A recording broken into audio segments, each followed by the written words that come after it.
Sorry. Sorry. Oh my god.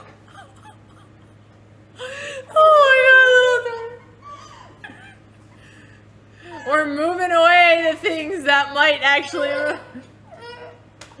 Alright, you guys keep the water in your mouths, please. 1, 2... Ready?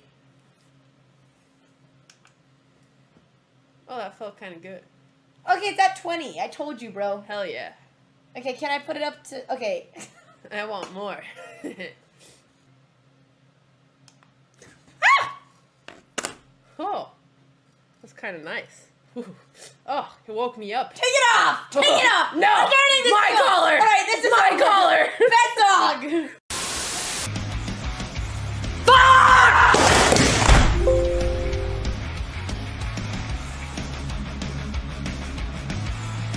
I broke my computer screen. I broke my computer. This is my computer now. Okay, we're gonna work on this. We're gonna work on this. I'm gonna work on this. I don't have anger issues. Distraction? There's no distractions going on here. I don't know what you're talking about.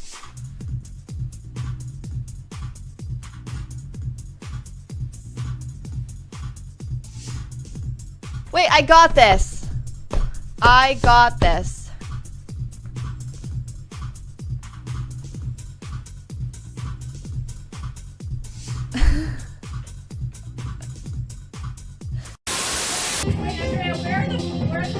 I don't know. We're not putting them. You're using my one-piece books. You're not reading them anyway.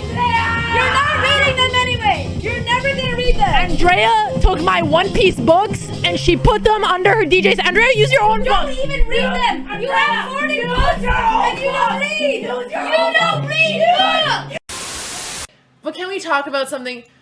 Why is it this photo? Why does everybody have a fantastic photo and this is a screenshot from a random PCL stream when they used to make us wear the little golf shirts that don't even make sense? I'm not even looking at the camera. What is this? What photo do you want? Oh, well, I would love the same photo I have on Instagram and Twitter. Wait, did we change? We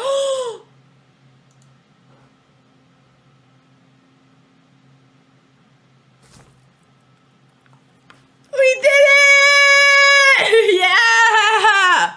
Hell yeah! Hey! Who made me 37, you asshole?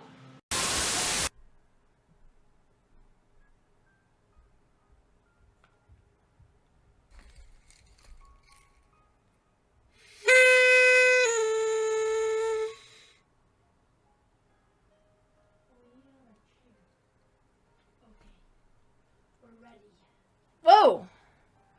What are you doing? You came. So again, for the context, try to read Jen Shahade. Shahadi article from... Fight. Mob slip. Okay. I slipped. Okay. Didn't mean to ruin the Scared moment. the shit of me. Yeah, my bad. Question, trap question. Who are stronger in this position, bishops or knights? Well, you said it was a trick question, so even though it's an open, typically bishops are stronger in open positions. But Dina said it's a trick question, so the answer is knight. The trap in the trick question was that there was no trap. Wow! Who does this? What type of cruel game is this? You see me when I'm down and you continue beating me. Looks like 339,000 now in the pot. I'm calling it right now. This is a queen. No queens. I will literally Another tip you nine. $20,000 if you put a queen. 20 grand. Even Magic can't do that. And Botez again. Are you kidding me? Top 100 female poker owners. That's it. Did you crack it just now? I really need help. With what? I'm running late and I've been trying for 10 minutes to put on my shoes and I have used every muscle. Ask Vila. No, he doesn't. I need you to pull my, please. I'm so Not late. during this game. No, I need I'm not during this game. All you have to do is pull. Vila's right there. Vila doesn't have the muscle it Yes, takes. he does. Please, I can't put on my Andrea, shoes. Vila can help you put on your shoes. No, you don't understand. Andrea, You know what? this is why we. Andrea, I implore you, get out of here! Andrea!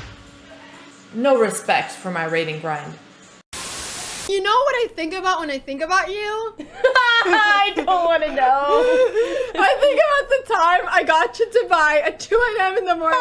Welcome everybody to today's video. In today's video, we're gonna look at the round 8 of Formentera CJ Sunway Open, where Alexandra and Andrea play their best chess, their fighting chess, their unwillingness to admit whatever or accept whatever, because these ladies are on this strike to the world crown. I'm Women's Grandmaster Dina Belenka, and this is International Master Alex Banzea, and we are delighted to welcome you here. Hey Alex, how are you doing? Hey, well, that was another typical introduction. Yeah, So- okay, nothing made sense, nothing was true, that was all joke. Please keep it in mind. Yeah, well, I came here today hoping to bring back the good luck because the previous round was quite unfortunate because Alexandra's opponent is the kind of guy that only plays one opening, and it was not the opening that he did yesterday. So he had no prep on that gambit, and yeah, that was kind of unlikely to happen because when he played against Andrea, he kept repeating his old mediocre line that he had 6 games in. So it was very strange that he decided to change all of a sudden. But yeah, hopefully today we'll have better luck. Do we have any moves at Alexandra's games yet? No, I think Or, someone, either her or on was wait. Also, Alexandra is playing against a famous journalist. Oh, it's a journalist. Yeah, I was not super sure. I knew I could recognize his name from somewhere. I was just kind of debating whether it's photograph or a journalist. So, okay, I Yeah. see. Yeah, I've heard of him. So, we were expecting him to play Trompowski. And Andrea is going into her usual dragon. Will she have a Marochi again?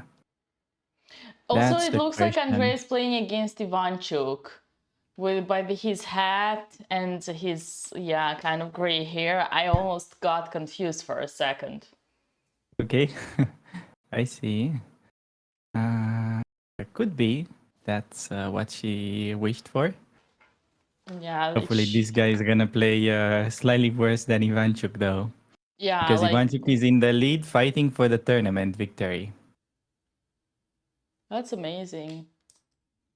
Yes.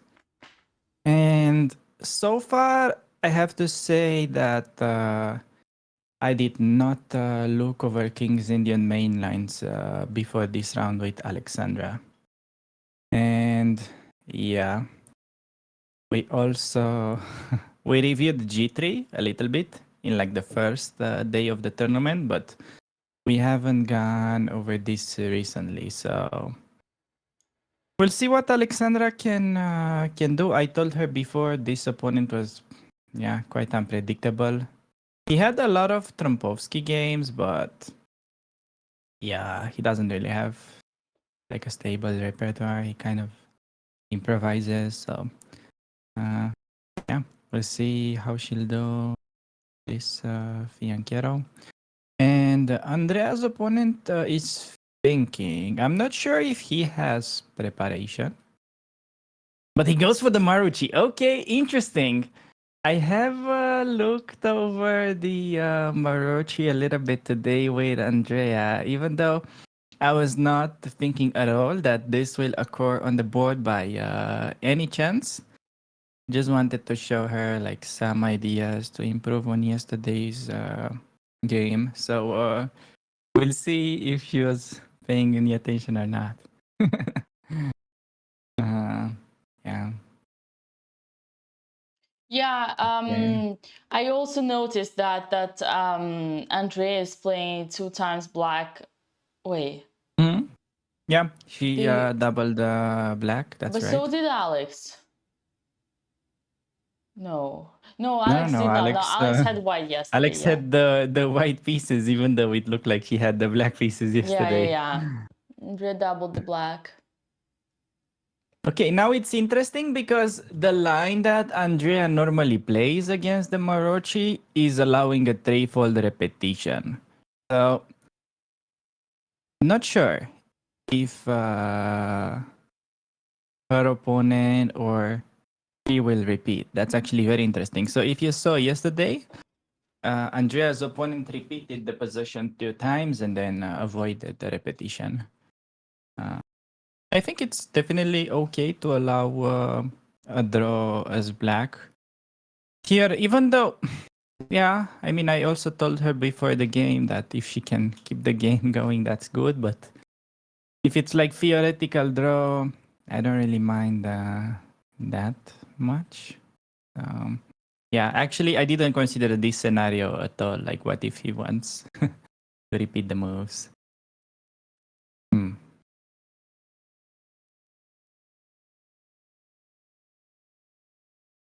Okay, white has many options. We normally expect bishop e3 in Andrea's game, but also like knight c2 has been played.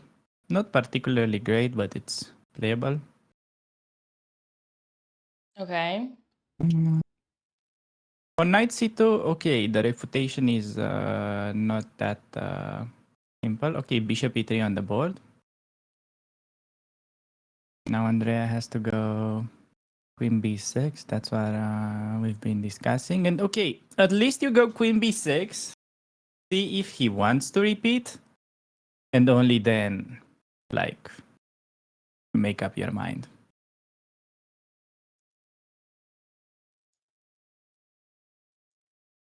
Yeah, Alexandra played c6, which is an interesting variation. Her opponent played h3, which is a subtle move.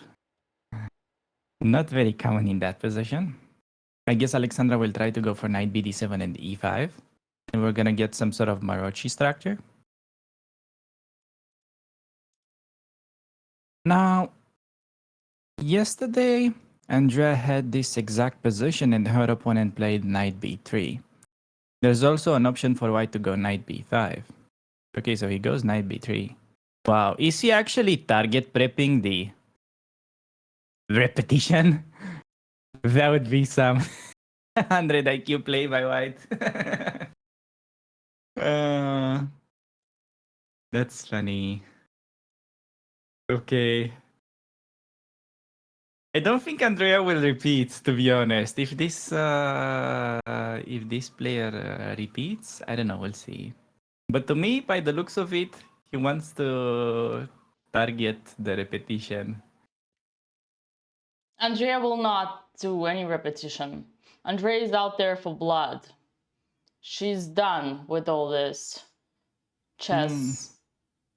So draw hypocrisy. It's tricky because I showed her some typical plans for the Marochi, but I showed her those plans for these kind of positions that are slightly improved for black when the knight is forced to leave to the more passive b3 square. So, yeah, we'll see her handling in the normal one, but maybe her opponent just, yeah, he doesn't have an idea of the repetition thing. He could just play knight c3. In fact, this is sort of our dream, that white goes knight c3 in this position, Dina, because that allows bishop takes on c3. Oh, yes, the famous trick. Even I have fallen for it. Okay, it's not like refuting white's position or anything, but it's leading to a pretty unbalanced game with chances for both sides that I normally consider to be easier to play for black. Because you have clear targets if you manage to double those pawns.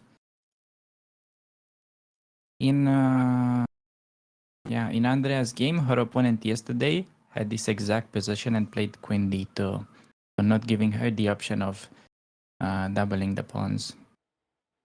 Alexandra played queen c7 in her game and probably is looking to go e5.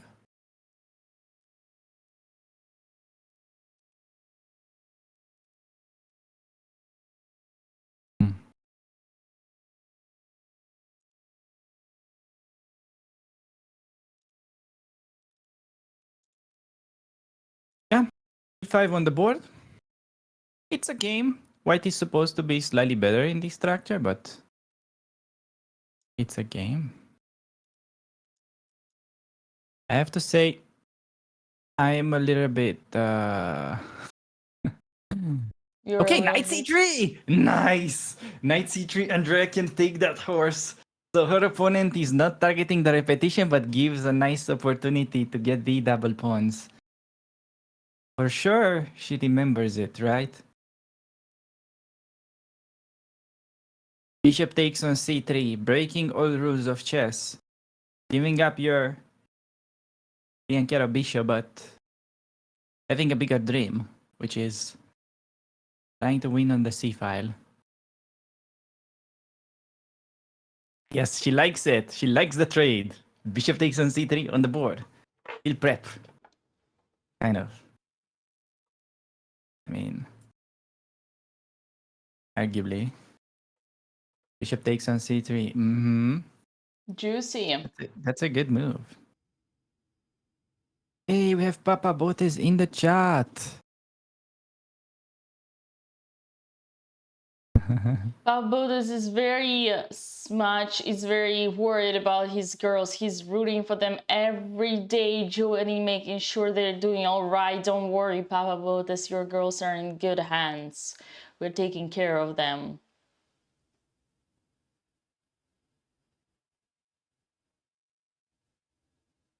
Alex I see. I was just doesn't respond.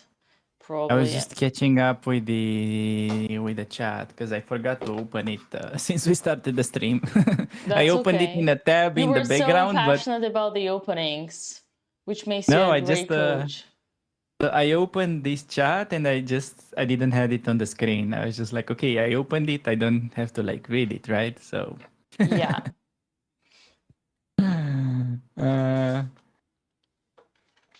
Okay, we got a question that is highly technical from Papa Botez, who's asking, who is buying my shirts? Is that my mom? Well, sometimes yes, but I normally don't end up wearing them. But this one, I have it more of because I'm running out of clean clothes. So there is that. Now you got your honest answer. I'm the kind of guy that has like 100 shirts and I get my clean clothes like once every 3 months. And I have like 100 shirts. So yeah, fun fact. Okay, bishop e3. Yeah, so Alex has to probably take on d4 at some moment, rook e8, and then knight a6, knight c5.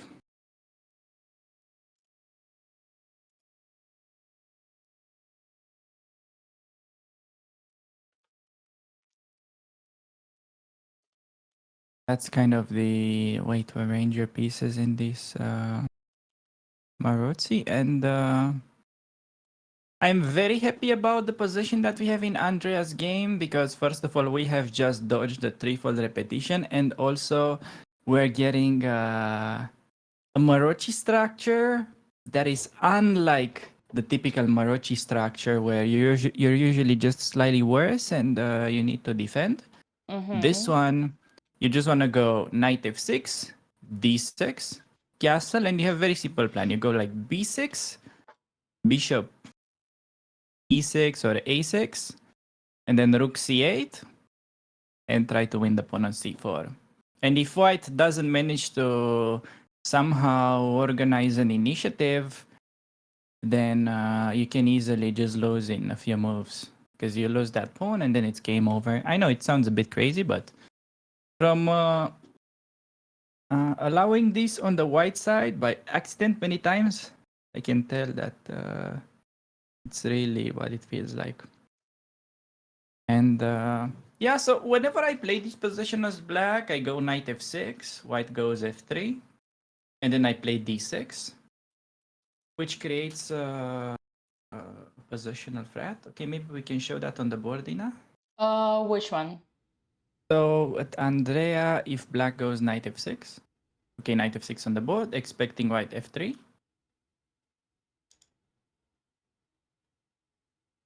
Yeah, so in case white goes f3, I wanted to show this idea that we play d6. I can't believe he actually fell for this. So Bishop f3 takes c3. and no, it's like it looks like it's stupid, right? Many players fall for it. And now white usually, because the threat is to go b6, fixing those weak pawns. That's a positional threat right here that we have. White normally goes c5, trying to exchange. Can you show that?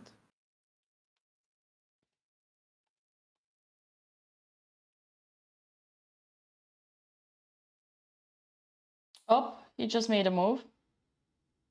f3, just defending. And now d6, expecting by Andrea.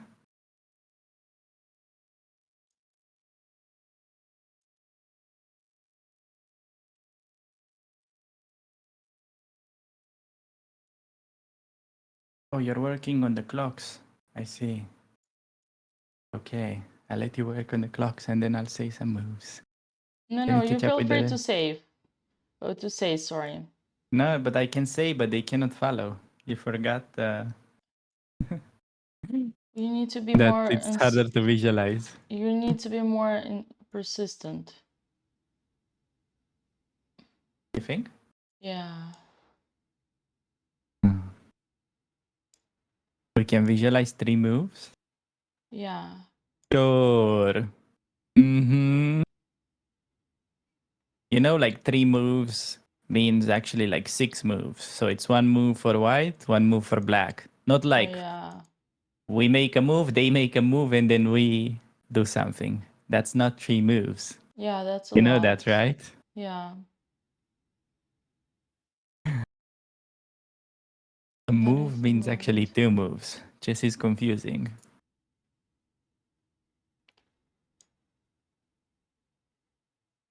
Okay, d6 by Andrea. Nice. She remembers.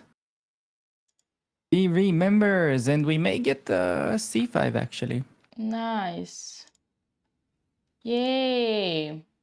I have to say that while we were preparing this line, Jules Moussard was also at lunch. And he really liked the idea of doing this as black. So if Andrea loses, you can definitely blame him, not me. I think he's the guy to blame. The main authority. He specifically said that black can win here in 5 moves, so if this goes wrong, you guys know.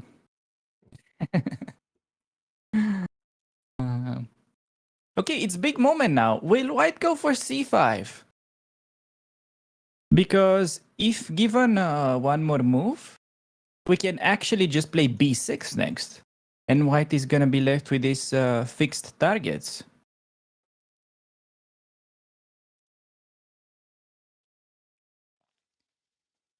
So yeah, probably white will try c5, and then the point is to go d5 actually. Not to take, but just to move forward. I think you guys can visualize that. So if white wants to exchange the double pawn, we don't take, but we push d5. That's the trick. And the position is not that bad.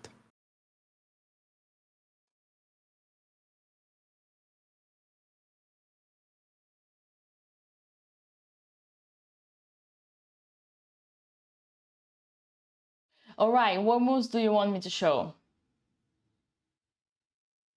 thinking, okay, I wanted to analyze this position, but we're already close of having it on the board. So I was mentioning that if white does something normal, like bishop e2, we can play b6. That's the idea. Okay. So the point is, if you just castle, let's say, as white. Yeah, we can go castle. Then maybe bishop a6. No, don't castle, don't castle. Come on, white castle. We don't play by the rules, Dina. Bishop a6, and then we go rook c8, knight e5. What do you do?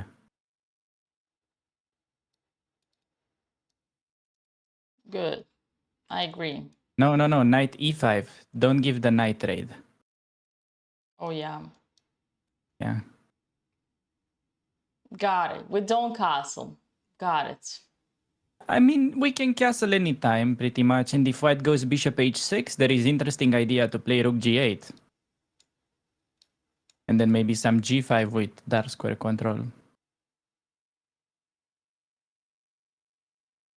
Maybe you can also show that to the boys. Did you say rook g8? Yes. Yeah, you can put bishop h6 on the board, and then rook g8 is the point. Yeah, bishop h6 by white to stop castle. And then rook g8 with g5 idea. Damn. Damn, girl. No, g5 to g4, essentially just to trap the bishop, maybe. Yeah. Or maybe just g5, so you make f4 not as effective. And you just go rook c8, knight e5, and win the c4 pawn. That's kind of the plan. Point is, our plan is much easier than the kind of aggressive stuff white needs to come up with just to compensate for losing that pawn. For this reason, white may really consider to go c5 in the current position just to not allow any of this to happen. Okay, no, he didn't. He's clueless. No, I'm kidding. He just probably doesn't feel like this is anything serious for us. Okay, Andrea can castle or can go b6 now. Both moves are fine. The idea is that even though we lost the dark squared bishop, white doesn't really have any obvious ways to organize an attack. So, yeah.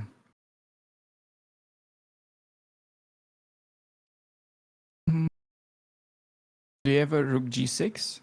In that position, yes. What about queen d2 against g5? Okay, we no longer have that position on the board, but if I have to visualize it... Oh, Andrea castled! Both girls have castled. Look at that. Wow, what is this? Serial improvement here. See? I should come to the stream more often. You should, absolutely. Gives me some extra time to sleep during the broadcast as well. As your voice is so smooth. Thank you. I think though it's mainly just the mic. Okay. Castle by white. Andrea, now you have the key move. You have to play b6 and fix those weaknesses. This is the key move. If Andrea finds this, she's on the right track. If she just does bishop e6 randomly, it's potentially missing a good chance. So it's very important, guys. You fix the weakness. b6, she knows. Look at her. Look at her, aware. She knows. That's crazy. Aware I think those this weaknesses. is one of your most deepest preps so far, no? With Andrea. Yeah. Okay, even yesterday we had like 12, 13 moves. So yesterday it was almost everything prep until she started blundering. So Oh yeah, so today we just make sure that she doesn't start blundering. Got it. yeah, in this position also a bit easier to play than the one from yesterday.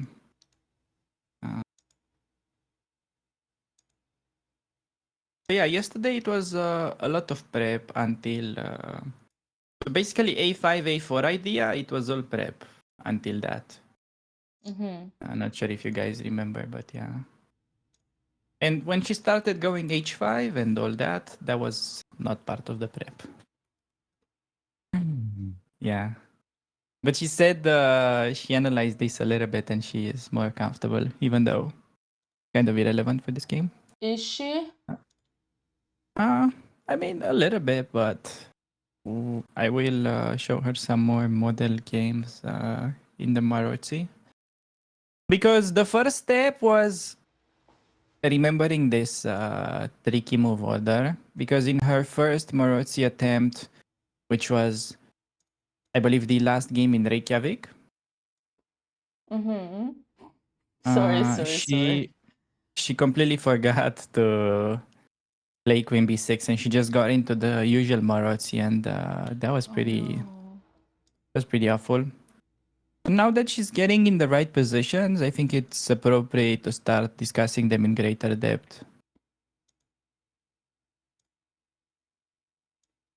In greater depth. Yeah.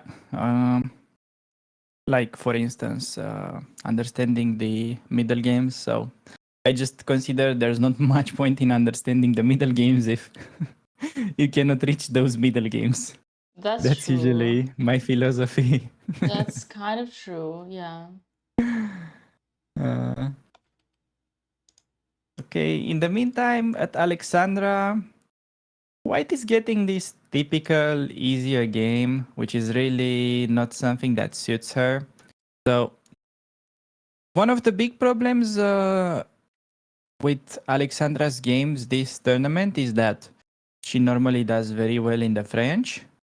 But as far as you guys know, nobody goes e4 against her anymore because of that. Yeah, it's something we'll have to fix for the next tournament. We'll be working more on fixing the King's Indian, and I'm not sure why she played Rook B8 because it's questionable whether you want to go B5. I tend to say more no, but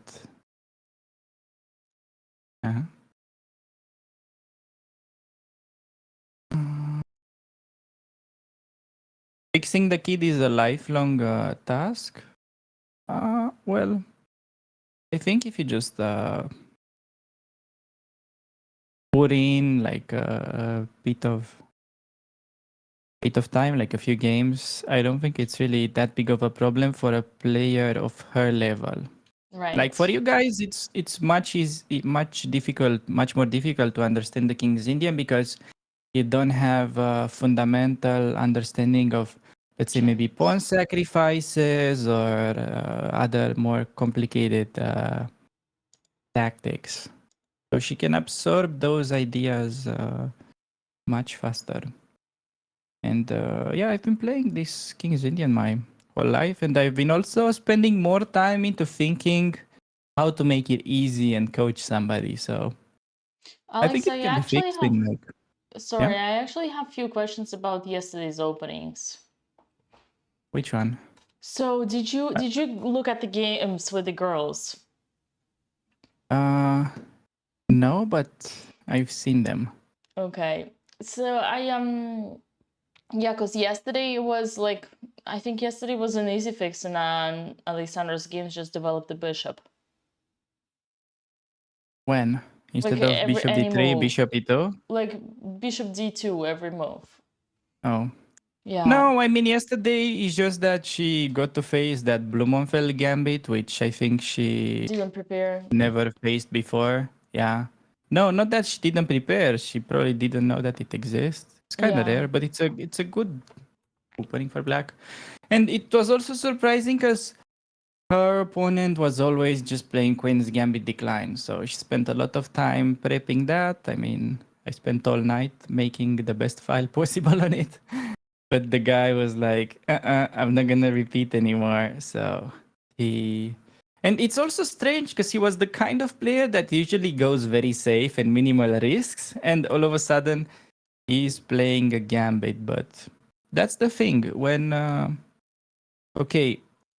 opponents feel weakness, they are like sharks. So normally, he won't be that aggressive. But because he felt like Alexandra is not doing so well this tournament. He wanted to play more aggressive, even though it was not normally his style. Because early in the tournament, he played very solid with Andrea. He just did his usual Kings Indian exchange, where Andrea was actually close to winning.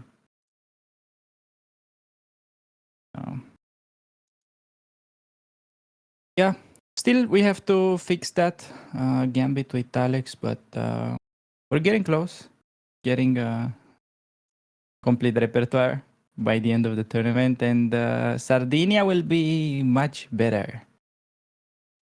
Yeah, it's so relative. I don't know, Alex. For me, it's just like you're always gonna face something you don't know, and you need to know how to. No. It's not that, Tina. That's an amateur approach.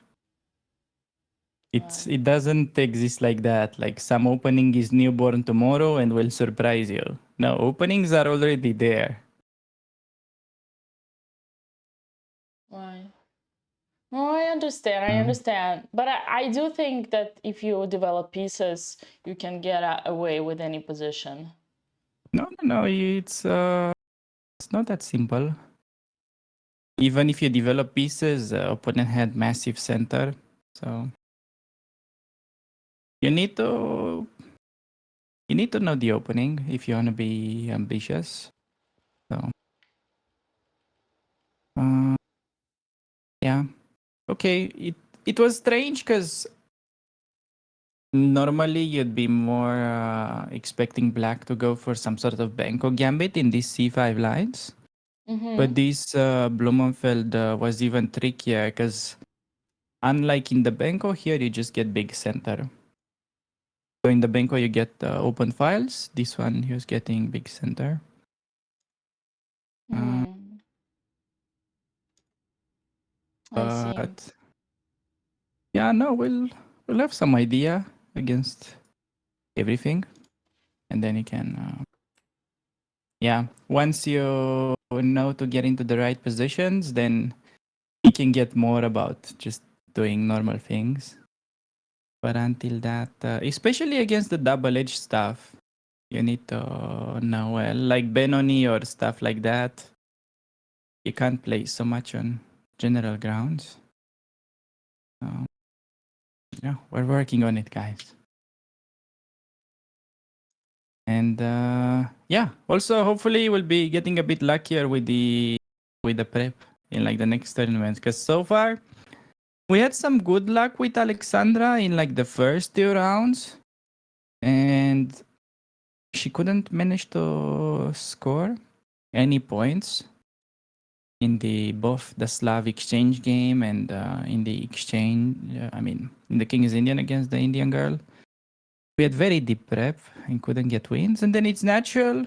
Opponent at some point starts surprising you. Yeah. So, yeah. It was kind of a 50-50 this event. I have to say with Andrea, so far the prep, we got pretty lucky, except the game that she lost against the Torre attack. That long end game where, yeah. You guys probably remember she was down 2 pawns in the end game, and yeah, it was with the one where she played a memorable rook e8 move that was not threatening e5. Oh. You remember that? No. You don't? Come on. But I will. That's a Give move me more you should be context. able to remember. So it was basically that typical Grunfeld position. Where she just played rook e8. That's like having no threats. She just played rook e8 with a pawn on e7. And it's not preparing e5. Oh yeah. Wasn't it to prepare bishop f8? Did she ever end up playing bishop f8? No, I don't think so. Yeah. No. But yeah. Oh wow, we have a move. a4. What?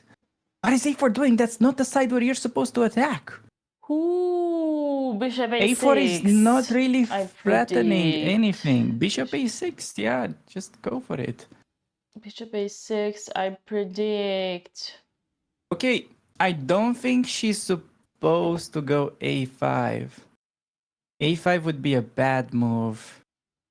Please don't go a5. Just buying what your opponent is selling. You don't need a5. That's just weakening b6. Bishop a6 or queen c7. Right. Minding your own plan. Go for it.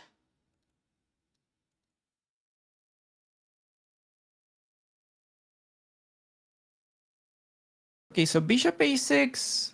Let's say white goes a5. Can we just go b takes on a5? What am I missing?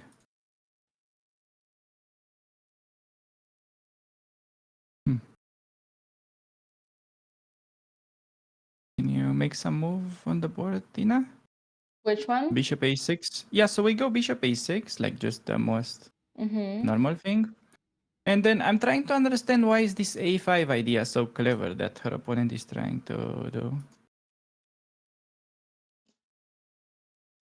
Now? So we can play, yeah, a5, yeah. I mean, a4, I guess you go a5 next, right? So, yeah, here, can we take with the knight? I mean, let's start with that.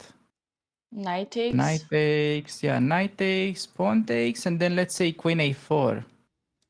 Trying to win back the pawn. That could be his idea. Okay.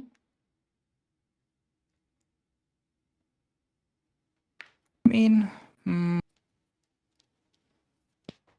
many moves. Rook c8 would be part of the plan, but it's sort of leading to liquidations. So, yeah, maybe we can show Rook c8 on the board. Also, it's sort of blundering a7, but there is queen c7. So I'm expecting, what if Rook c8 and then white just keeps going queen a5? What if we just play these sort of caveman moves? Let's say we trade queens. And then we take on c4. Bishop takes, rook takes. Is there any chance to do anything in this endgame? Well, at least we can agree she's probably not gonna lose this. Well, she might want to push too a lot for the win. That's the thing. She might get her position worse because she doesn't want to draw. Okay, but I told her to not self-destroy. Like, try to play for a win, but not in a toxic way. Well, one thing you tell her, another thing what she ends up doing. I know it by myself, even when I tell myself the same thing. It's like, it's tough. It's tough. Okay, but on the bright side of this, like a4, bishop a6, when white goes a5, maybe we don't have to take. So yeah, a5 and maybe just queen c7. And still, you got some, you can open up the a file, but you still have those weak pawns. Yeah. Maybe knight d4. After that, white can try with the idea that if we take, he wants to take with the pawn. Oh. Okay, she's thinking. Yeah, so bishop a6 and then a5, takes and knight d4. I was thinking maybe logical move. Yeah. And after knight d4, okay, the point is you don't want to trade because c takes on d4 and you cannot take on c4 because of rook c1. I think. Not sure if that's actually the reason. No, actually you can. What am I saying? That's just nonsense. But yeah, what you're showing right now, it's also good for us.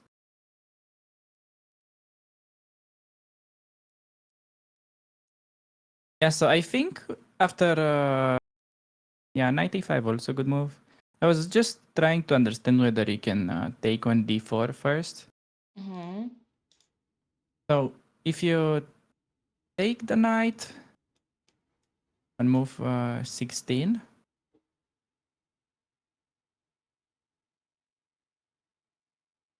I take the knight on move 16.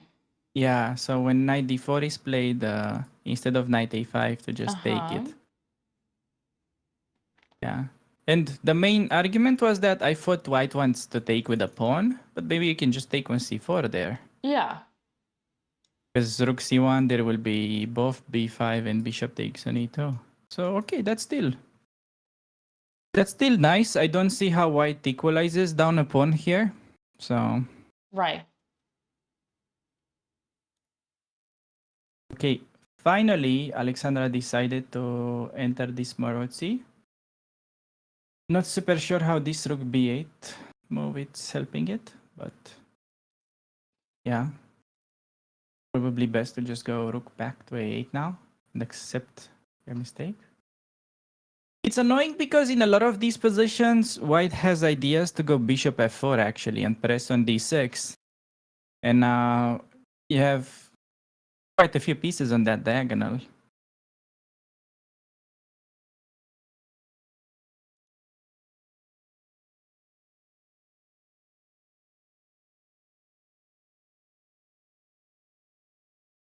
For Andrea, it's critical to not be afraid of this a4 idea.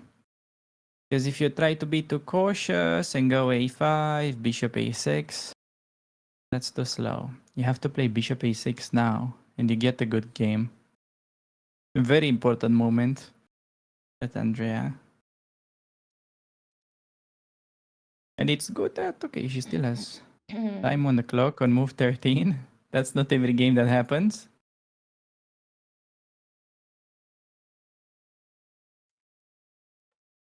Alexandra's opponent is quite interesting. He's a very experienced player. For instance, I was able to find some of his games he played against Magnus Carlsen in classical chess. Like, really? yeah, like 15 years yeah, ago or because something. he's also Norwegian, I assume.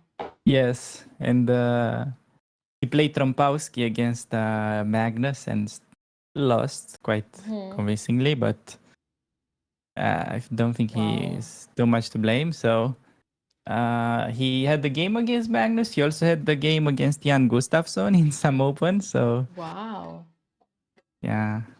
damn. Queen Yeah, he c7, good knows move by Andrea. everything. Queen c7 part of the plan. Yay, let's go! Putting queen on the c file. Maybe bishop a6 was a bit more accurate, but queen c7 also. Okay. Fine. Let's go.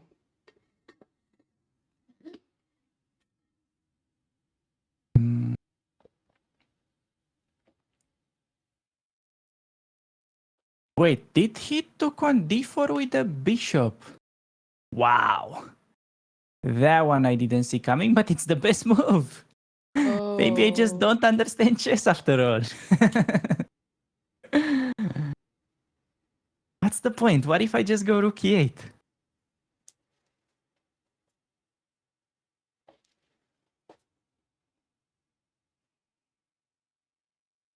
Why is the bishop on d4 so strong? Aren't you supposed to take with the knight in these structures?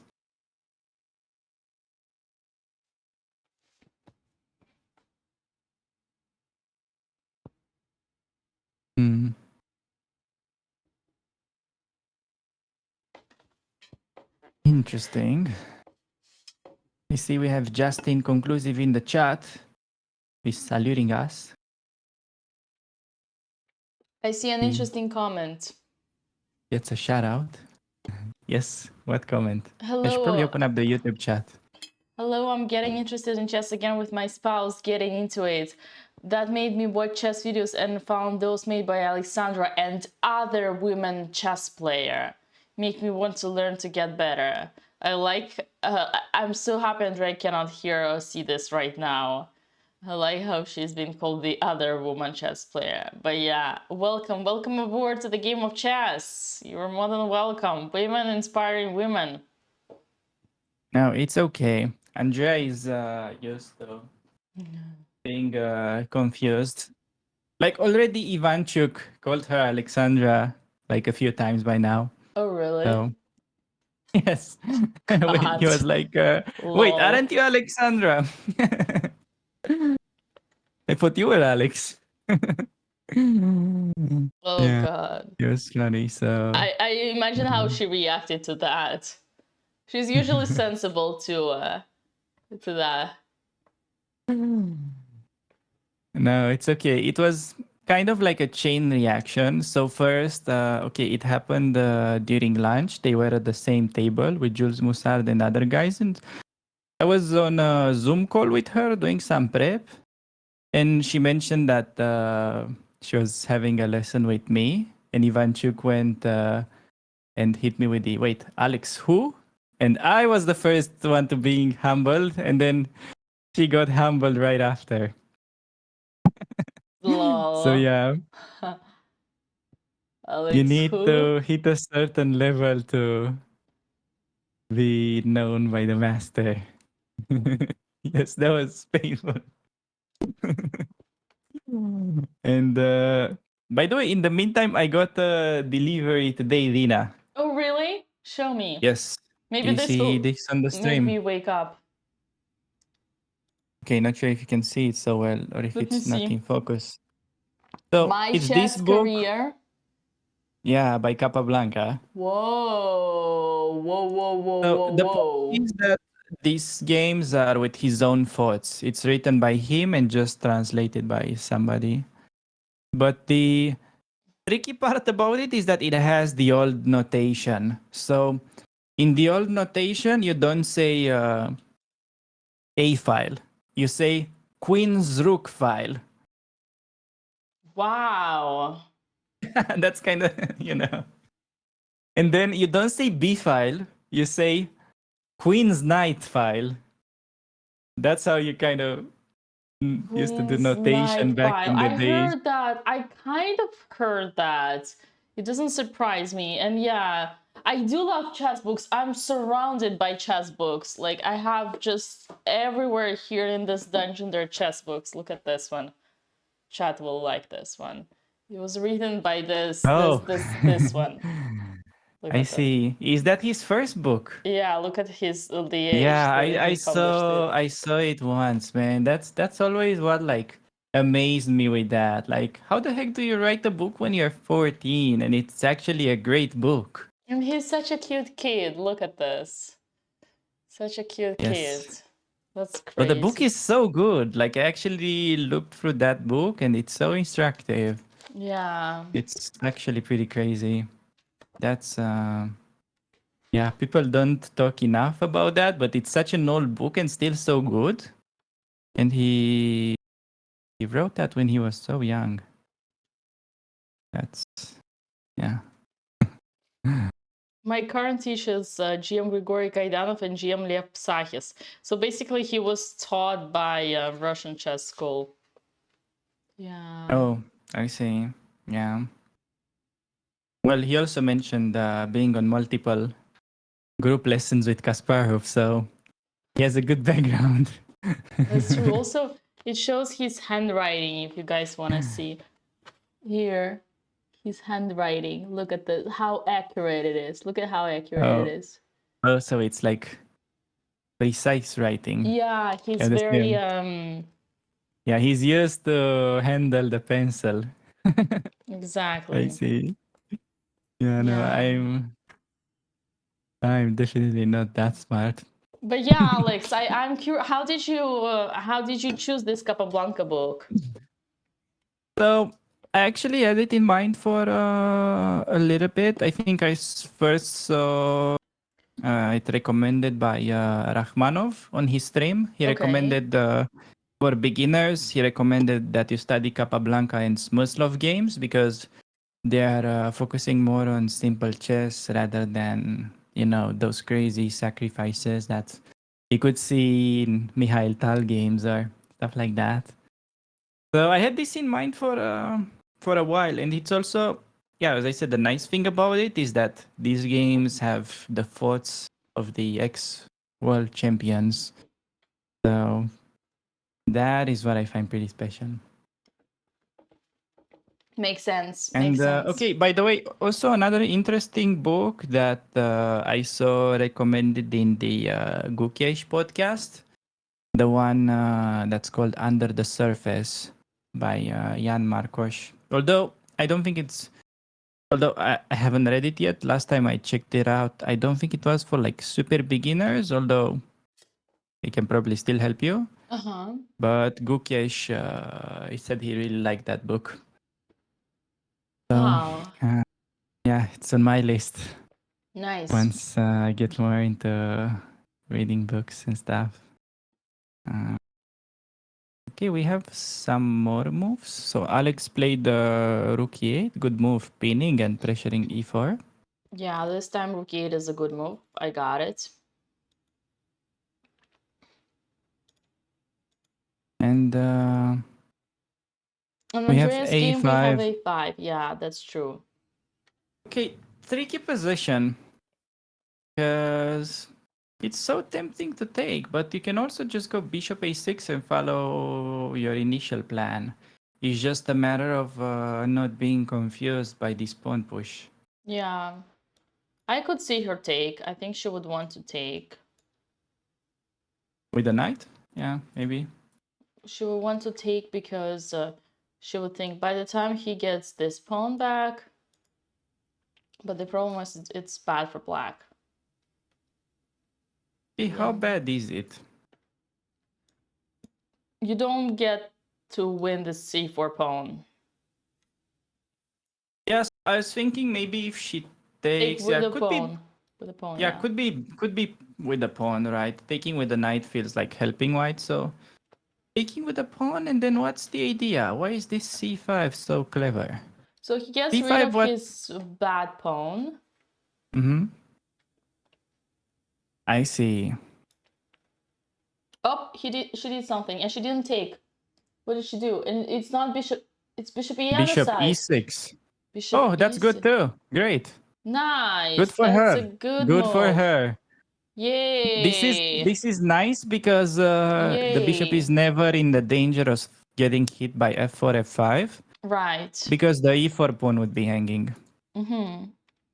But this is great. This is great, I'm chat. just curious, what's the matter with Oh no. A, B, knight Oh no, d4? Alex. I'm sorry. It's bishop d7. Oh. It's not bishop e6. I'm sorry, Alex. Okay, bishop d7, not bad either. It's still fine, but it's slightly passive because our goal was to attack the Yeah. weakness on c4. Remember, chat, double pawns, we attack them. Oh, I think I know what's her idea. So because she was afraid of knight b5, she probably expects white to go A, B, knight d4. And then she probably wants knight a5 or knight e5 while keeping the option to take it. Right. I think maybe that's her plan. Maybe, yeah. That's okay. That's okay. That's fine. Chat, we need to clap. Let's clap. What we are clapping for, chat? We need to clap. What are we clapping for? Why is that a clap? What are we clapping for? Oh, she connected rooks. Is that it? Yes, and then most importantly, why are we clapping? He has developed all her pieces. Yay! She finished development. Clap. And not clap, only she clap. finished development, but she is finishing it sooner than white. Yes, she finished the development. Well, we connected the rooks. Last thing is gonna be put the rooks in open files. Maybe, well, rook on e8 is already good because this is gonna be open soon. Yeah, maybe rook c8 No, she has next. simple moves like rook fc8 and then, okay. I think she's out of danger in this game, pretty much. I don't see how white is getting an attack. And okay, white was pretty clever with this a4, a5 thing because he's forcing some liquidations. And even if we are gonna win the c4 pawn, it looks like everything gets traded off. But I mean, as long as it's comfortable, she's having the black pieces, so you can't really try to force a win as black. I mean, you can if you're good enough, but Yeah, you need to be first, slightly our goal patient. is to equalize. And another great conclusion by chat, you're right. Not only she finished the development, but she also finished it within ahead of her opponent on time and having more than 1 hour on the clock. So we have lots of amazing news today, lots of improvement, chat.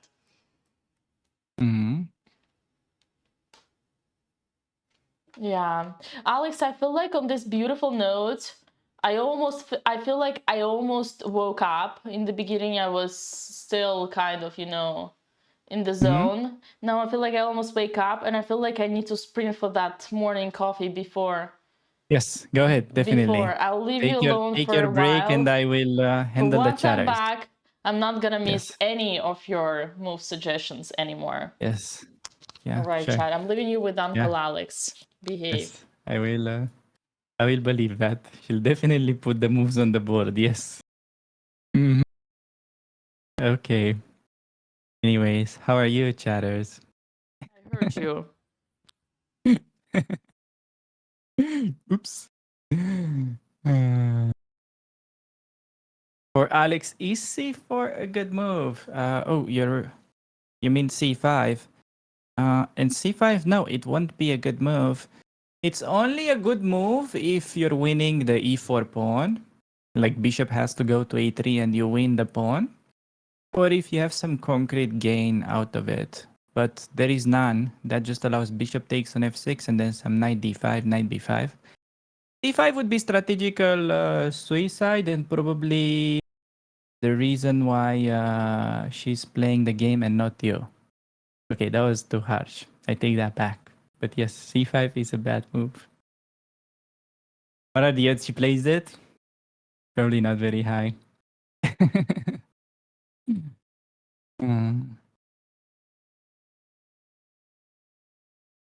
Is it important to research your opponent before a game? Generally, yes. But that pretty much depends. That pretty much depends on your level. Because if you're a guy like Ivanchuk, you can probably get away without studying so much. But also, from what I understood from the small interactions that Andrea had with him, I think he is checking out his opponent a little bit still. But I don't think he's doing it on purpose to do opening research before the game. I think he is just trying to understand a little bit the style of the opponent, and he's doing it just to choose his line, not to like repeat the line or search for some idea in it. It definitely is very important part of over the board chess. The amazing thing of playing only online is that you can just get away with playing one opening and one opening only. They are not gonna prep against it, and you're gonna have good positions. You're gonna be familiar with your own stuff. However, the risk of doing that over the board is that it's so easy to be predictable. For now, I don't think it plays such a huge role. I think at Andrea's level, say below 2200, she can be predictable as long as she plays it well. Like for instance, the Jobava London, she's playing it every game and she's doing very well despite the fact that the opponents clearly prepare against it. It's important to still be aware of the upcoming middle games, which is still something that we're working on that note. And I think the opening prep question starts to matter more and more above like FIDE master level.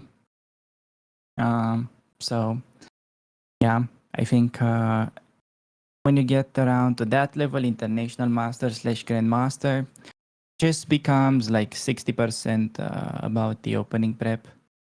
So it's super important. The way chess works these days, it's pretty much easy for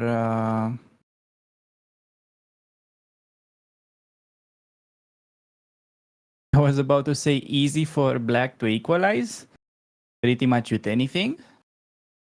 And as white, you just wanna not really fight for an advantage, but get to a position where you feel comfortable and you feel like your opponent does not have experience with, so he can start playing bad moves.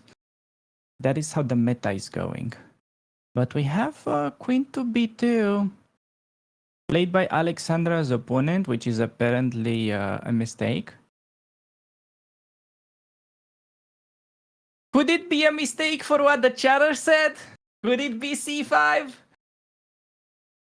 It can be c5, which is so funny. It's so funny if c5 is the best move in Alexandra's game. Because c5 basically forces the bishop trade. And then because you played queen b2, your queen is going to be pinned, so you cannot move your knight. And then maybe some issues with the e4 pawn. Can that be it? Nah, I'm not super sure it can be c5. I think it's still very risky. But for Alexandra, yeah, somebody correctly pointed it out in the chat. I do believe that knight b4 looks very appealing with the simple plan of going knight d3 and then reroute it back to e5. So queen b2. I don't think it really has any threats because any knight discovery will still be able to be met by knight e3, no? Knight e4 is bad, yes. That's probably the main thinking of Alexandra's opponent. On knight takes e4, bishop takes g7 wins a piece. Even I can calculate that. But yeah, I think knight b4 is probably the best.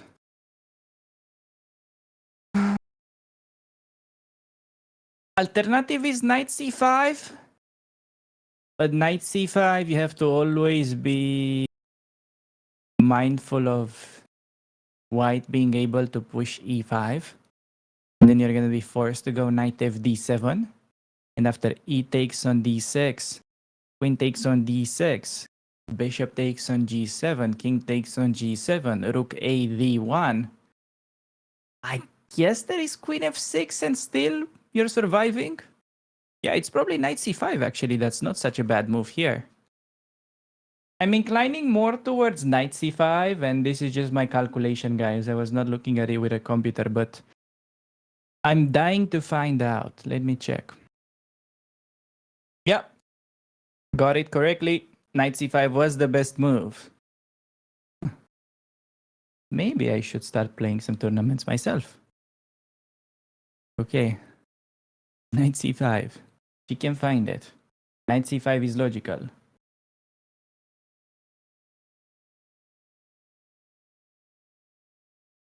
Always, always when Dina leaves, the positions in the game improve. I see. I see where you're going with that. Is that a fact?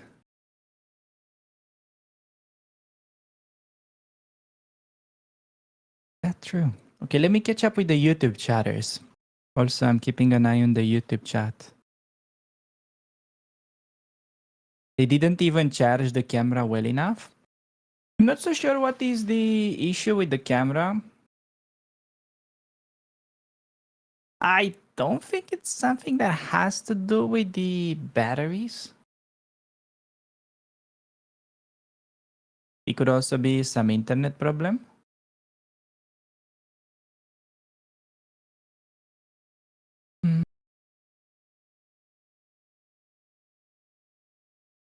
It looks okay, c5. No, c5 is bad on every level.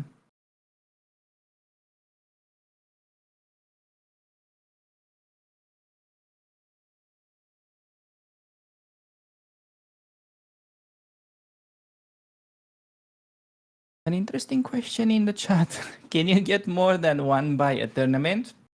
Yes, you can, but you can only get one buy that gives you a point. So for instance, if you don't want to be part of the next pairings, you can announce the arbiter. I think you have the right to, okay, depends on each tournament, but you can ask not to be paired some certain amount. And okay, you just don't get a point. Sometimes you can do that and get a draw, but normally you don't get anything for buy. So there is that. You can get a buy, however, it's not gonna help you.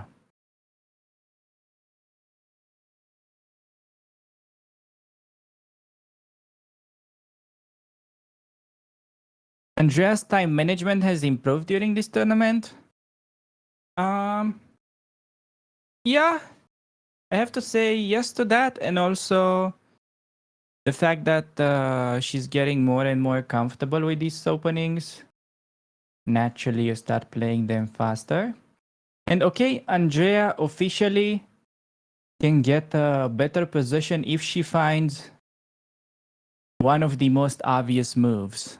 Either horse in the center, knight e5, targeting the clear target, the c4 pawn, or she can also bring the last piece into the game, rook fc8, and she officially has a better position with black. Oof. Must be having a good coach. Else, I don't see how you get a slight advantage as black in this day and age.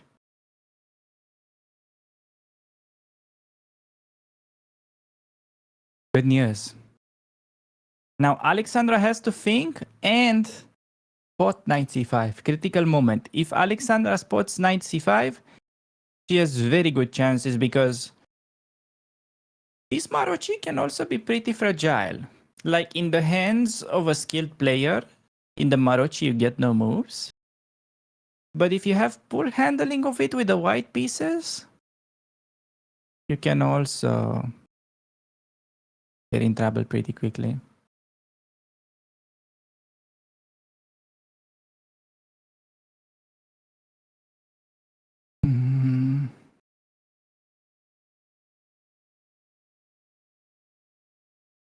Okay, we do have the camera back on. Andrea doing a little bit of multitasking. Now that I look at it, her opponent has an interesting jacket. Looks like a fishing jacket.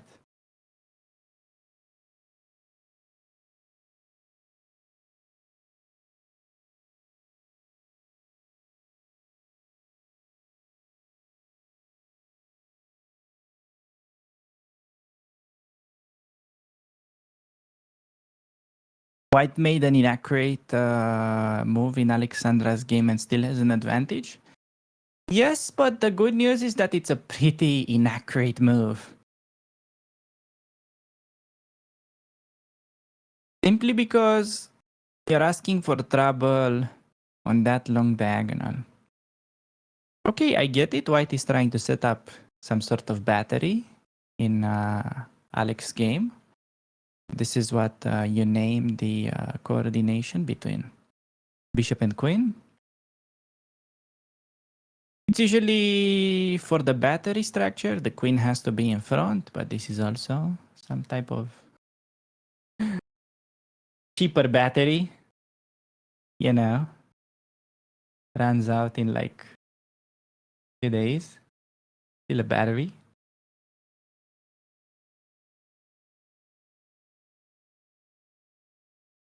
And can Andrea find 95? 95 may seriously put her in the driving seat, in the driver's seat. The only sort of drawback that I see while I'm thinking about Andrea's position, if you go 95, problem is that after AB, AB, that enables queen d4 move, targeting the only vulnerable pawn that we have. But honestly, You should be able to get away with anything in that position.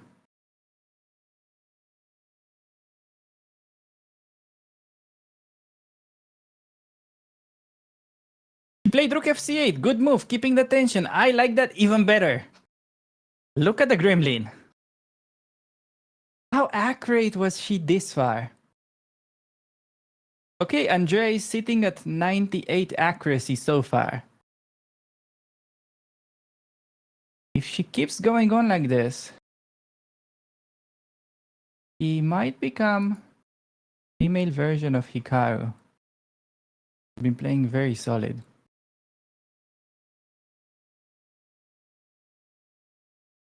Did you just say Hikaru is a solid player? Yes. Do you have something to contradict me with? I do, but that's okay. How are we doing? I see some mistakes. Okay, apparently somebody in the chat highlighted that their positions are always improving when you're not on the stream. What? What do you have to say on that? Okay, I got you. Okay, fine. Bye. See ya. I'm gonna make another coffee. No, you can What am I stay. taking next? No. You can stay. I think the positions are good enough now for you to stay. Although we need a good move. Such an old joke. That's we pathetic. need a good move for Alex. Do you know what's the best move for Alex? I was able to find it without looking at it with a computer. Okay, so tell me. Maybe I still got it. Yeah. I do. Okay, Alex has to play the most normal move in the position. All right, which is? Knight c5. You're right. It's the only move. And the point is that on e5 you have knight fd7.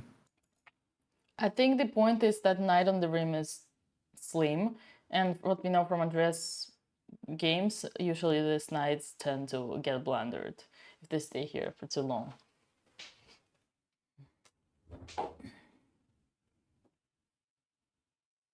Yeah, okay, I think we'll do an experiment and I'll go get a coffee myself, see how the games are changing in the meantime. I think just for study case, we need to try that as well. I like we how have by no the end of data the on that tournament, currently. commentators get totally washed already after 1 hour, and not 2.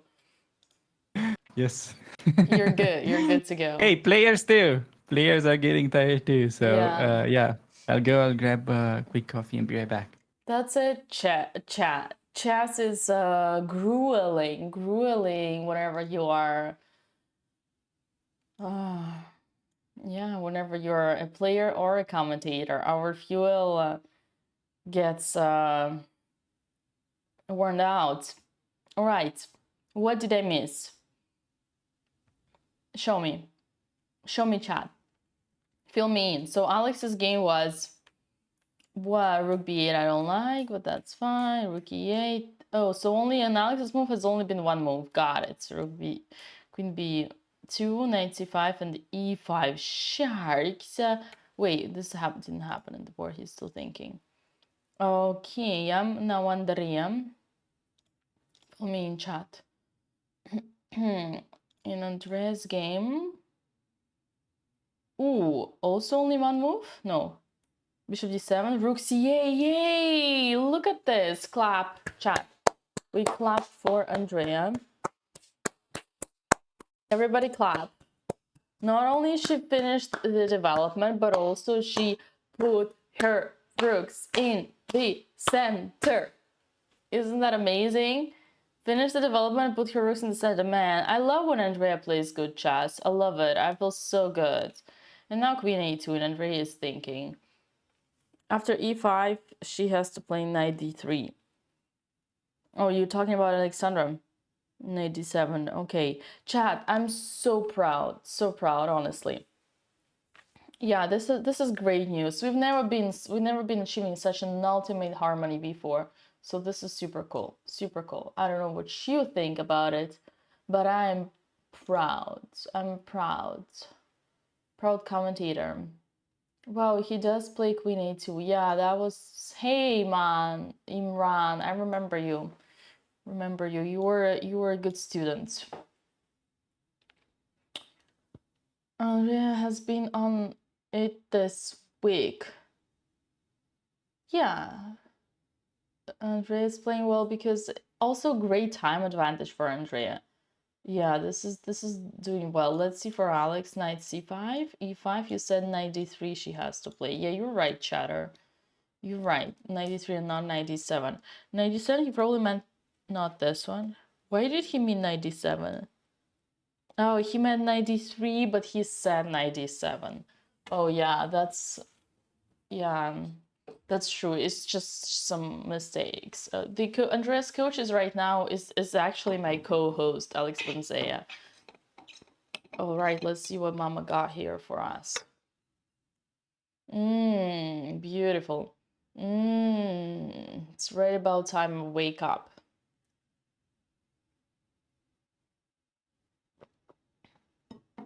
He said knight fd7. You too, Mad Hanch, you too. But knight fd7 is a blunder because of check on the queen. Check on the queen, chat. And when the queen gets away from the check, there's another check, but this time on the king. Oops. Whooped. Whooped. And black's butt is whooped. Nick Seaman, this is the first time you're here. Good morning. I've been blonde for the last year. Why does Dina talk about family all the time? Because family is the most important thing one may have. And the reason why sisters are so strong and so successful is because they have each other. It's because they are family.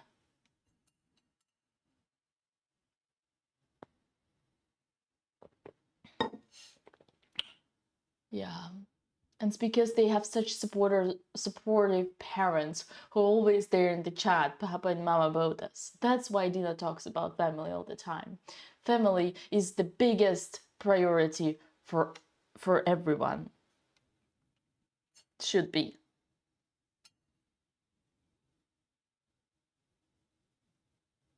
Yeah. And Twitch chat. Correct.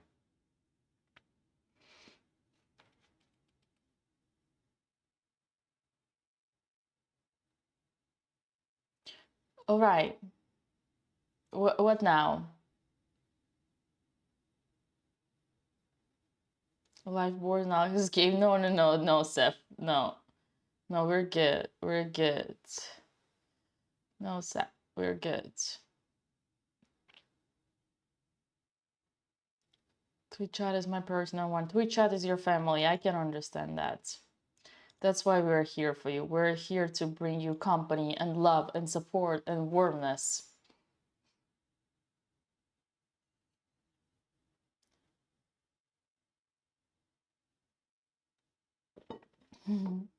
We saw the end of the stream yesterday. Yeah, that was also out of love. I think I'm learning every day here. I learned that sometimes it's important not to give the feedback.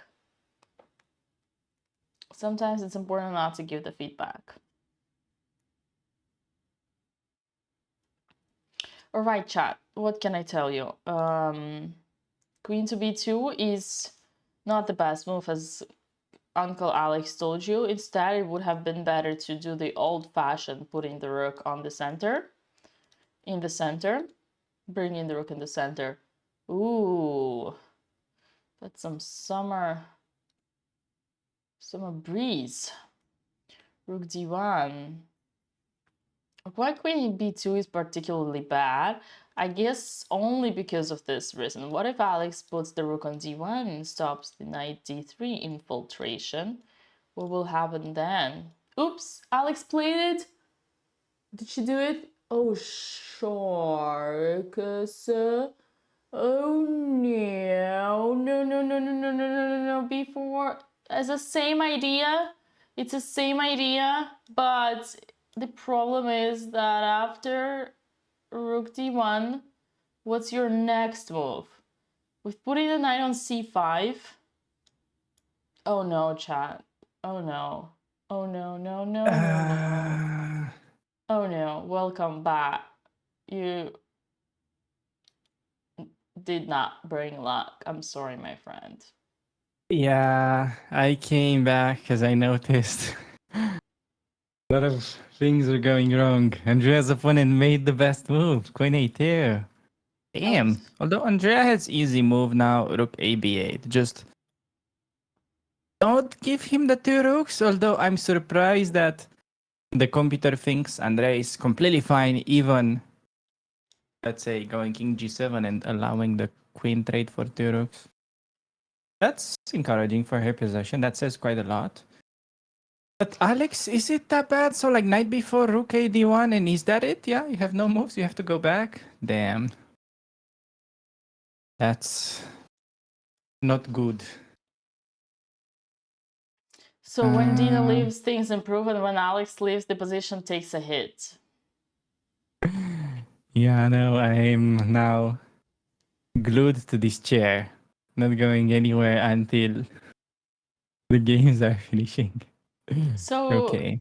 that you know, guys, the difference between knight b4 and knight c5 is, yes, we stop e5 with the idea of knight d3, but after rook d1, the most natural, improving the worst piece as we know now, putting the rook in the center, just like Andrea did. The question is, what are you going to do with this knight? So on e6, it's more strategical. There is more coordination. It's closer to the center, and there is a d6 square. Get rid out of this guy. And on b4, unfortunately, there is no next. There is no what's next. Yeah, you cannot in chess. You gotta have at least slight idea. Remember we talked about it. Bad plan is better than no plan. Here after rook d1 there is no plan. Alright, Andrea's game has been moves. I heard that. Let's see what's there. Let's update. It took not super sure about taking, but also not a bad move in itself. Although it could be potentially painful at Andrea if she doesn't realize the strength of white going c5 at some point. Because I'm afraid that Andrea may play knight takes on a5, knight takes on a5 next. Can you put some moves on the board, Dina? I'd love to do that. If only you could repeat. Yeah, so knight takes on a5, knight takes on a5. And then I'm afraid that she just wants to trade and play bishop e6. Which, you know, would have been nice to have the bishop on that square in the first place. But now c5, it can actually be very unpleasant.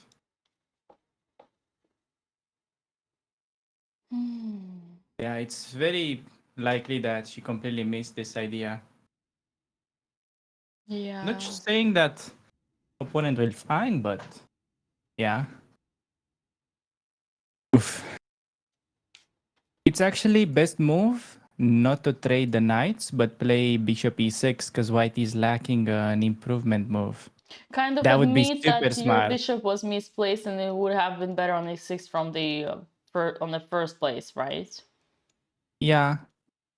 Okay, actually, the more I look at it, there is a chance she finds bishop e6 next. But if she just does this typical mistake of improving opponent's pieces for no reason, that can be painful. But if she finds bishop e6 next move, she has good chances to even press. Because now you cannot go knight b3 or something. I mean, that just allows knight e5.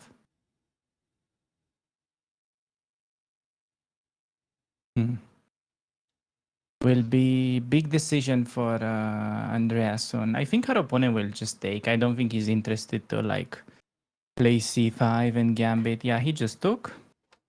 Critical moment. Come on, Andrea, don't rush here. Critical moment. The trades are the moments where you need to take your time. Yeah, this is when you need to calculate, exactly. Exactly. But yeah, there is this danger that okay, even she could consider trading the knights and then bishop e6. But still, the same idea is equally painful. White can go c5. And then once you go dc5, I mean, you're up a pawn, but you're actually lost. Pretty much. Which is kind of unusual. Okay. Tough move, bishop e6. If she plays the next move quickly, I think she'll make a mistake. But if she spends more time, she has chances of finding it. Let's pray. Let's pray, everybody. Oh, I think she's about to make a quick move on the camera, which is probably not gonna be the best. Oh, bishop e6! Whoa, Look at that! WTF! go! Bishop e6 instantly! My champion! That's my She thinks she's champion! That's a Hikaru. champion over there! That's my champion! She's at least not gonna lose the game now, and she has 98 accuracy this far. Let's go! Whoa, whoa, whoa, whoa! No, bishop d7, then bishop e6. Somebody would be suspicious. Interesting. I'm proud of Andrea because she came to the realization that she did a mistake, she admitted her own mistake, and she improved. It's never too late to improve, even within the game. It's the toughest. Psychologically, chat, it's the toughest skill. You put your bishop on d7, then you realize, no, let's go. Let's do it. Now I have a second chance and I'm not gonna miss it. And also interesting moment because the advantage of bishop e6 is that it's pinning the c4 pawn, getting rid of those annoying c5 ideas. She pretty much dodged the only bullet that white had. Right. Not sure why white knew such bullet existed, but at least there is no way to even be there now.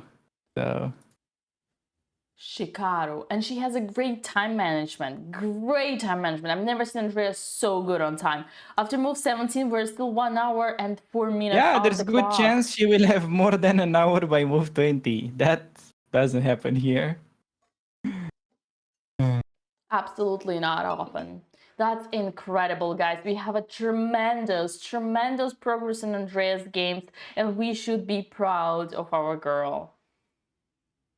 That's a champion over there. It would be interesting whether white will find some precise moves, because if her opponent doesn't play well, okay, he already needs to be very careful here, just not to be down a pawn. And yeah, otherwise she can just start squeezing this endgame. She mentions quite often that she doesn't feel super comfortable about her endgame technique, but from the games that I can recall, whenever she was up a pawn, not that her technique wasn't bad, but her technique was actually great up a pawn. I think... Yeah, go ahead, sorry. No, you. I wanted to say that if there is something to maybe try to improve in her endgames is this kind of practical endgames where the material is even, so how to slowly press your opponent. But when she has minimal advantage like that, I mean, she does pretty good. Yeah, that's what I had. What is that kind of stick, bamboo stick in behind Alex on someone's chair, I wonder? Oh, it's a plant.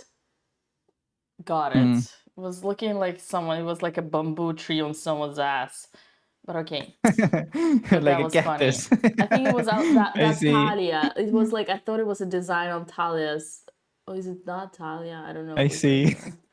Yeah, that's interesting. Somebody's coach was like, because you played a bad game, next one you have to sit on a cactus. That's a great technique. Next time you will know your Romanian opening and better. Russian chess schools have same techniques, Alex. I'm glad. Speaking of techniques, I wanted to ask you, what do you think was in Alex's mind when she was putting the knight on b4? Do you think it was just one one move idea to stop e5, and then after the most obvious rook d1, she's like, oh. No, I think it's more like she just cannot focus in this tournament, so it's like a chain reaction, like many games in a row like that, because it's very tough psychologically whenever you lose a game, and then the next one is even harder. Because as I said last time, like with open tournaments are pretty chill in a way that okay, you beat a weaker guy, that's usually, unless you do something very bad, you always have some chance to win. And then, okay, you play some very strong player like 2300 that, okay, beats you so bad that you don't even feel pain sometimes. Yeah. Or you beat him if you manage to get like good opening. The thing with Alex is that she can play great whenever she gets great opening. Like she defeated an international master in the first round of Reykjavik. Yeah. It's just an issue of not having gotten any good openings whatsoever this tournament. Yeah, makes sense. Like the only good openings she had, it was Exchange Slav, where, okay, opponent was very well prepared, I have to say. She has never played that line, and her opponent knew the best thing. And, okay, it's not like she had to lose that game. I think she could have made a draw easily by not giving the pawn.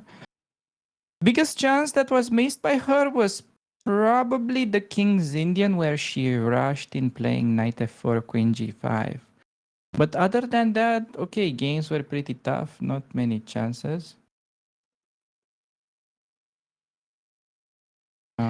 Yeah, I see. We will be working on that for the next tournament. How? Yeah. What's? If I'm not getting fired. Oh, you're not. Oh yeah. Yeah. Well, with a hammer back, I don't know. Well, I'm sure she can. She can appreciate your positivity. I don't know, but Yes. let's say At least I can be like a psychologist. Yeah, it's important. It's important. It's very important, especially at this level. Like I talk from experience. For me, chess. I've spent once I made I hired a grandmaster who was like a specialist in chess psychology, and for the 1 month straight, like almost every day, we only talked about psychology. We didn't talk about like moves. We didn't have any else. We only talked about chess psychology. Yeah, I had lots of issues with psychology. I'm actually working on this. I feel so much stronger now, which is crazy. But so psychology is important. Wait, I wanted to make a conclusion. Yeah, so assuming like, okay, let's imagine you are not fired and you continue. Yes. What would be your approach? We still have 3 games, like 1 game today, 2 more games to go in this tournament. Alex needs to just to bear with it, then 1 week, like 10 days, whatever, of breathe, and then another tournament. How would you make her ready for the grind, to continue the grind?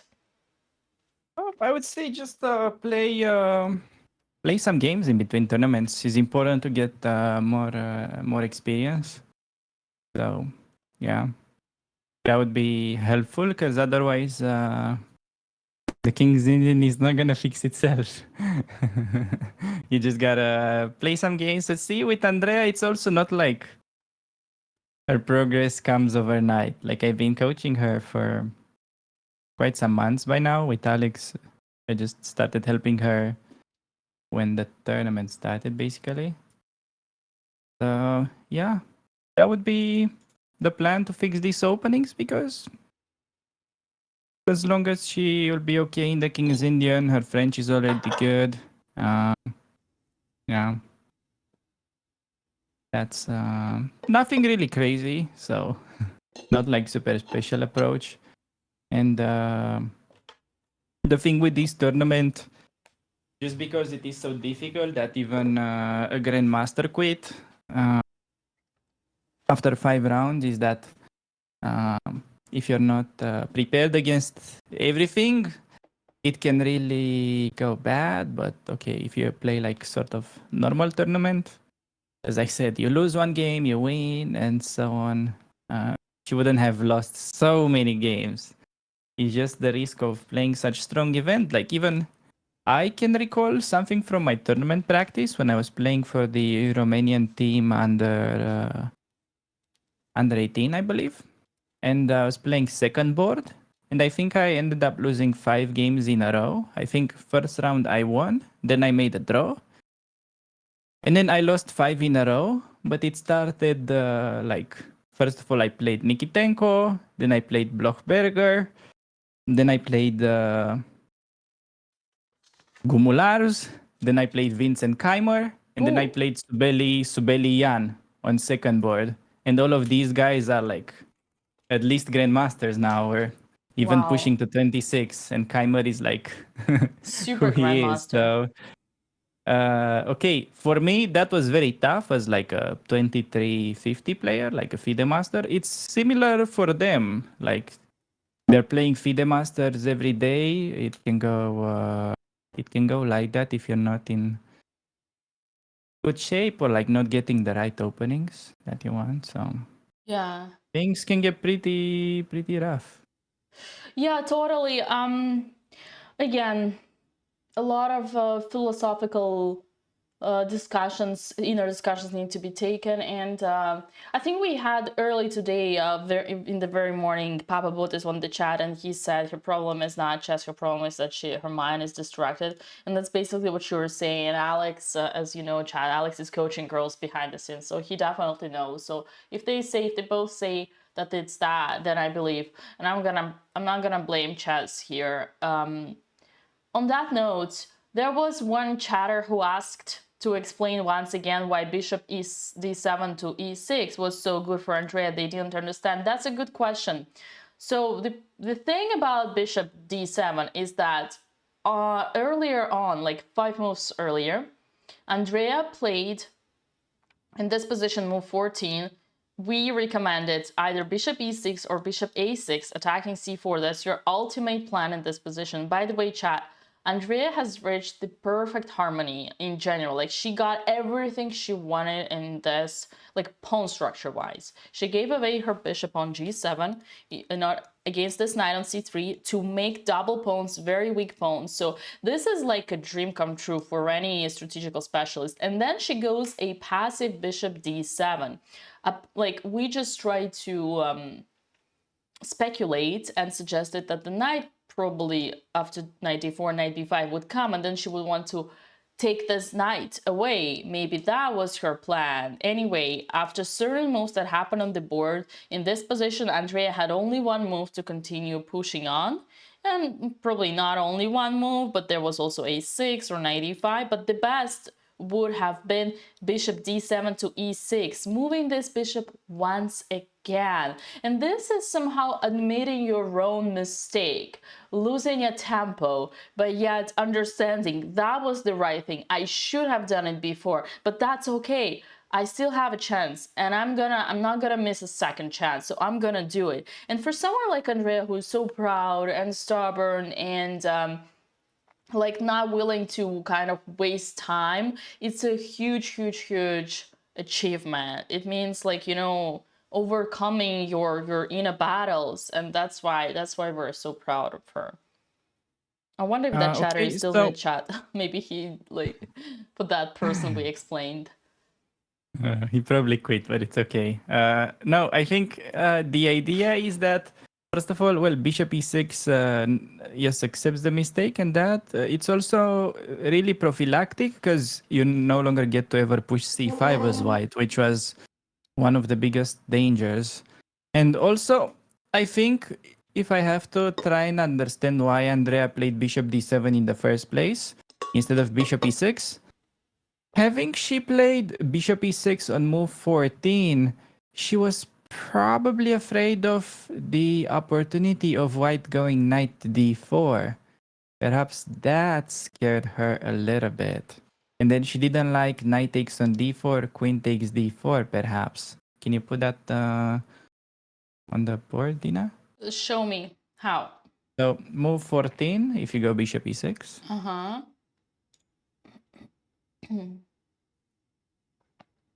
Uh-huh.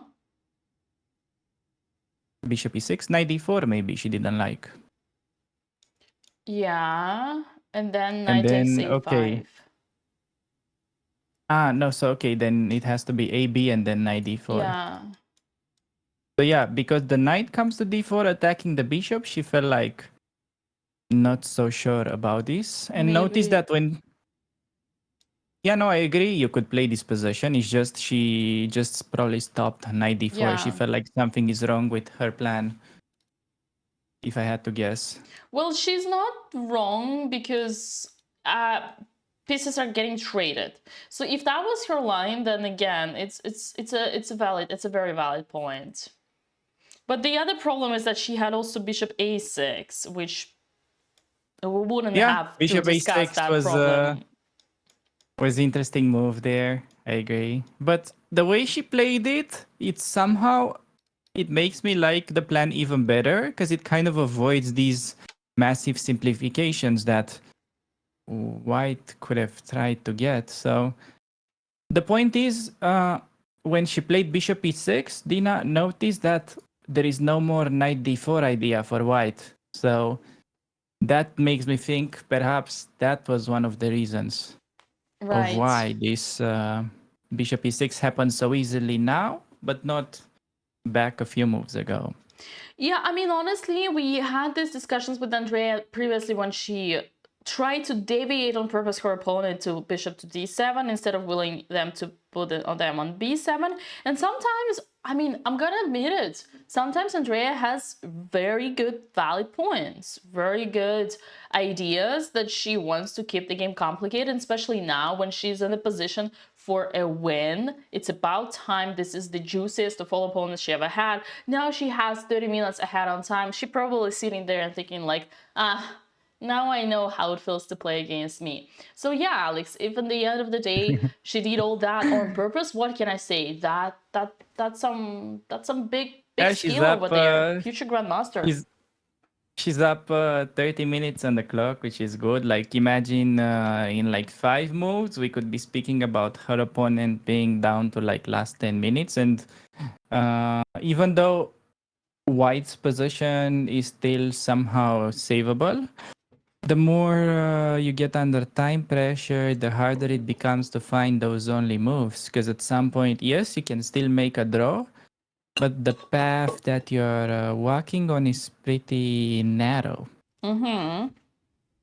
By the way, do you know that story about that man who basically was walking on a rope that was connecting the twin towers? Have you heard of that? No. He walked on that with no security cables. I think. I'm not sure if it's true or it's a legend.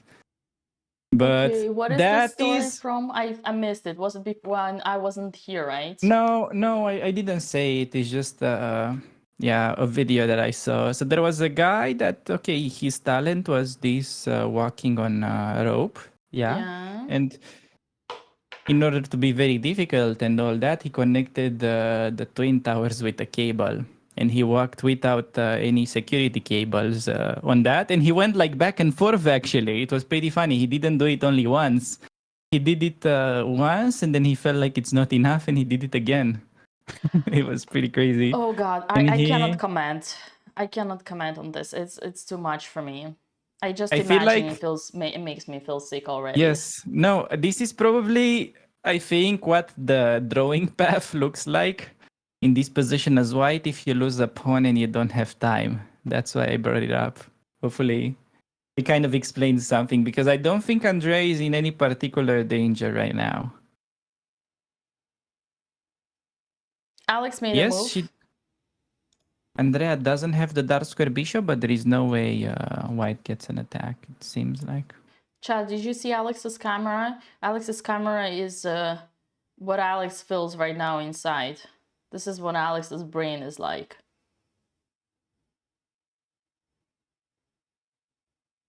Yeah. Well, she has less space. She's trying to exchange pieces. This is natural. It's a good idea. It's just that she has many misplaced pieces. That's the problem. Okay, Andrea is walking. That's good. Yeah. Good for her. YouTube chat says there's a film about it, Man on Wire. Yeah, you need to watch it, Dina. All right. Okay. Yeah. Another person said Alex broke one of Dina's rules. Do you mean by playing knight h5, or you mean the other Alex? Knight h5, what rule does it break? Yeah. Oh, we talked about it yesterday on my stream. I went on a dungeon rant about how you don't weaken your weaken your fianchetto bishop. The thing is, I know what you're gonna say, chatters, but what about Andrea? Andrea's story is different because there is a pawn on a6 that protects f6. There is this weakening double square pawns, and most importantly, look, all white pieces are on the queen side. So the only bishop right now, and he cannot use it, and the knight on f6 is still protecting. So I hope everybody watching us right now, all 9,000 people, can see the difference between weak fianchetto squares for Alexandra and not weak fianchetto squares for Andrea. Wait a second. Are you trying to imply that the Russian School of Chess does not encourage fianchettoing your knights? No, Alex, a Russian. Oh, your knights. Ah, good one. I fell into this. He tricked me. I do imply that Russian chess school forbids to trade fianchetto bishops unless you have a concrete reason, like Andrea had today. Knight takes c6 happened. Queen takes c6. Andrea's position is getting better and better. I can see this one. The Anna over here. What? Rook winning. FB1? Why Come did on, he do Andrea, it? bring the Anna to Oh, the it was a good move apparently. Ah, so he wants if takes. He wants Rook B7 idea. Yeah. Good point. Andrea can actually push the A pawn. I wonder how bad it is if you take on C4 right away. Yeah. So like. But there is trade Bishop everything. A7, no, in the end.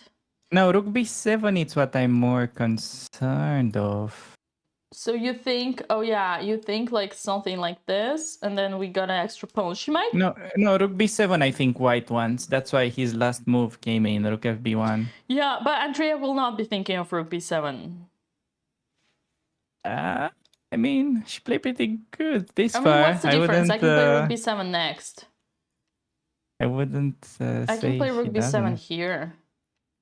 Yeah, but I think. now your bishop is pinned. Well, yeah, Rook B7, see Rook C6, Rook C3 attacking the bishop, and I take it anyway. Mm-hmm. So I think regardless of what he wants, the best for Andrea is that these pawns, they're doubled. And just because they're doubled, they ain't going anywhere, girl. They ain't going anywhere. They're gonna be staying there. So just push your Anna Kramling to the queen, to the 1 million subscribers for Anna Kramling. And not easy. A5, not an easy move. I think it's natural. I think it's natural. It's like it's natural, but it's also kind of tempting to try and go into this rabbit hole of entering the endgame. True. But A5, it's such a good move. A5, good winning chances. True. The other one, yeah, I'm drawing chances. Well, Rook B6 is kind of annoying, though. I won't hide. Okay, Queen C7. Oh my god! I just blundered. Okay, but why Queen D7? Anna Kramnik. Anna Kramnik to the queen. The reason I call this pawn Anna is because it's an A pawn. You know, like our dear friend Simon Williams says, Harry the H pawn. So yes. So like you can name every pawn with a proper name. So I think she's looking at A5 actually. By the way, she's looking at the board. I think she's considering A5 now. Which is very good. Like if she finds A5, real pressure on opponent because it's almost like his counterplay is not that obvious anymore after A5. Right.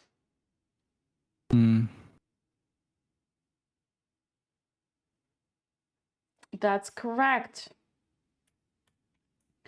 Pam pam pam. I like The how the second yeah, best go ahead. line. Oh, she took.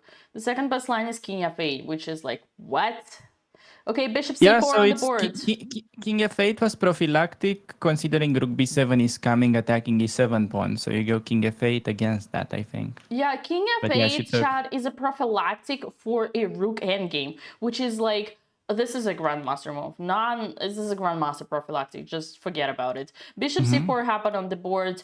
Bishop takes C4 next. Queen takes C4. Queen takes C4. Rook takes C4. And then we gotta see either Bishop A7 or Rook B7. Fun fact, chat. Andrea Botez hates endgames, and yet every single game she gets endgames because sometimes you cannot control the flow of the game. And you know what? Okay. Bright side about it is that we're not gonna lose. I think I know how this game is gonna go. So I think they will trade everything on C4. Rook B7. Rook C3, Bishop D4, Rook D3. Yeah. Rook D3, Bishop takes, Pawn takes, and White will try to save this endgame. Well, After Rook cool thing is A7. that we can push here. We can We're easily still like up a push. pawn, yeah. I mean, yeah, so King G7, F5, I would say. No, why H5? Because it's a first line of computer. Oh, yeah, it's a good move. I was wondering whether we can just try to create a passed pawn and, okay, not maybe immediately, but King G7 first. And then, yeah, it's like you get this passed pawn. It's not easy, but okay, if you get him in time trouble, not such simple Yeah, defense. Andrea can easily outplay him here. I think it's an easy play. I love this personally, chat, because in the worst case, yes, we're gonna hear some crying and whining, but it's gonna be a draw. You know, a draw, we take it. It's a result. It's a positive result. So I'm happy here. I'm like a mother who is not worried for their children because they entered Harvard and not Cambridge. What? I said as long as she gets to pursue the education. Oh, wait a second. Andrea did not go to college. All right. Okay, Rook B7 on the board, Back to Dina. getting worried. Yeah.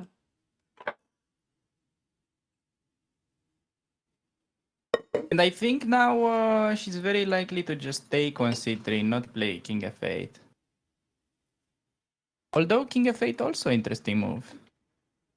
But not her style. I think Rook C3 is just going for this extra pawn Rook and game and hope for the best. The best here is King F8, which is we saw. But imagine how Stockfish is crazy good. It's like he calculated all that, playing King F8 back with 20 pieces on the board because they knew that the endgame Rook endgame would have been inevitable. This has always surprised me, amazed me, and all the other me. Now it's okay. It's not easy, but I think it's findable because it's like the C4 pawn is not running anywhere, and you try to look for a way to potentially still get an extra move in or something like that. Interesting thing is like here, Engine does not move the knight and accepts the ruining pawn structure, creating pawn islands and doubling pawns because, you know why, chat? Because bishop is so strong. Bishop is so damn strong and so much better than the knight that even like if we were like making a move h6 and saying, please, Oh, by the way, the bishop on d4 is a wooden shield. Take it. Did you know that? Take it. Wooden shield. No. Yes. It's an expression, right? That's what you call a wooden shield, yes.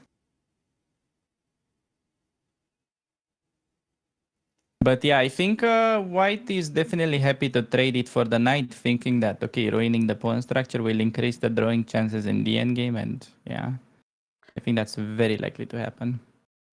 Yeah. You know what, Alex? This is fun story.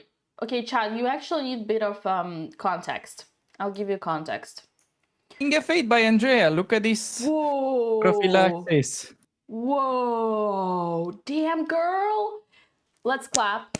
Clap. We're all clapping.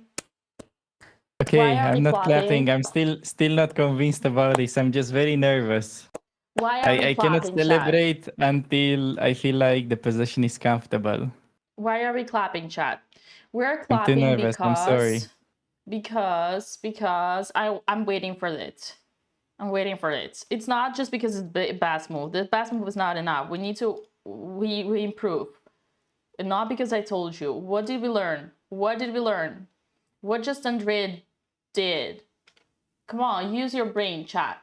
Use your brain. King to the center. Exactly. Maybe she didn't notice C3 was hanging. Oh yeah. No, king to the center. Could also be that. King to the center in the end game. That's why we're clapping. Chat, we're clapping whenever we learned something new and we improved. Andrea plays perfect chess. She does everything correct. She brings the king to the center. She learned the strategy. She figured chess out. Develop your piece. You castle, take the center, castle, develop your minor pieces, connect your rooks, bring your rooks to the center. When reaching the end game, bring the king to the center. That's all. How long it took us? It took us 7 games to learn it, but we did. That's why we're clapping. She solved it. Sorry, Alex. Yeah, no. That's good. And okay, King F8. One of the benefits of this move, I think it basically avoids the bishop trade for the knight pretty much. And do you know why King F8 is actually even better than taking immediately? It's actually a pretty strange reason. So if you played Rook C3 instead of King F8, maybe you can show that on the board. Apparently, best move would have been Bishop H6, and then yeah, you're stuck. Bishop H6, not Bishop D4. Bishop H6 is what computer prefers. I would have gone Bishop D4 there, but oh okay. wow, man, that's That's why King F8. If you check, she goes King E8. Yeah, see, chat, that's one of the reasons why you really need your king active in the end game, because the moment it gets caught, even 2 pawns down, imagine how strong this bishop is and how weak this king is and how important it is that even 2 pawns up, black is still not having any advantage. Okay, it's hard to have an advantage when your pieces cannot move. Did you hear that? Did you hear that? Take a note, chat. Take a note. You cannot have advantage when your pieces don't move. Yeah, And I think that's generally a good rule of thumb. And it's not like we didn't say already 20 different great things, but there was this chatter that deserves a special attention, he said. And we are 1 hour on the clock. Man, when was the last time we saw Andre in the end game? Move 22. Move 22, Yeah. and in the end game with 1 hour on the clock. And not being down a piece. Exactly. Exactly my point. All right, I feel like we got too much of dopamine here, and it's time for us to get back to Earth and realize that life is not all roses. And look at Alex's position. Yeah, there's a big problem with that position, and it's quite instructive for chess beginners because you think that in order to win a game of chess, you need to do something special. But what it generally only takes is to have one weakness, and you can lose simply because of that. In this example, the eval bar is so much in white's favor simply because our pawn on d6, it's called a backward pawn. So, yeah, I like to compare these pawns with an upside-down turtle that cannot move. So, opponent lining up his heavy pieces against that pawn. At some point, these kind of pawns drop. So, that's the issue. So, basically, Alexander was right. There was this bishop on d4 that needed to be traded. The problem is she chose the wrong piece to trade, and she probably realized too late that the bishop needed to be kicked out. So out of desperation, she played knight h5, kicking the bishop away. But again, we don't want to repeat ourselves. But had she chosen knight c5, same direction, rook d1, and now knight to e6, asking the bishop, you either go away, asking the bishop, what are you doing tonight? Either go with me or leave. And in any case, let's say some random same move, queen to d2, we take, and they take, oh, sorry, and they take, and look, we don't have any problem here. Instead, getting the bishop swapped by the other bishop. Oh boy, yeah. Like even bishop f6 here would have been, this would have been a dream. Like it all comes down to your fianchetto. When guys, fianchetto is okay, just don't trade. And don't trade the fianchetto bishop. And if only I could bring this knight maybe back to e6, look. If only I could do this, or this, or this, or this. Not this though. Maybe we can do it. Oh God. I'm almost there. I'm almost there. Oh no. I'm late. Okay, rook a3. Probably a5 coming or what?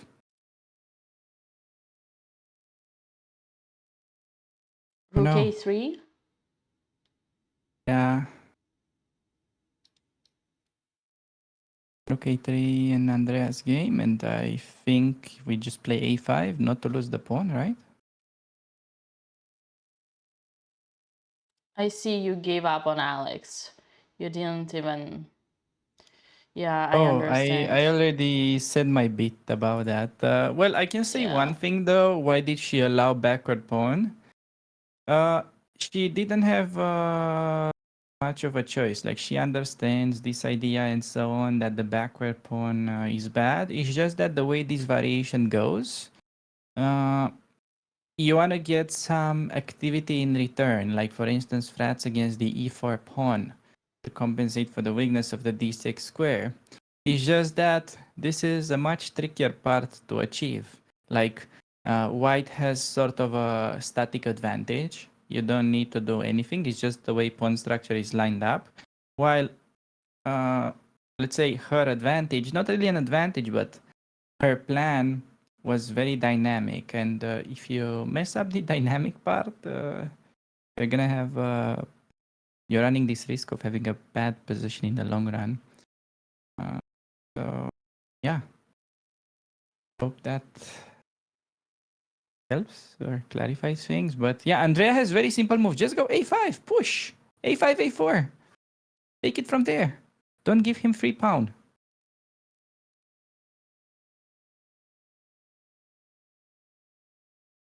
Come on, Andrea.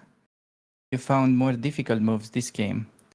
By the way, this is the moment where Andrea could grab the biggest advantage in the game so far if she plays a5.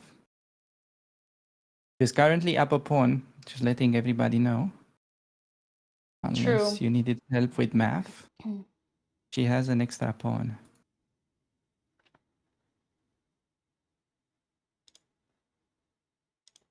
Okay, a6 or a5, but yeah, a5 is more logical because you go a4 and we have it on the board and she still has plenty of time. Opponent soon will be down to 20 minutes and she has easy plans. She can go king e8 and then maybe some like knight d7 for instance, maybe knight c5 coming to take care of that rook. Yeah.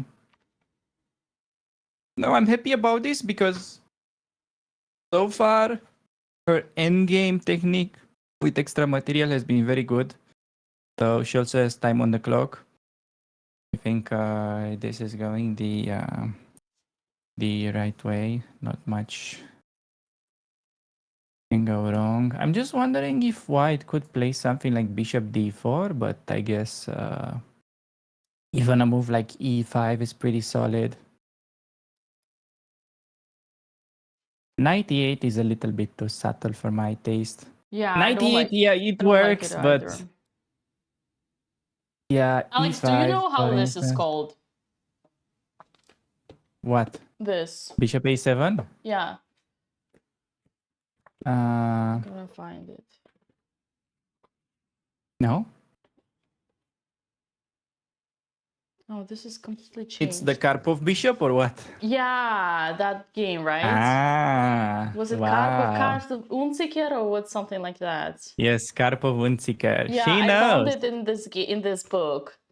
Look, That chat, she knows. you know, I She don't know. knows I didn't Russian know. School of Chess. That was proof. No, you know, Alex. You know. Look, chat. He knows. No, I have to know. Yeah. That's what I do. That's the book I that don't leave this was office. sold out. Yeah, guys, we were with Andrea taking breakfast when the main publisher of New Chess came to us and gifted me this book, saying thank you for making this book sold out. That's a copy for you. That was so sweet because I only had it in Russian and in PGN. All right, Alex, So, what's going on? what's the offer of that book? It's Terехин, Alexander Terехin.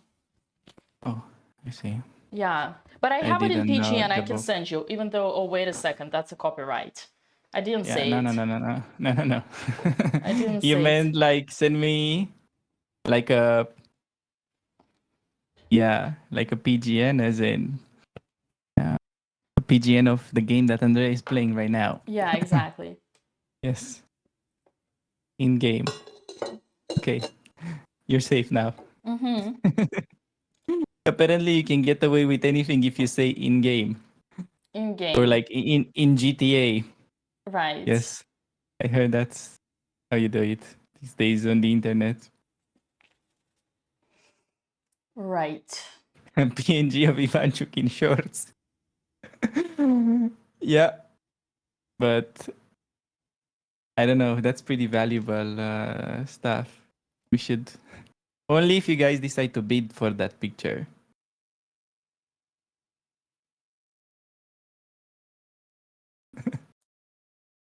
I'm wondering how much would people be willing to bid for that PGN if you donate the money to charity. I think that would be a nice experiment. Okay. All right. What do we have? King F2. White makes more and more bad moves. Nice. Okay. Andrea should learn from her opponent and bring her own king, which she actually apparently knows how to do, and go king e8. So that you can finally improve your horse with knight d7. I wonder what are the chances. Oh boy. King F2 is so bad? Why is it so bad, Alex? Wait, because she played a5. Because she played a5. Wake up, Dina. It's about time. Andrea played a5. No, it's just that, okay, this is the position where I said that it's so hard to make draws wide, like walking that rope, connecting the twin towers. So if you keep making these normal moves, I mean, black normally brings the king, consolidates, and there is not much going on, realistically speaking. But okay, still Oh, it's king e8. not super obvious because until this position becomes like a sort of easy conversion, we need to get rid of the rook on b7. That's the only annoying part that we'll have to take care of. Okay, Andrea has to not rush also with moves like d5 that can distract her. I think d5, okay, looks tactical and clever, but just d5 and okay, you almost don't have squares for the knight, and then the bishop activates. So d5, she shouldn't play. She should just play slow maneuvering chess, which we can do if in the right mindset. Okay, king 8 on the board. Nice! Man, she really keeps playing best moves, doesn't she? 98 accuracy, 25 moves. What is up with her, chatters? Oh my god. She did it. And she also plays very fast.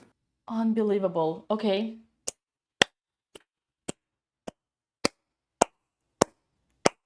Andrea 2800 elo. Indeed. Why are we Okay, so clapping, maybe chat? Why are we clapping?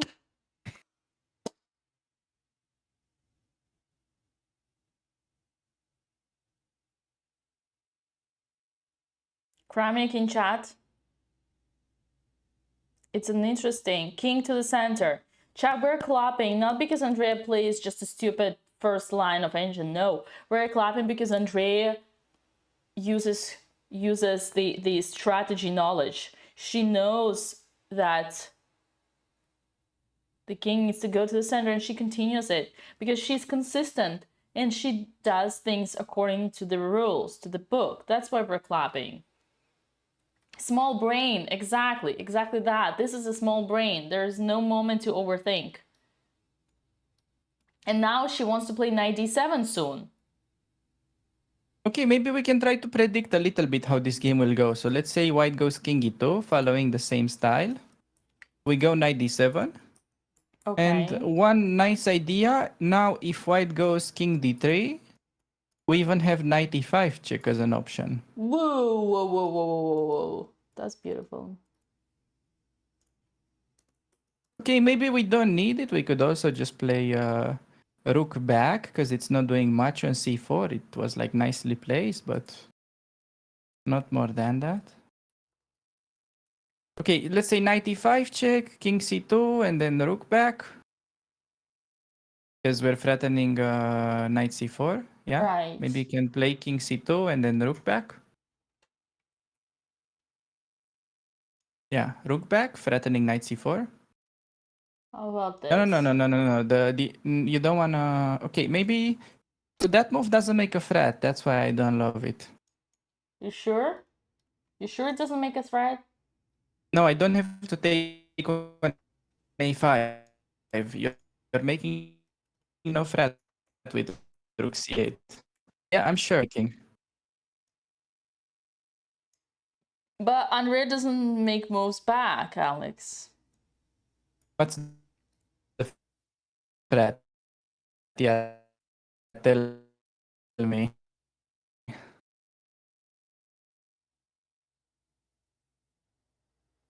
You place the threat. Hello? Yeah.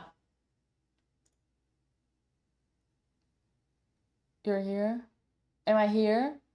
Oh no. Oh no. Is it just him? Hello. Okay, I'm back. Maybe now you can hear me. Yeah. Good. Yeah, I got you. You want to prepare knight to c4, I understand. Rook c6, No, I'm just maybe? saying that your rook a c8 move has no threat. That's why it's not my first candidate. I see. I agree. Rook c6 maybe, not c8. Rook But c6. c8 because I have my rooks connected. No, but here you can double them. Double to do what? Always helpful to double, just in case. Yeah, but it's like I have this kind of, maybe because I'm a retired player, I like my pieces to be defended so I don't blunder. Ah, if you insist. Yeah. Like rook c8 and then let's say white just waits, right? Like maybe bishop f2 or something. The question is, how do you kick this one out? Yeah, so I don't think you win by necessarily promoting the pawn. Okay. All right. Show me. Yeah, I think you can maybe just bring your knight to c6 and then remember that our biggest problem is the annoying rook on b7. No, so we went to the good line. You stopped in the best moment. Right. Damn. Okay, You knight to were one move d7. away from Dina, come on. You were one move away from having an epiphany moment and you just went back. No. Come on, so knight e5 check, rook back. Yeah, rook c8 back. And then the now? plan is to go knight c6 instead of knight c4. Knight to c6. Yeah, so I'm kicking out your strong bishop. I'm protecting my a5 pawn, and I want to go rook a b8 next, which is exchanging your only good piece. Man, I don't want to say it. I don't want to say it. Should I say it? What? I lost you. Why? How do you put the knight on c6? No, so instead of playing this knight c4 move that goes for cheap tricks. Yeah. This is how he's gonna And do bishop it. b3 and then rook a b8. And you no more have... no knight d8. Come on. Rook a b8. Oh. Who let you do the moves? Oh, shout out to Lile. We got a raid. Thank you for that, Lile. What you do now, You man? guys. Oh, you do this No, one. the a rook, Dina, so that I force it. Okay. I don't want to give you. Got it. I got it. Okay, Andrea's it's not camera is easy to back. find. Yes. It's not easy to find this sequence, but I think this would be the most technical way. Right. Basically, this may seem counterintuitive, like you've made so many retreating moves, but once you realize you don't have an easy conversion because you cannot bring your king. You cannot bring your king because of the b7 rook, so you need to try to look for ways to get rid of that. Agreed. All right. I mean, at least Andrea cannot really be worse, right? Mm-hmm. I think that's what we can say about this game so far. And her opponent is... So her opponent doesn't have any like difficult moves, but he's still spending time. He has only 10 minutes left for 15 moves. So he's gonna go for the line I mentioned, King E2. Andrea will play Knight D7 because she knows King D3 is coming. So this part is easy. It's more about realizing that the Knight on C4 is not so useful because it's tempting to go there and then, yeah.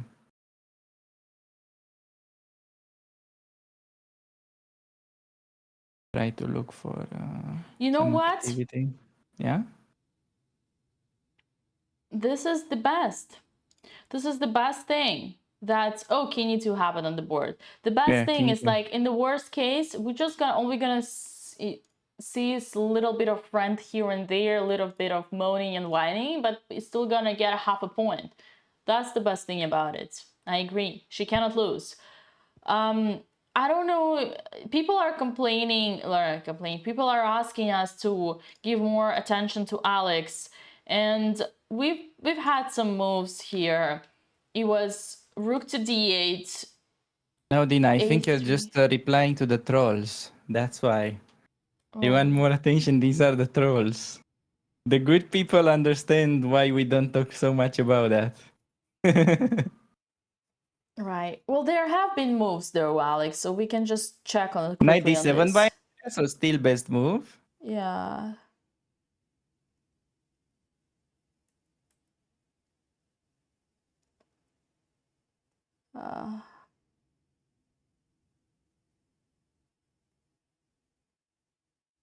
What do you say, chat? Maybe we need to make a poll. Moment. Maybe we need to make a poll. Are we neglecting Alexandra? Maybe not that, but should we give more attention to Alexandra? To Alexandra's game? Come on, now the trolls got in your head so much that you're gonna even give them a poll. Okay, let's just say why is it so bad? Just tell me why is it so bad? Like just for a second. Andrea, we have nothing to worry about. She's doing fantastic. Well, at Andrea, it's critical moment whether her opponent collapses soon or not. Well, he's gonna collapse anyway. Not so easy. You have to find now rook c8 move strong for Andrea, but these retreating moves like in your camp with Yakovenko, not so easy to find. Yeah. Okay, just quick update, chat. Last time we talked about Alex's position was after... Don't laugh. I see you laugh. Don't laugh. Bishop g7, knight g7, queen d2, rook to d8. Rook to d8 was particularly bad and passive. It reminded me of yesterday's knight to e2 instead of developing the bishop. But in the moment of desperation, Alex, I know what she's gonna say. She's gonna say that she felt hysteria. A3, knight back to a6, knight on the rim is slim. Well, maybe he will go to e5 now. Knight to e8. There's no more time because this e5 move basically wins a pawn by force. It feels like that's why we're not talking about it. Because now knight e4, for instance, simple move. What do you play? Yeah. Because if you play d5, you're not even making a threat to take. Am I annoying when I say the problem is that the development is not over, is not finished, wasn't finished in this game? Is it tilting to hear that? For me? For chat. Or for them? Yes, yeah. It's just I feel No, like I think for them it can help if you say this. It's just yeah. For her, yes. I didn't tell For her that her, yesterday she because knows. she didn't want to hear it. But it's the same mistake. But she knows it. She probably knows it. No, the mistake is not really like not developing. The mistake is not knowing your opening line. That's the Yeah, I think we disagree on in this one, reality. Alex. But it's okay. It's okay to disagree. No, disagree on what? On the fact that she doesn't understand that she needs to develop her pieces? No, I think it's okay to suffer, but get lost so fast is because of the development. I think I No, it's not the development here. Come on, Dina. it is. No, it's the And backward same pawn as on d6. yesterday. Yesterday was also development. But Okay, let's go to move like 15. Show me what crazy developing move she missed. Okay, move 15. Before taking on d4. Oh yeah. Like what could have been developed that would have given If I her do like a good this, position? Bishop d7 and then rook e8 and rook d8 and bishop c8. Okay, that looks similar to the John Stark game. That wasn't also very nice to play. Yeah. Like what if I play d5 at some point and then knight e1, knight d3, f4? Does it help that you developed? I just don't want to throw my game too fast. I know I'm gonna be worse, whatever. I just don't want to throw my game. But okay, but yeah. if you don't want to throw your game, it should also help to know your opening. Okay, guys. This is the ultimate debate. We can speak for hours and hours. The truth is, it is what it is. And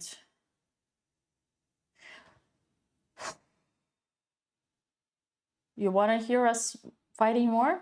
You want to hear us fighting more? Okay. Let's fight over Andrea. Let's make bets. In how many moves will she win? Okay. Will she find rook c8? If she finds this move, I'm honestly gonna be impressed. If she finds rook c4 back to c8.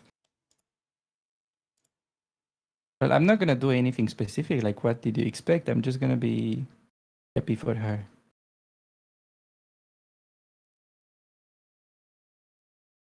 Man, that's tough move to find, but you realize that the rook is not doing anything on c4. It's like attacking a pawn that's defended. So, luckily, a4 is also not so bad. But the point is, I wouldn't start overextending if you don't have like a clear reason to push a4. Like, why do you push a4? It's clear that the pawn is blocked by the a3 rook. I understand that, okay, you want to play aggressive and push, but yeah, you don't have obvious way to push. So when you don't have obvious way to push, you should still look for prophylactic ideas. And I cannot stress this enough, but the only annoying piece is the b7 rook. So if we can get rid of that in any way, that will for sure benefit our position, because once the king enters the game, we can start pushing some pawns in the center also. So it's not, you don't win by pushing the a-pawn and promoting. You win by pushing both the a-pawn and pushing like e5, d5, f5. And at some point, you're going to get a passed pawn on the king side as well. So white will have to watch out for both pawns. And ultimately, that's how he will collapse, in my understanding of this endgame. Although, I wouldn't go too crazy on that. Can we see the board? Yes, ask Captain Dina. So you said put the rook back. This is what I did. Oh. No, I just... Wait! Oh, she doubled? No, she... Wait. She didn't do she anything. Doubled rooks. Oh, she doubled rooks, no? No, she didn't. She didn't. No, sorry, I panicked. Oh, now... What did she do? What did she do? King e8. King d8. Not That's bad fine. move. So she's still going for same concept. King c8 next. If she can get it, that's actually helpful. Yeah. So imagine King c2 gets played and then King c8. That's not bad at all. Yeah, no, that's clever. I think she's still okay, although computer would have much rather prefer the other move.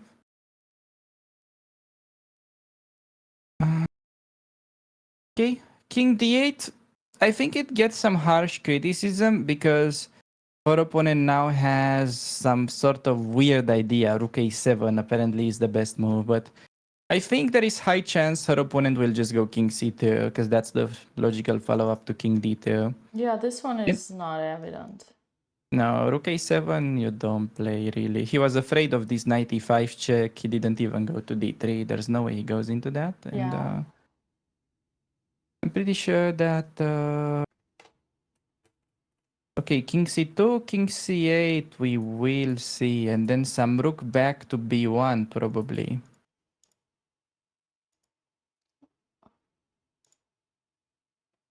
Up. Rook back to b5. He removed the rook voluntarily. That's the way Andrea got into his head. Andrea got into her opponent's head. Rook to b5. Now a4. Let's go. Yeah, Let's a4 go, has to be played not to lose the pawn. And then it's nice that she has simple idea like King c7, King c6 maybe. But you need to be careful not to trap your own rook. Exactly. It's nice when... It's always nice, chat, when your opponent forces you to make the best move. It's always nice like that. Also, maybe like interesting maneuver she could consider after King c7. You can rotate the rook with rook c6, rook a6. And then only then consider King c6. And after that, knight c5 becomes quite strong. Yeah, let's show some moves, Dina. So a4? Mm-hmm. Maybe a4 on the board? Mm-hmm. King d3, let's say. Mm-hmm. Can we put King d3? Rook c6? Rook b4? Mm-hmm. Rook b4, rook a6, and let's say some waiting moves. Yeah, rook a6, we have to defend the pawn. And now let's say some king c2 or something waiting. I would play c4 here for white. I would expect c4, king c7. No. I think c4 is perhaps weakening the pawn the more you push it. No, but it's natural. Let's speak about natural. Okay, let's say c4. Yeah, king c7, and then I go king c6, knight c5 ultimately.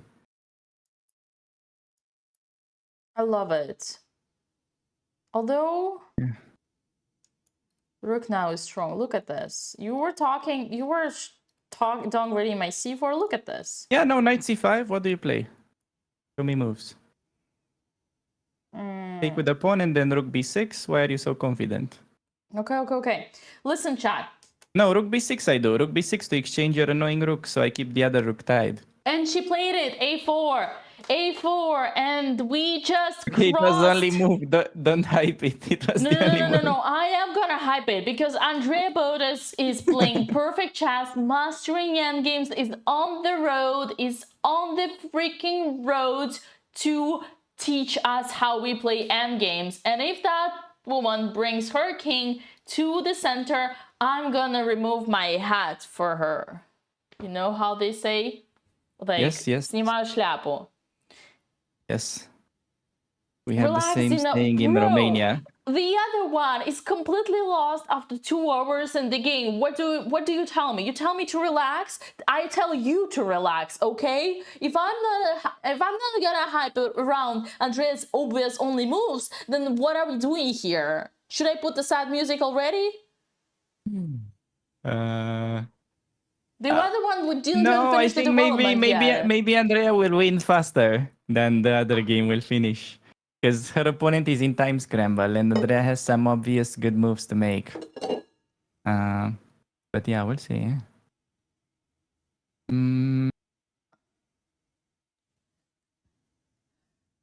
All right. Okay, Andrea has 50 minutes and her opponent less than 8. That is very great news, considering that, okay, her position is good, but when you don't have time, it's easy to mess it up. But now, it's even harder to defend for him with no time. This can easily go downhill, and it's good that she understands, okay, I have this extra pawn, and I just need to improve my pieces and win. Because she had sort of like a similar situation against Alexandra's opponent from yesterday, where she could have just gotten a strategically winning position by playing simple chess. So, yeah. Now she's really embracing the simple chess train.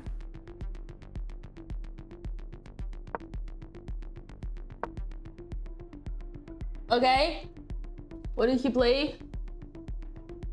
King d3 like expected. Now rook c6. Just don't blunder knight e5, Andrea. Don't blunder knight e5. She's not gonna fall for this. No, she knows. She knows. She knows.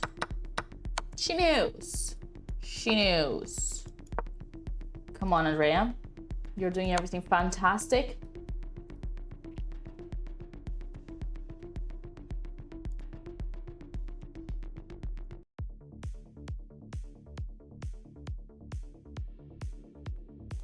Okay, I just hope she doesn't rush with 95 kind of thing.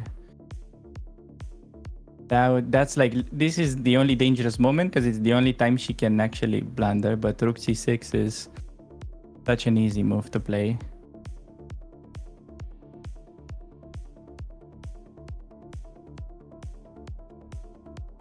And it's obvious that in the past, her opponent was afraid to play king d3 allowing knight e5, so why would he play king d3 now? There's clearly a trap.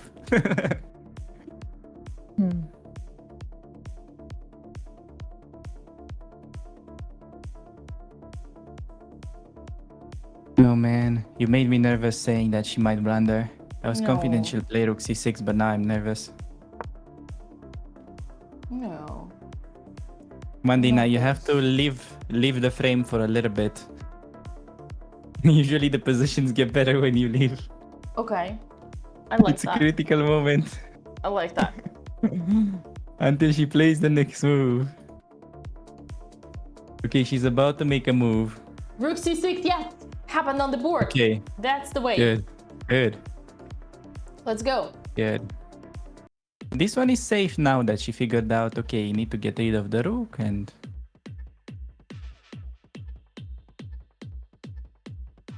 The rest is kind of self-explanatory, you'd assume. Let's go.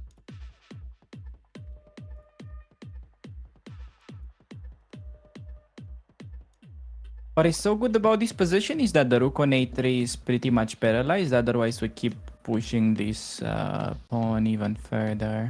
So if you go rook a... Okay, f4 played. Not a bad move. Still, I would go probably king c7 as black. King c7, she's gonna do it. She's gonna play it. Of Yeah, course she's it's gonna just play simple. it. h5 though, chat, this is a No, high level. no h5. for us. I don't like high level. Okay, Let me okay, play okay, low okay, level okay, king okay, c7. Okay, no problem, man. No problem, whatever you wish. King c7 and then rook ca6, king c6, and then knight c5. Yeah, let's do these moves and see what's happening after. That would be my desired way for her to play.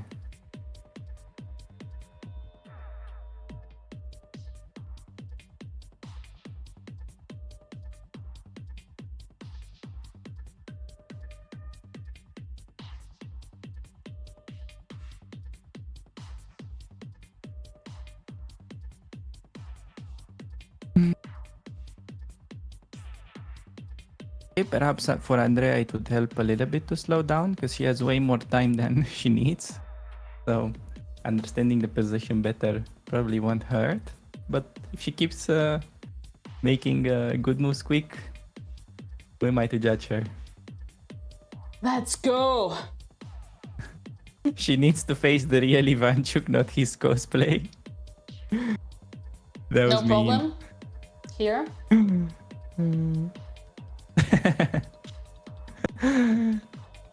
Yes. He just made the move and now he's walking.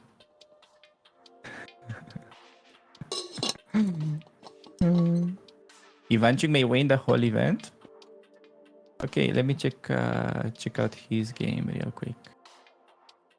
I think he had winning position yesterday against Paklan, but okay, Ivanchuk actually having a juicy advantage against Donchenko's Najdorf. Oh wow, he played this romantic a4 Najdorf. That's the Kamsky line.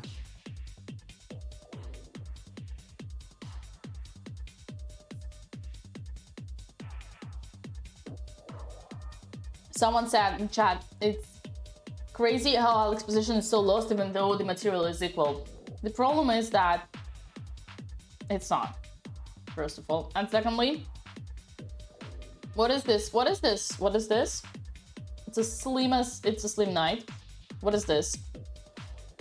Undeveloped bishop. What is this? What is the rook doing in front of b7 pawn? Man, you know what? I think we should do this. And after this, no, after like this, I think we should do this. And after this, I think we should do this. And then the only problem for us is gonna be that unfortunately pawns don't go back. If only pawns could go back. No, Dina, you're playing against a journalist. You don't want him to make an article about this game. You cannot play like that. Okay, sorry. I don't, yeah, okay. He just got lucky. Alex played great. He just took the pawn. He got so lucky. Alex just played real great chess. No, it looks like he took a pawn on a5. That's... Ooh, that's some greedy thing over there. Okay, Alex, you have a chance now or never. Please do it. Develop. Actually, she's gonna do it. I think she'll find it. She's gonna do it. Alex, that's your moment. That's your moment right now. Develop.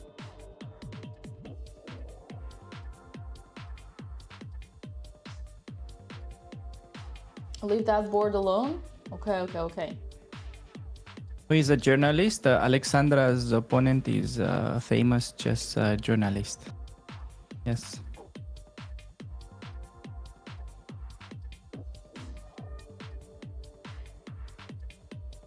Yeah, good that Andrea keeps thinking. She has 10 more moves to make until the time control and 40 minutes on the clock in a relatively risk-free position, so this is perfect. Also, I believe that while you think that's not backed up by science, but I think would also make your opponent a little bit more tired. So true. I don't know, that's just some bro science right there. Don't put that on your wall.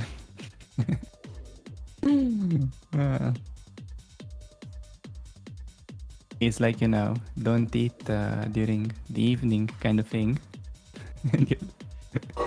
You'll lose weight.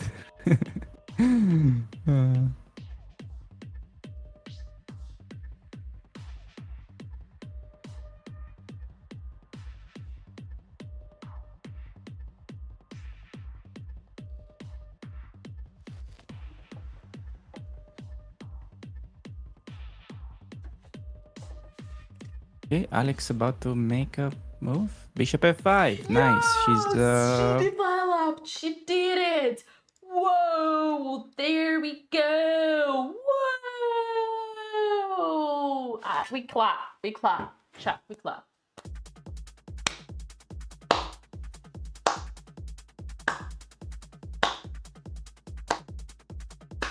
You see. We clap. Alexandra developed. Okay, I have a statement to make.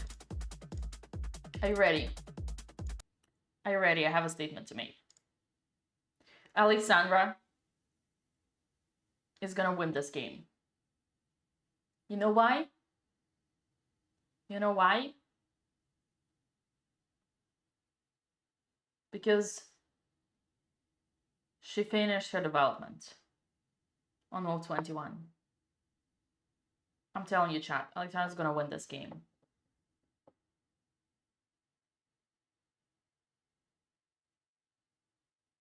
She finished her development. Yes, I know the rook is ugly on BA, but hey, it's not the worst. The knight on E8 is ugly. You say that we're down a pawn in a symmetrical position, right?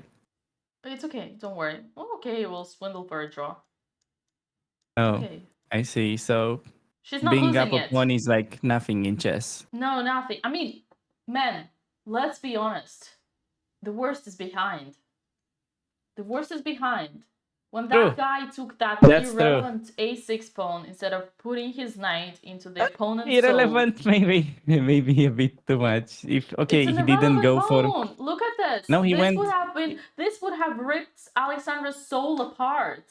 What are you I talking know about? he just went. He just went for the lazy way. I know, but he's still like good with the lazy way.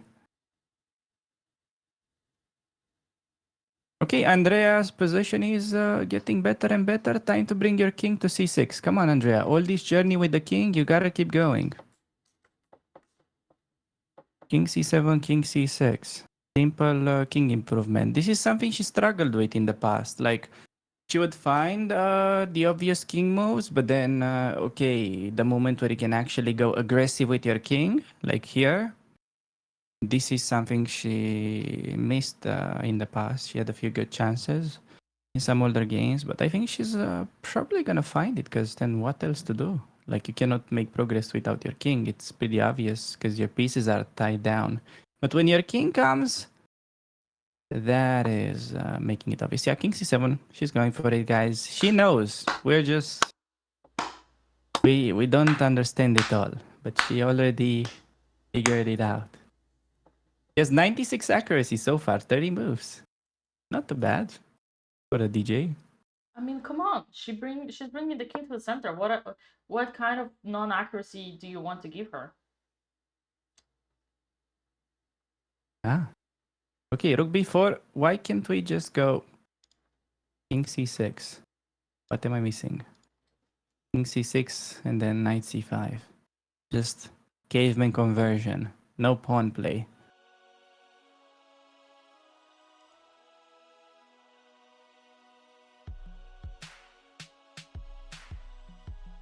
Let's go. Kramnik in chat.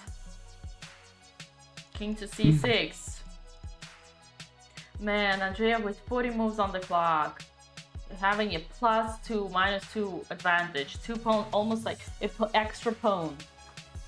Everything. You remember that I said if Andrea loses this game, we can blame Jules Moussard?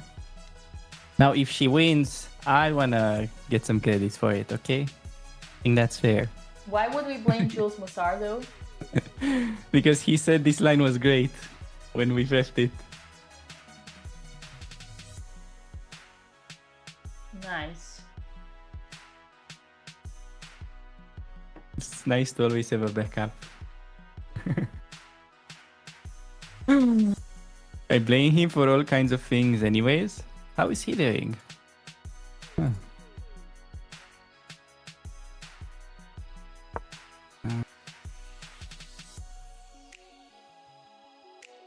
Let me check out the games. Uh-oh. No, actually, everything's fine. Knight b8, computer doesn't like, but it's a very solid idea to bring the knight to c6. Oh, that's actually big brain. Big brain. That's a big brain, yeah.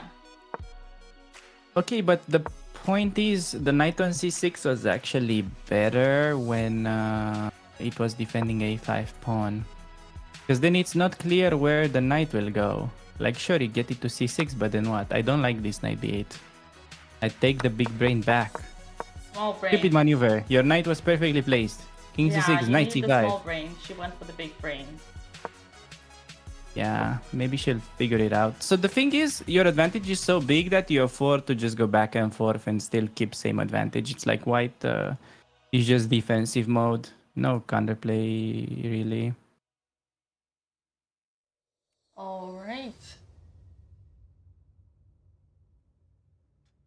And I have never been happier for Alex before here. I can see she's gonna swindle it. I can see she's gonna fight.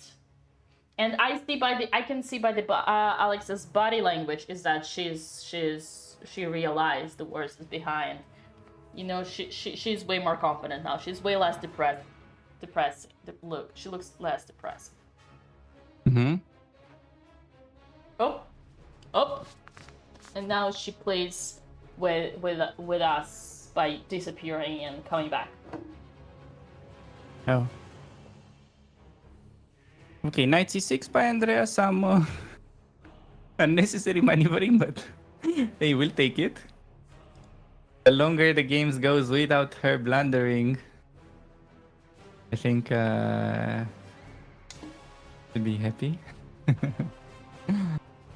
What are you gonna do now? Go knight d8, knight b7, knight c5? That would probably be the best. It's like, sure, you get rid of that rook, but then what? Does she want to play rook b8?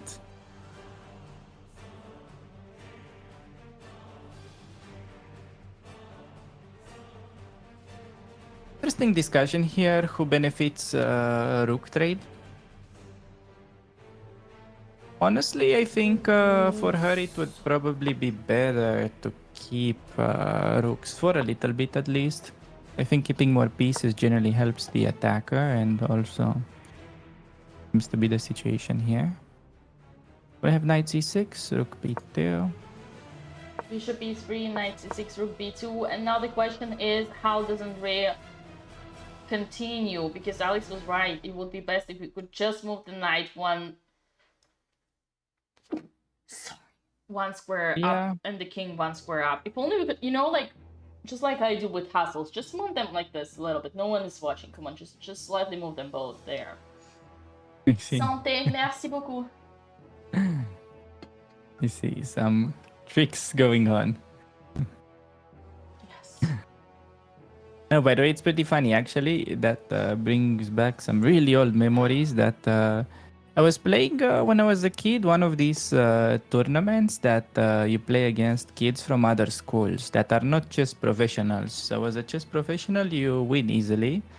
And I remember I was playing against a kid and I started walking because he was thinking for long. And just because I was walking, he tried to change the position thinking that I won't notice. And he was actually kind of mind blown that I was able to recreate the position and call him out.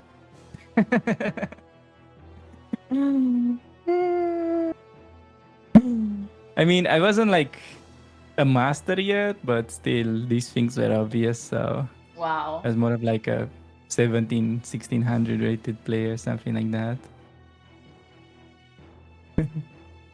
No, he was like completely lost. I started walking and then he changed the position. Wow. Sounds like something I would never do myself.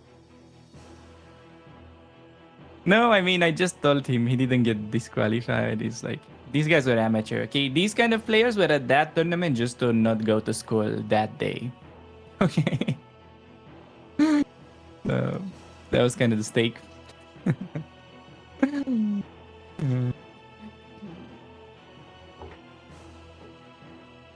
Okay, what to do, Andrea? Why this clever maneuvering for? Andrea, big brain. That's okay. She's got 40 minutes on her clock. She's gonna figure it out. You know, when I was like, I don't know, like how old I was, maybe 12, maybe 11. Like when I was playing in the club back at the days, you know, back at the days when Anish Giri was still training our club. I was playing against one of the kids in our group. Wait, was Anish going to the St. Petersburg club? My mother is the reason Anish Giri is still in chess. Oh, really? Yeah, she was his first coach. Okay, you have to tell this story because you never they did know, it. everybody knows. It's like you don't know it, but everybody knows it. Wait, did Okay. you say it on stream with David Howell? No, it's just I don't know. No, but nobody knows it. Let's see if anybody knows it in chat. Okay, you won.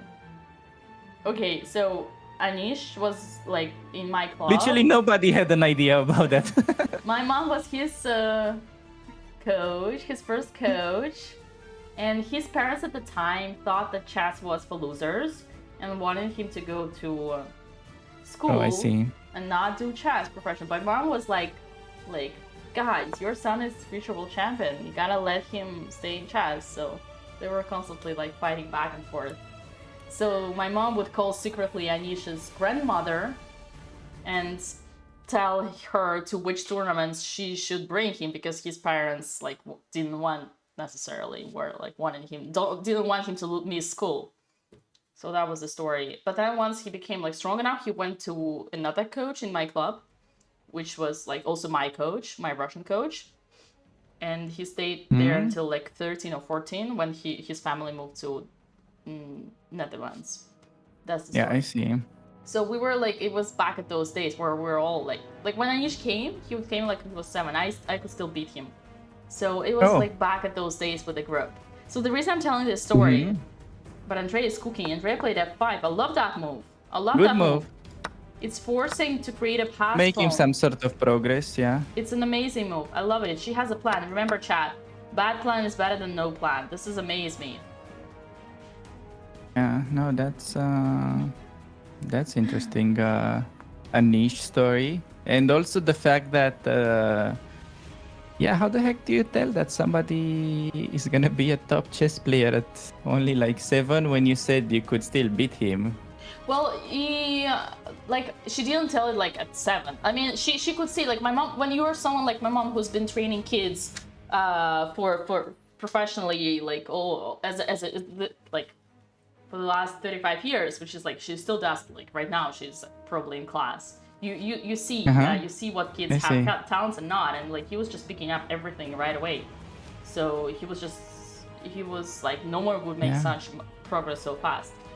So No, but it's crazy. Like, how do you have such, let's say, such certainty? Because I definitely saw, okay, I'm not working with kids much, but like sometimes I say, oh, this kid is talented or that, but yeah, but still, I say it and then they don't do that big results. Okay, so he was with us between 7 and 13, and at 12 he was already 2300. I see. But it was by going to school. Like, imagine what he would be if he wasn't going to school. So chess was basically secondary. the difference was that he was listening to your mom and you didn't. No, but yes, let's agree. That's actually the best. Okay. The reason I'm telling this story, I'll tell you next time. Doesn't matter. But yeah. G3. Yeah, G3 at the board. Now, do you take on E4 or not? I'm afraid E4, if you take it, you improve White's king for no reason. No, this is scary. Can Andrea play E5 and keep the tension? I'm not so sure about this F5 move. Because if you take, you improve White's king. That's no good. Yeah, still Andrea just had perfect setup to keep improving, and he did this clever maneuver that wasn't so clever. And now I feel like, I don't know. So the thing is, her opponent is down on time, so he could make some big mistake and collapse immediately, which is very good. But I'm not particularly happy because I don't see an obvious plan for her. But I see obvious ways to make some mistakes now. Right. Which is okay, maybe me not understanding this endgame could also be that.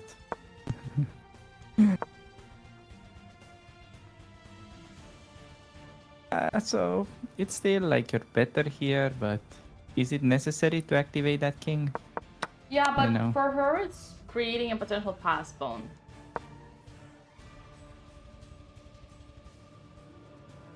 Yeah, but you know, with these pass pawns that can be pushed. I'm not a huge fan.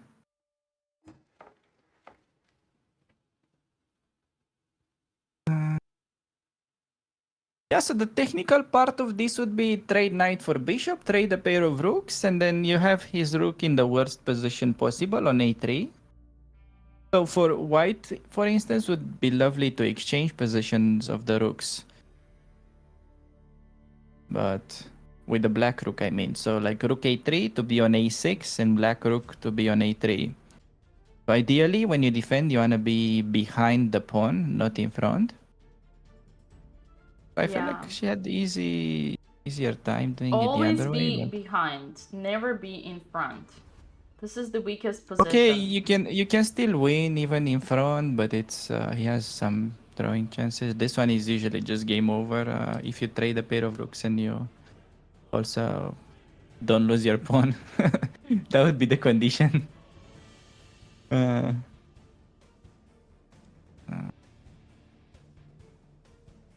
And will she? What is she gonna do? What do you do? So it was interesting question here. She decided to place her pawns on light squares. okay. It was an interesting discussion whether you could try to play some maybe f6, e5 and keep it on the dark squares, maybe to try to make the enemy bishop more passive. Okay. I don't know. Do you have any wisdom on that, Tina? I think I'm it's not a sure what complex would have been endgame. better. I think there is no easy way for white to escape. I think in a way I think that Andrea's chances to win are higher than Alexandra to lose. Andrea's chances are, yeah, I think Alexandra's opponent will have more struggle to, because both of them, both whites here we can see have extra pawn, but this is simpler and I think it's gonna be slightly tougher for white, which is great for us, which is great.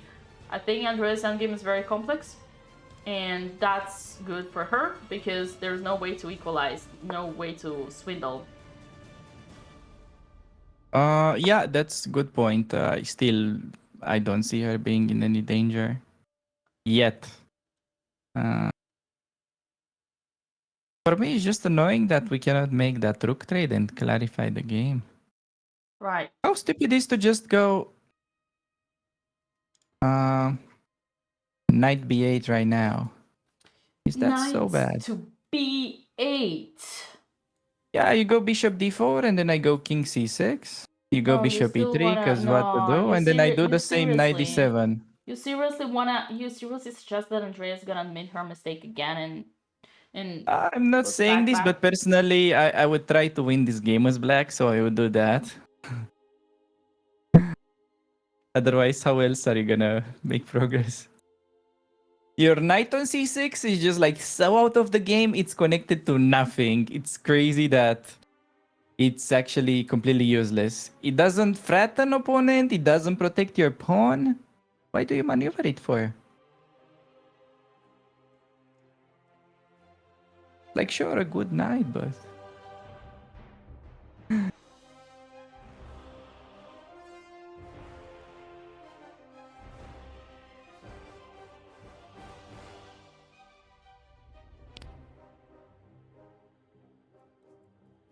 All right. Someone was asking in Alexandra's game, why not bishop c2? Unfortunately, there is an intermezzo, rook to e1. Rook is protected by the knight, queen has to go, we cannot take the pawn. Otherwise, that would be a good one. I'm happy here because instead of resigning, we're gonna see another 3 hours of suffering and then a draw in the end for Alexandra.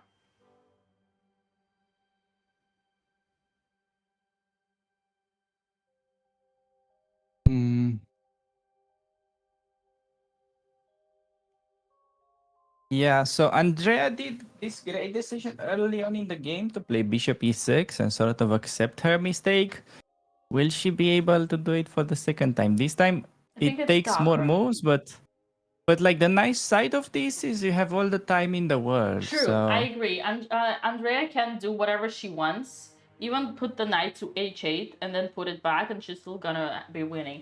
But I think it's deeper than that. I think it's not here. It's tough because it's not just about realizing you were wrong and admitting your mistake, but it's also realizing that offering yeah, what do you bishop play? and How do you knight win? Do you trade win is with your actually in pawns? black's favor.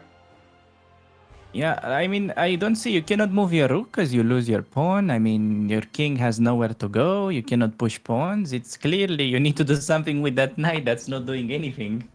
Well, I Okay, don't think e6, I'm good telling you move, she doesn't improving. see it. Not yet. I think I agree with you that once she gets into the moment of complete desperation, then maybe she's gonna start moving her knight. I'm just saying as kind of by elimination. I hope she will find it because okay, she found still good e6 improving, but then maybe she just wants to go taking and d5, which is also not a bad idea. And Right. actually, that works. That's actually interesting. The plan that she found. Yeah, I like e6. He wants to take and then d5. Yes, of course. I didn't find this idea in And then knight initially. to d6, and knight to c. Oh my lands! They're gonna do this. No, I think she wants to go. That's a cool maneuver, but he will try. Oh, he took. Now take with the g pawn. Clearly, take towards the center. Oh boy. Gotta take towards the center, I think. No reason not to. And also, Yes, okay, why it's so always good to take take towards with the the center, G pawn? Yeah, she did it immediately. And just to show you, for instance, now, if white ever plays like h3, trying to get anything, you even have the option to play rook g8 and switch the attack. Oh, That's the second benefit. weakness. Remember, chat? Yeah, In order yeah. to You win can a also game of play chess, you h5 need at some have point two to fix it. weaknesses. But yeah, that's right, Dina. You need the second weakness. I'm just saying that becomes a thing which helps her. Okay, so him releasing tension, it's to our advantage.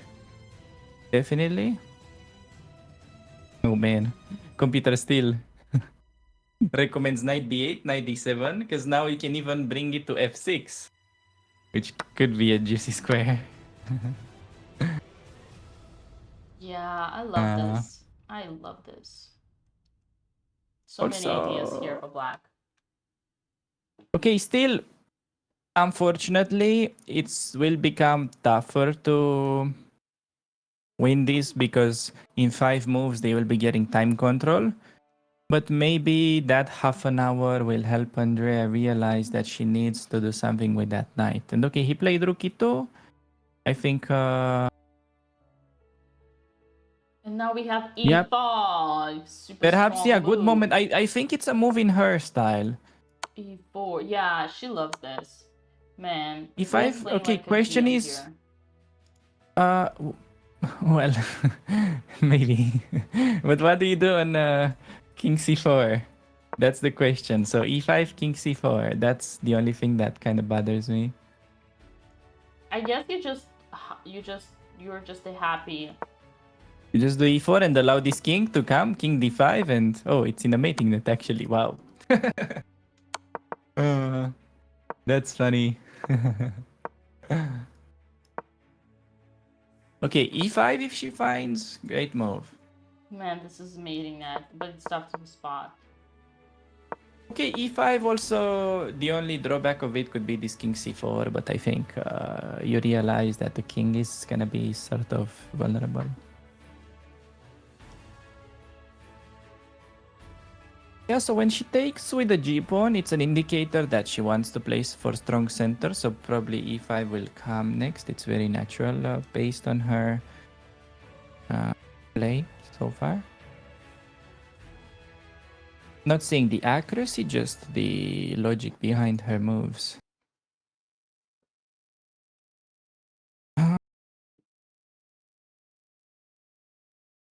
Okay, I'm curious. So far, she's still 94 accuracy, so... Yeah, you're it's getting tired. Yeah, you're probably a little bit disappointed, right? No, I don't buy much into that stuff. Definitely I said that okay, e5 on the board. Wow. Nice. Okay, there is still one tricky idea though. If f takes e5, It's significantly better to take with a knight and then go knight c4. That one kind of uh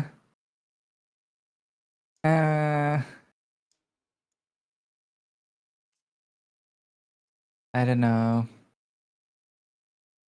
It feels like our position is unnecessarily weakening, but apparently this just works somehow. I think we're creating protected pass pawn.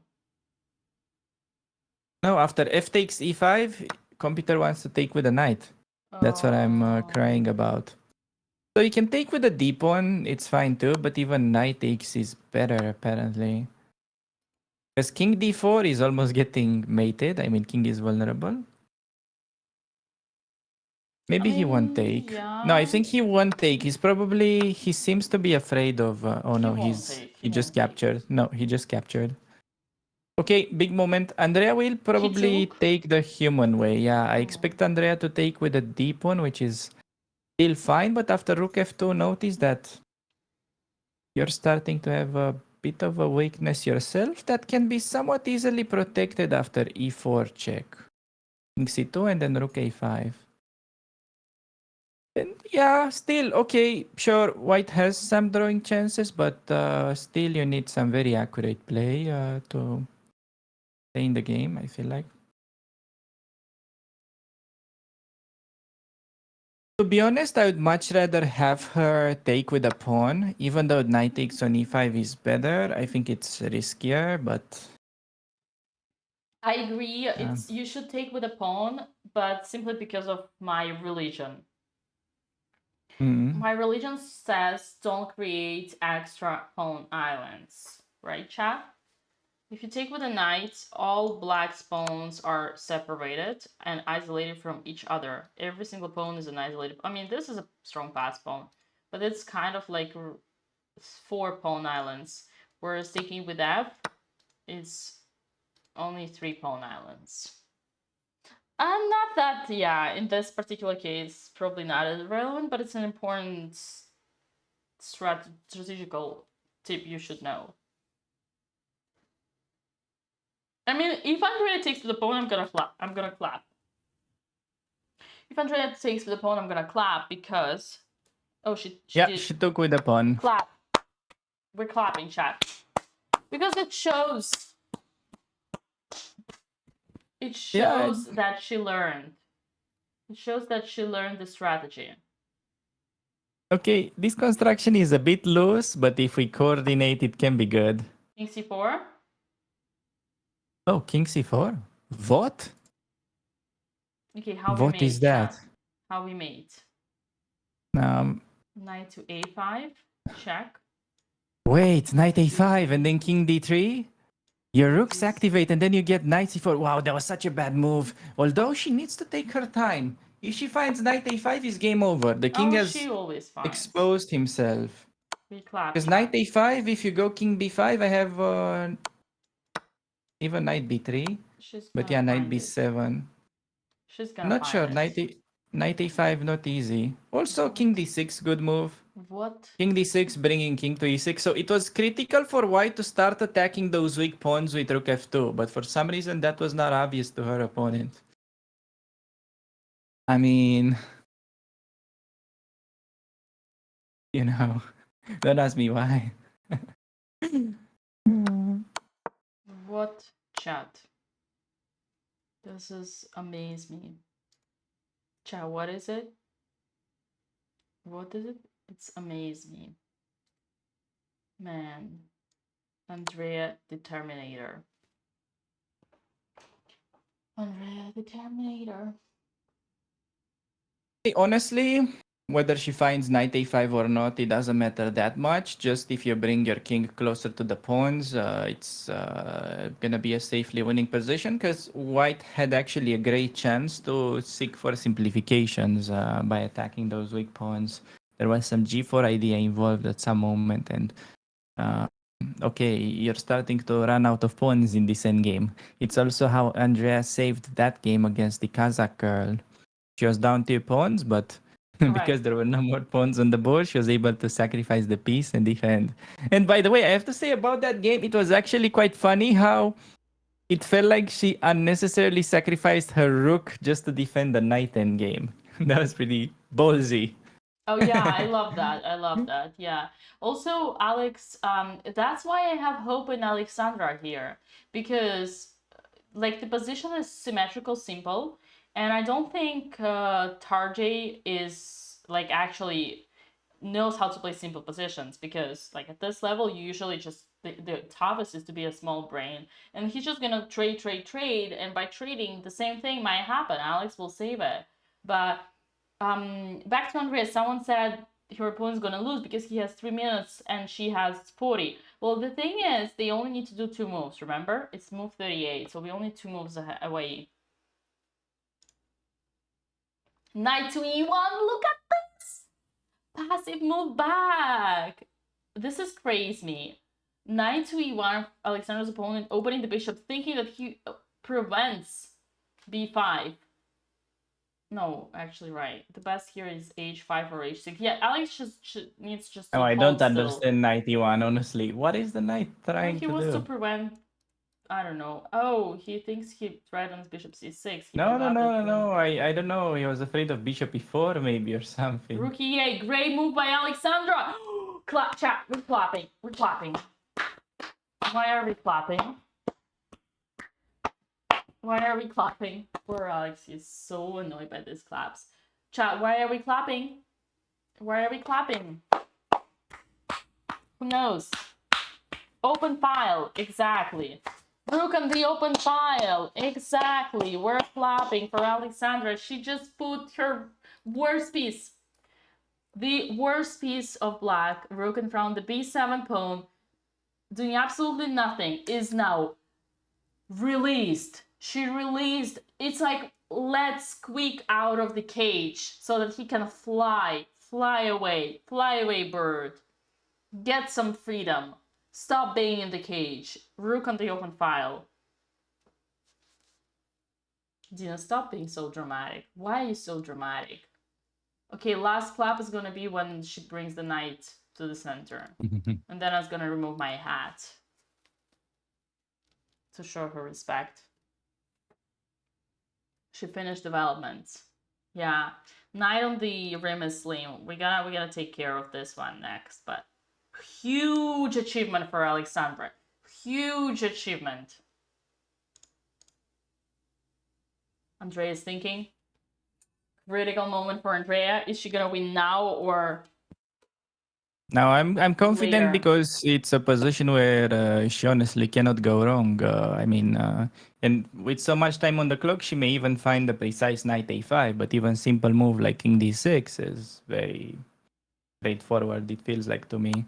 Because then you go king d6, king knight a5. Wow, she found She it. did it. That's She did it. Let's. That's actually pretty crazy.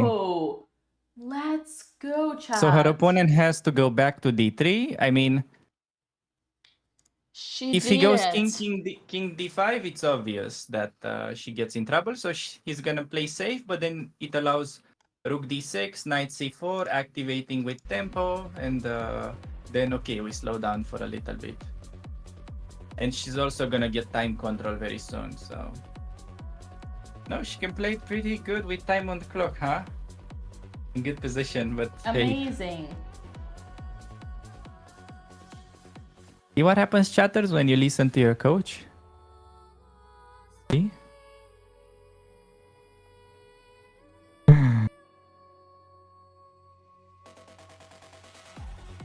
Amazing, yes. Tasty. 95 was divine. Green star. Let's go, Andrea. Look how focused she is. She's in the zone. She knows what she's doing.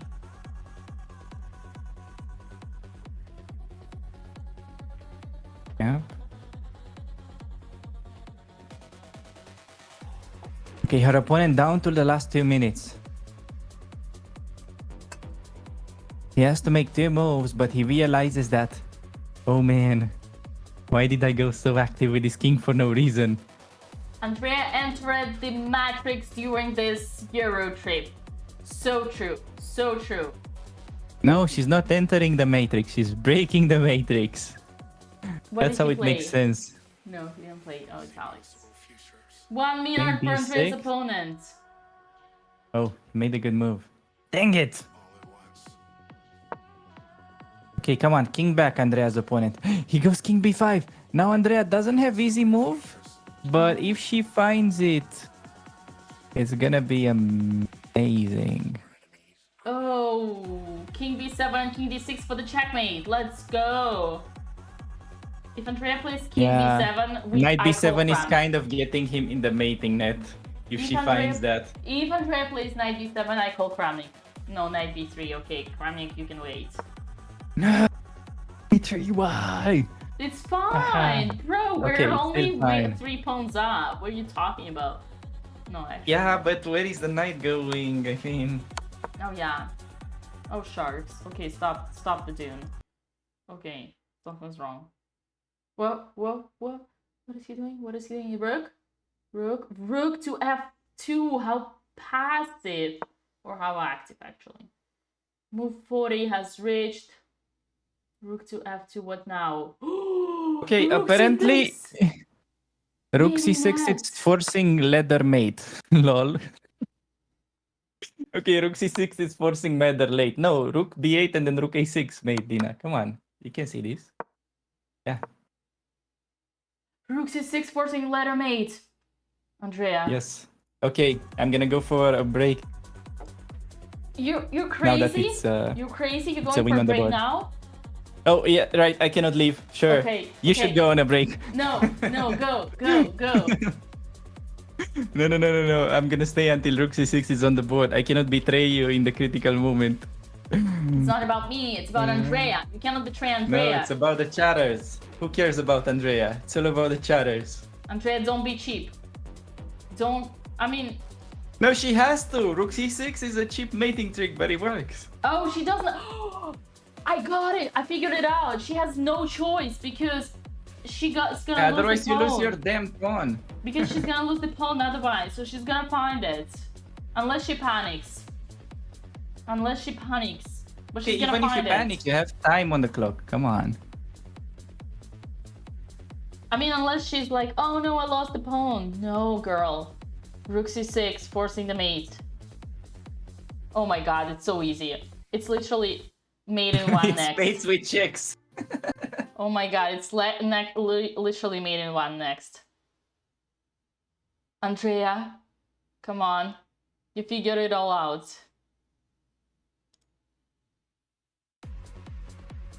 Come on. Rook C6 now. Rook C6 and Rook B8 mate. Come on, girl.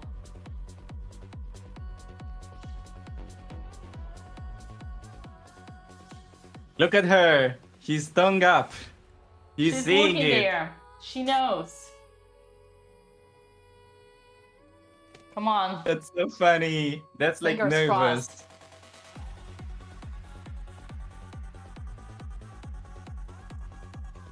Come on, Andrea. No, she doesn't see it. No. She saw it. She's just double checking it. She just maybe cannot believe that it's such a forced mate. She cannot do it, but that's so easy. Yeah, it's like, oh damn, that ended sooner than I thought. I mean, Just thinking, oh, I gotta play this long end game, convert Okay, the she pawn and sees it. so on. her body Yeah. language says 50. Oh, here's the head. Here's the head. She sees it. Come on. Ooh, Alex, careful. Keep your pants together. Come on, Andrea. Bishop takes on h3, a trick at Alex. Interesting. Problem is we lose all the queen side, but we get a king side pawn. So there is that. Maybe some perpetual. Andrea's going for the rook. Come on. Come on, Andrea, you know to ladder checkmate. Oh! Nice. Okay. I'll leave you guys. I'm gonna go for a break now that everything is okay. I'll Everything let you is done. celebrate. Let's go.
Okay, everybody. Congratulations, Andre, on the win. And going back to Alex. Ooh, well done, well done. Okay, oh, so here, Alexandra decided to play active. Instead, this is confusing. The best move would have been back to c8. Yes, putting bishop back, but the rook is out. Bishop is half the well piece, so would have been better. Instead, it's a tough one. It's a tough one because it's back. Queen c3, Alex decided to go active. Knight f3, bishop h3. The problem is, as Alex Ponzea said, yeah, we are giving opponent passed pawns, and now the knight is, yeah, okay. This is Sag. This is Sag. This is Sag. For those who don't know, that was Andrea's latest Dune mix. Andrea's latest Dune mix. She's been working on it for a month, so she's very proud of it. Yeah, that's why we always put it whenever Andrea wins. The problem here is that Alexandra only helped her opponent. Her opponent had an extra pawn but didn't have any passed pawns, right?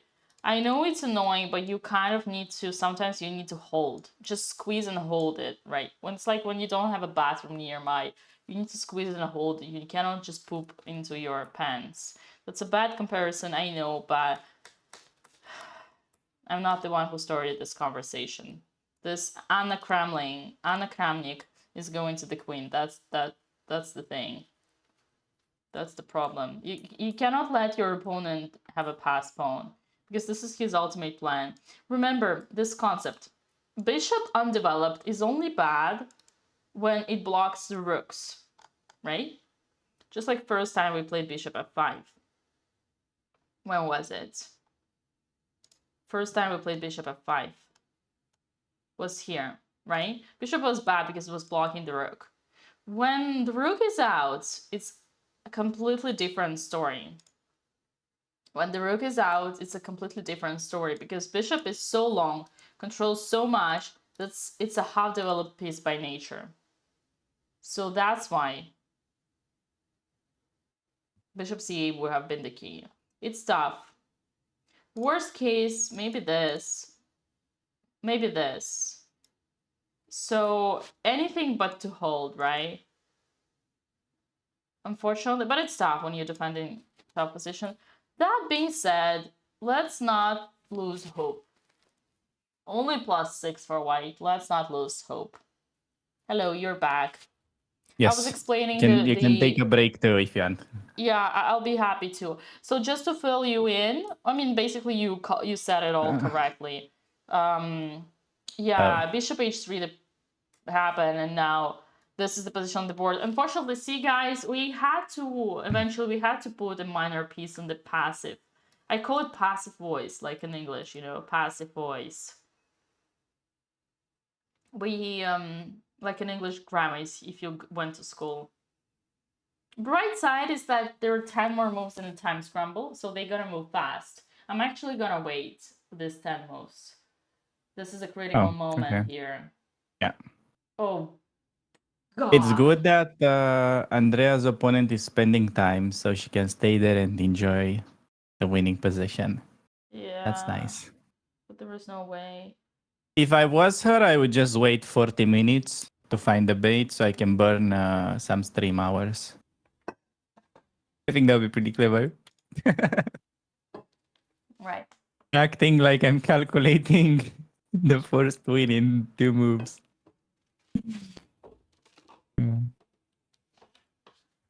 Oh, thank you, chatter. So much better.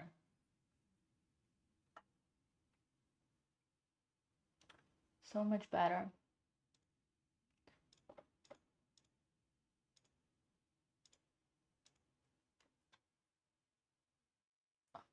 Look at me.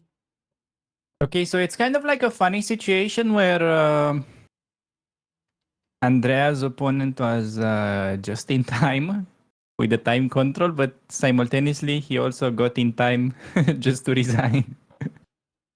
So he got a big amount of time to think when he can only realize that he's gonna get mated with checks.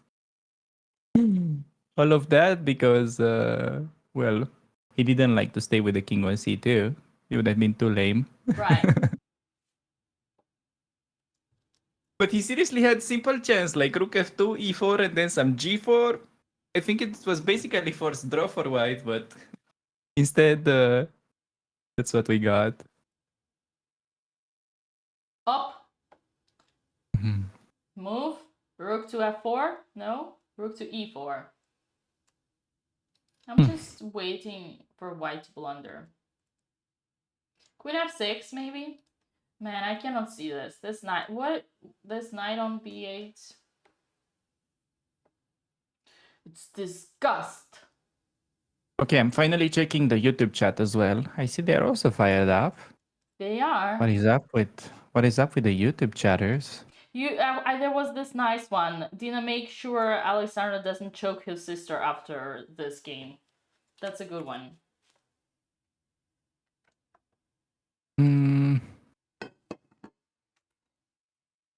Okay, so this is encouraging because the other day Andrea was pretty upset about the loss and she said, "Oh, maybe Maruti is not for me. Maybe I should just start learning something else." And yeah, hopefully this game will help her reassess the situation.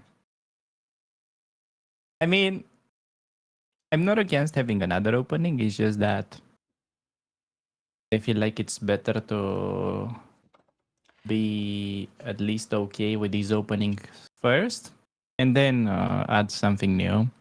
Because Yeah, it's I like noticed go ahead. this thing like for any weak player, they have this like weak. Yeah, it's a pattern. very typical habit. Yeah, they tend to think it's the wrong opening. But guys, the problem is not the openings. The problem is like after you finish the opening, you need to think.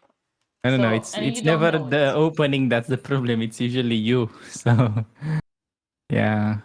You need to, you just study it's like it doesn't matter. Oh, Alex, come on. Keep your pens together.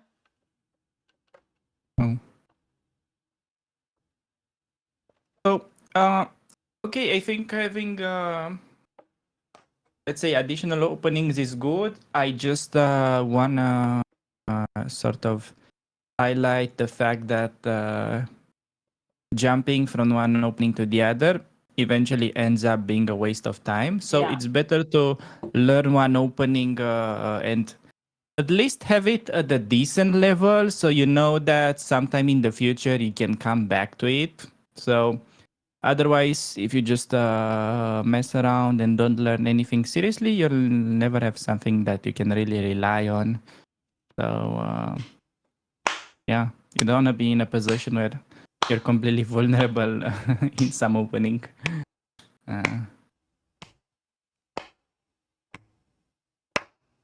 So yeah, her Maruti, this game, definitely she was slaying.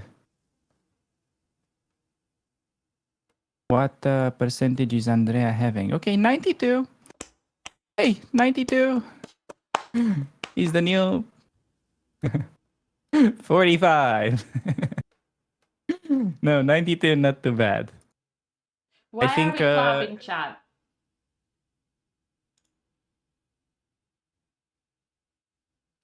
We're clapping because Alexandra developed her knight. Even if we're in a desperate situation, we still clap because it's important.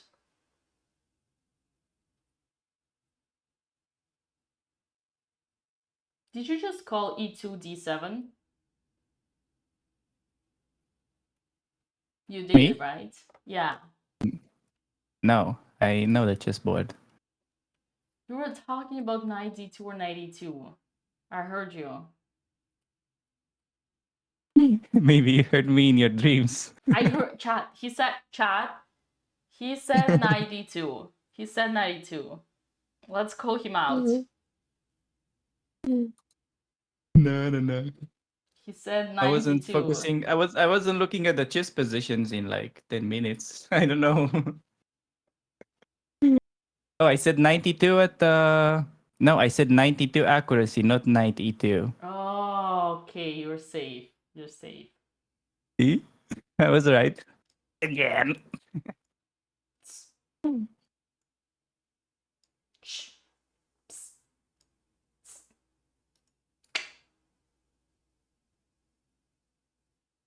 Okay, queen trades. Maybe a hope for us. Did she trade? Queen d4, queen d4, knight d4, knight e5 on the board. Yeah, chat. So basically, Alexandra herself created her opponent 2 passed pawns on the other side. Oh man, oh boy. What can I say? But yeah, let's focus on the positive. This tournament is soon over. Yeah. And it's a great learning experience. Is it? I think it is. Come on, guys. I think it is. Definitely highlighted some openings that we should be working on for Sardinia. When is the Sardinia tournament starting, Dina? April 27 to June 4. Yeah, so basically just in like 9 days after this one is over, we're back again. I mean, not sure about me in particular, but they are back again. We as BotezLive, we are back again. Yes. And also, yeah, apparently not clear at all anymore, but there is a chance they might be playing the other. The I late even one, forgot the I city. doubt. You know why? Not just because of the how much you can say in Europe, like permit 90 days, but I think also because I honestly I cannot see Alexandra coming back to. It's hard for me to see how Alexandra is gonna come back to the chessboard tomorrow. Now you're telling that they have a 4th tournament to play. No, but like for instance, yeah, I think it's good that maybe next tournament, if they play in the B group, they can fight to win it. So that's gonna bring up their, let's say, energy.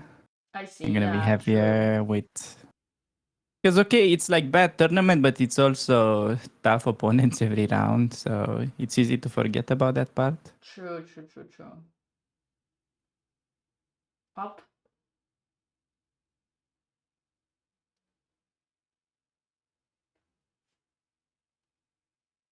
April Andrea 27, walking. May 4. Sorry, guys. Sorry, I keep confusing May and June.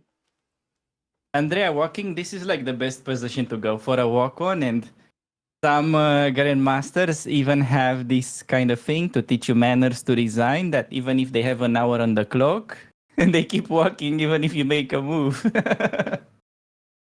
They just let you suffer there because they have a lot of time on the clock. They just keep walking, even though, yeah, they know it's like first mate. Sad. So Lol, that's so sad. you haven't heard of this?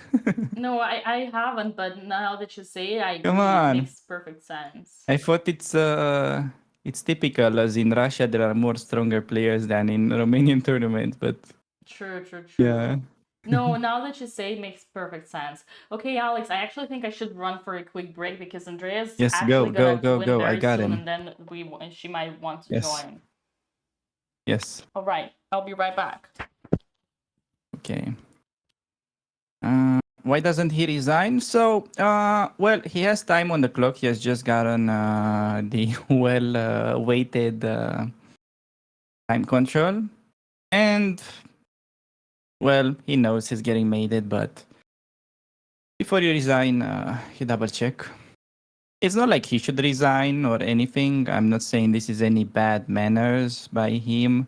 I was just saying that anecdote more of like as a fun fact. I'm not saying because he had to resign or anything. Yeah.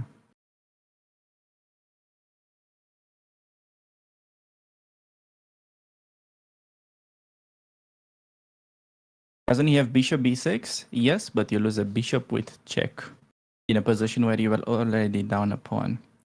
I don't see how that helps.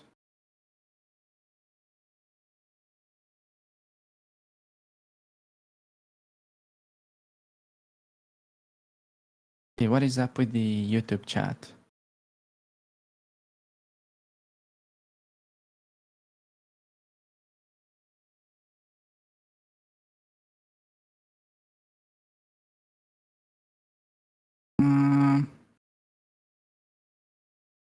Must have been a strong tournament. Okay, so for those of you that don't know, this is a tournament where the average player, okay, the average is like a FIDE master. And just in case you don't know, if you have a rating of 2300 as a female, you're normally one of the best players in your country, whatever that is. Whether you're in the States or in Europe, this is incredibly tough event. If average guy working in Ibiza is 2300. Yeah, just a little clarification. How's Ivanchuk doing?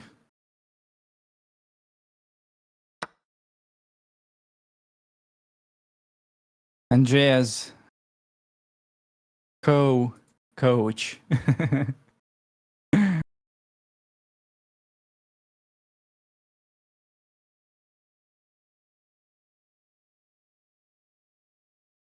Wait, we have a move at Andrea, but probably that won't stop the mate, so... Yeah. Oh, rook b3? Yeah. You can just take it, can't you?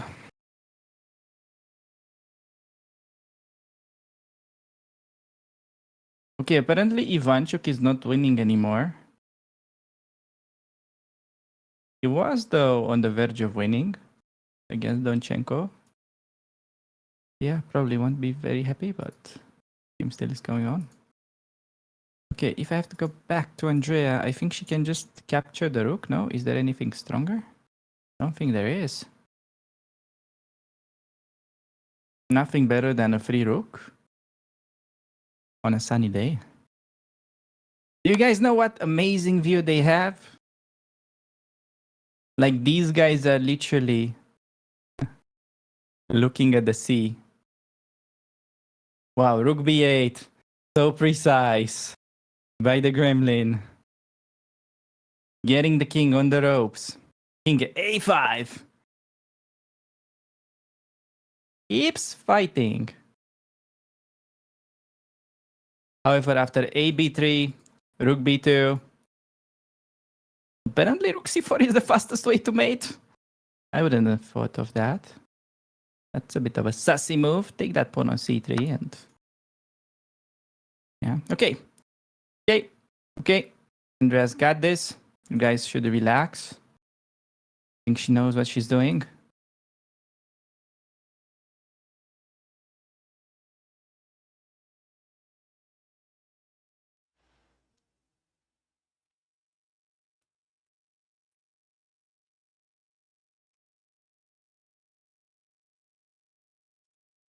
I said sus as in suspicious, guys. That's what I said. Am I on time? I haven't missed it. Nah, it's we're still fighting in Andrea's game. Oh boy. So we have extra exchange, extra pawn, and soon we'll win a piece. Right. Oh wait. Okay, air conditioner. A second. I was just running. I was just so running, so worried that I would miss it.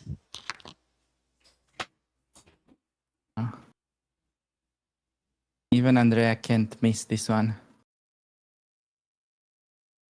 That's good. That's good news.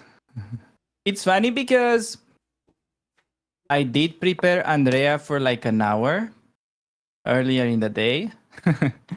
And we prepared everything but e4.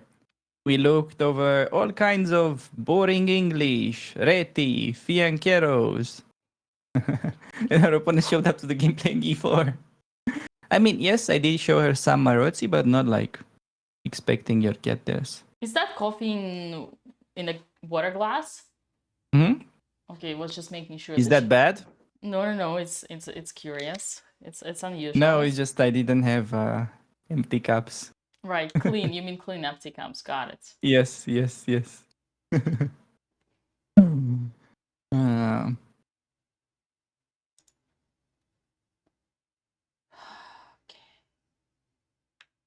Made I in made two? myself an espresso. Yes, made in two, but okay, any move here wins. So Made in two. she'll probably find it because she likes to play concrete.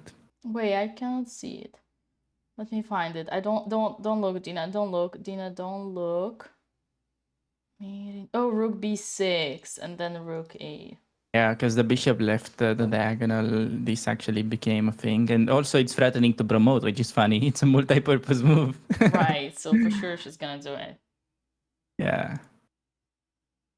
Man, I'm so proud of Andrea. I'm so Yeah. So impressed. this was actually pretty high level game, despite the fact that she maneuvered her knight in a worse position. Okay, she just went rook c3. It's okay. What a cheap girl! What a cheap It's fine. Unbelievably It's fine. Rook cheap c5, girl. e4. Keep it under control. No, it's okay that she didn't find that. Such a greedy. I think she's just playing. She's like a cat, just playing with her mouse. Yeah. Mouse. Yes, her mice. Yes. Opponent is like a double mouse. She's just playing with your dinner. What? What? No, this works. It's good. She calculated. It's a bit unnecessary, but yes. Why?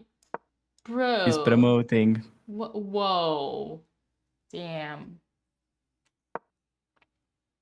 That's No, so she... funny. Oh, because she wants to mate She can the calculate. other side. She wants to mate the other side. No, this forces resignation. This is good.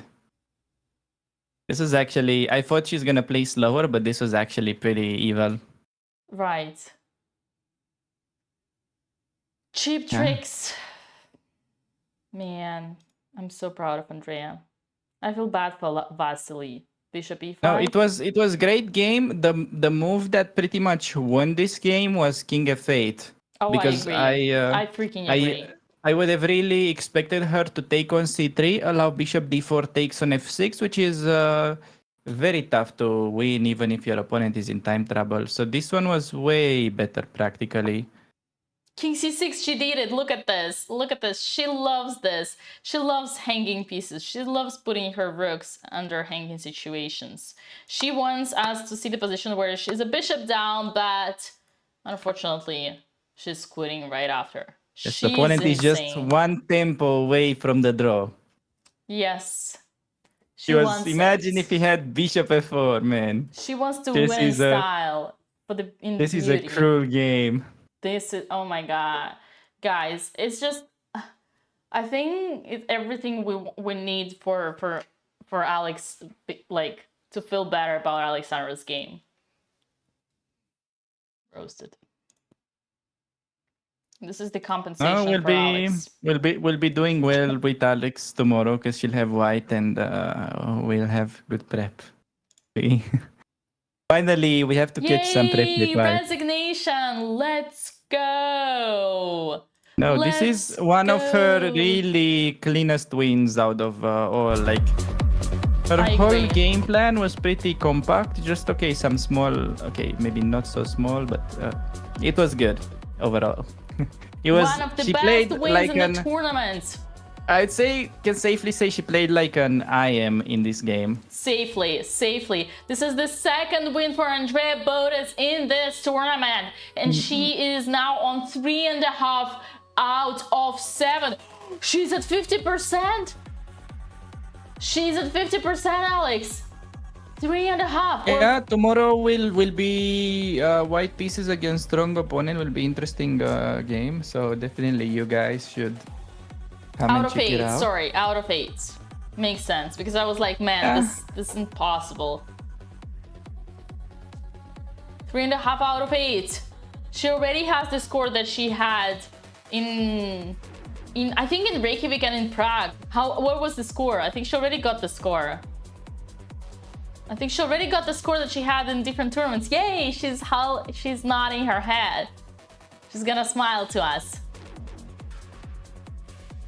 She's gonna smile to us. Yes, and also Let's go. make sure to check out her remix. Definitely, she also Yay! won Hello! due to thinking about her remix. We are playing Andrea's remix in the Yes. honor of Andrea, and I have something to show you, chat. Now that we don't have any camera anymore. Yes, and if you guys want to check out the remix, there is a link in the Twitch chat and probably on YouTube as well. Oh, never mind, it's not on YouTube. You gotta come to Twitch. That's, chat, how we spend the rest day. Oh. Yes, we're gonna see Captain Andrea. Captain Andrea.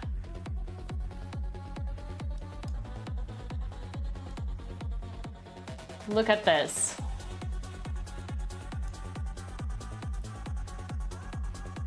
Ooh. We're in the boat Nice. with Andrea Botez. Andrea's riding the boat.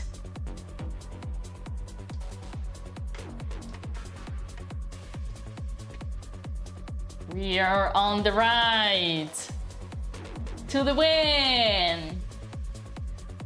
Oh my God, look at this. It's so beautiful. That goes pretty fast. Yeah.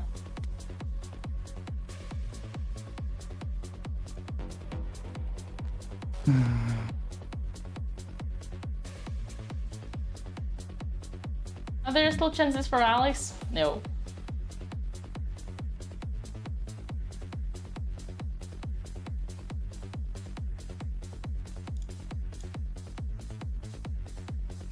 Let's see if Andrea joins us. Get online in minutes. All right. Web.com's AI builder makes it easy. Simply tell us. Let me get you ready for In a minute, the AI builder designs an eye-catching website for one to person showcase your scene. idea. Wherever you are, you can use our AI tools to quickly and easily write copy for your website, social media, email marketing, and more. Enough to celebrate. Now time to show your commemorations, chat. Time to show your how they say it, your consideration and commitment to the other sister. Okay. Comprehension.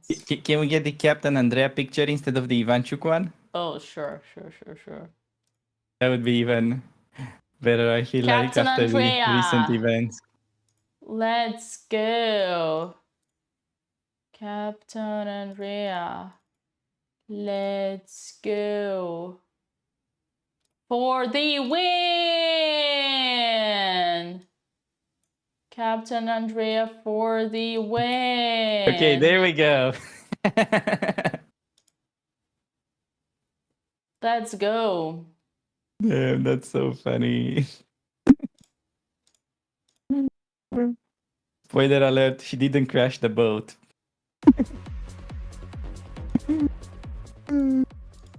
Captain Andrea for the win.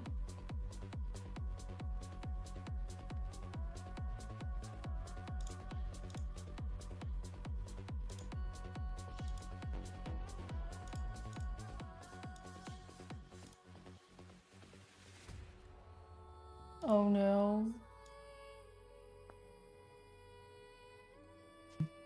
Okay.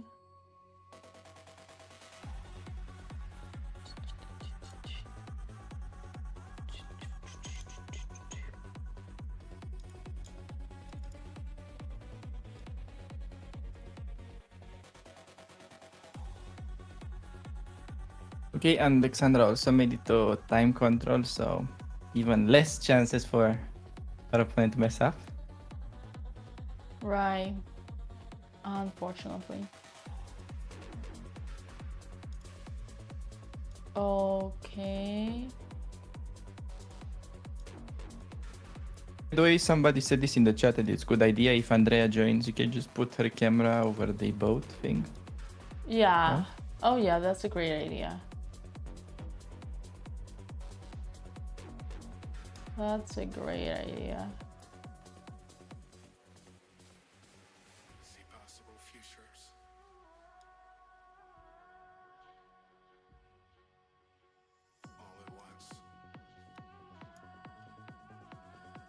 I'm getting ready the other scene.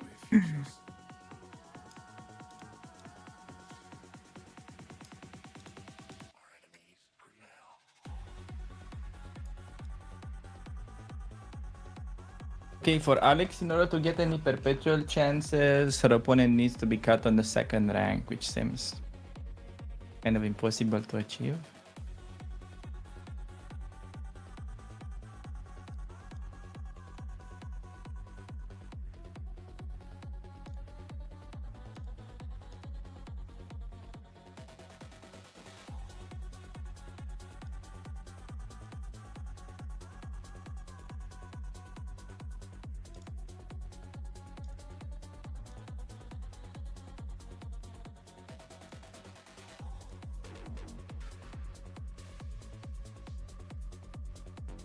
We got it. Okay, Andrea is gonna join. We almost got it. Andrea is gonna join the call, guys. Don't leave anywhere. This is the peak. Yeah, I think it's a good idea to put Andrea over the board. Yeah. Let's just do that because we can Otherwise, I also have talk the- about the game a little bit. Yeah, but here we could have two games, two boards. True. Yeah, no, it's better to have that. I can guarantee that Andrea's gonna Okay, let's hate me move for to the this call. boat. Okay. All right, guys. Now for me, time to. I'm moving outside. Okay, I'm gonna make it a little shorter because I want to go on a run while the sun is out before it sets. Yes. We're Hi, very chat. grateful for giving us 2 minutes of your precious time. No, I am grateful for the day. I am grateful to get a win. Today's a good day. And now I have to go prepare. I have a DJ set in Ibiza in 2 days that I haven't done any preparation for. So I have to spend the next half of my day cramming for a DJ set as well. But it's a good time to be alive. Hello, You everybody. remember- Hi, guys. You remember what you asked me today? You said, I think maybe Marucci is not for me. Oh yeah. Yeah, that's true. Well, okay, but okay, I got I'm very happy with the game today. Like no complaints on the prep. And I think it's true maybe I can learn how to play these positions, but he also played the worst line. So I was also given an The advantage. worst, it's common for these tournament players. If you face 19-2000, they allow this regularly. Even stronger players allow Yeah. this because they want to get your bishop. Yeah. Also, Dina, could you make me maybe full? Oh, I see. I don't know what she's doing. She's doing something. You know, you can. Oh, I see. Never mind. It's okay. I'll maybe lower my cam so it's a little easier for Dina. Yeah. No, I mean, okay. No offense. He wasn't. You know, the the strongest Yeah, fish but you made in the you made sea, many but you made I'm many not good unhappy. decisions.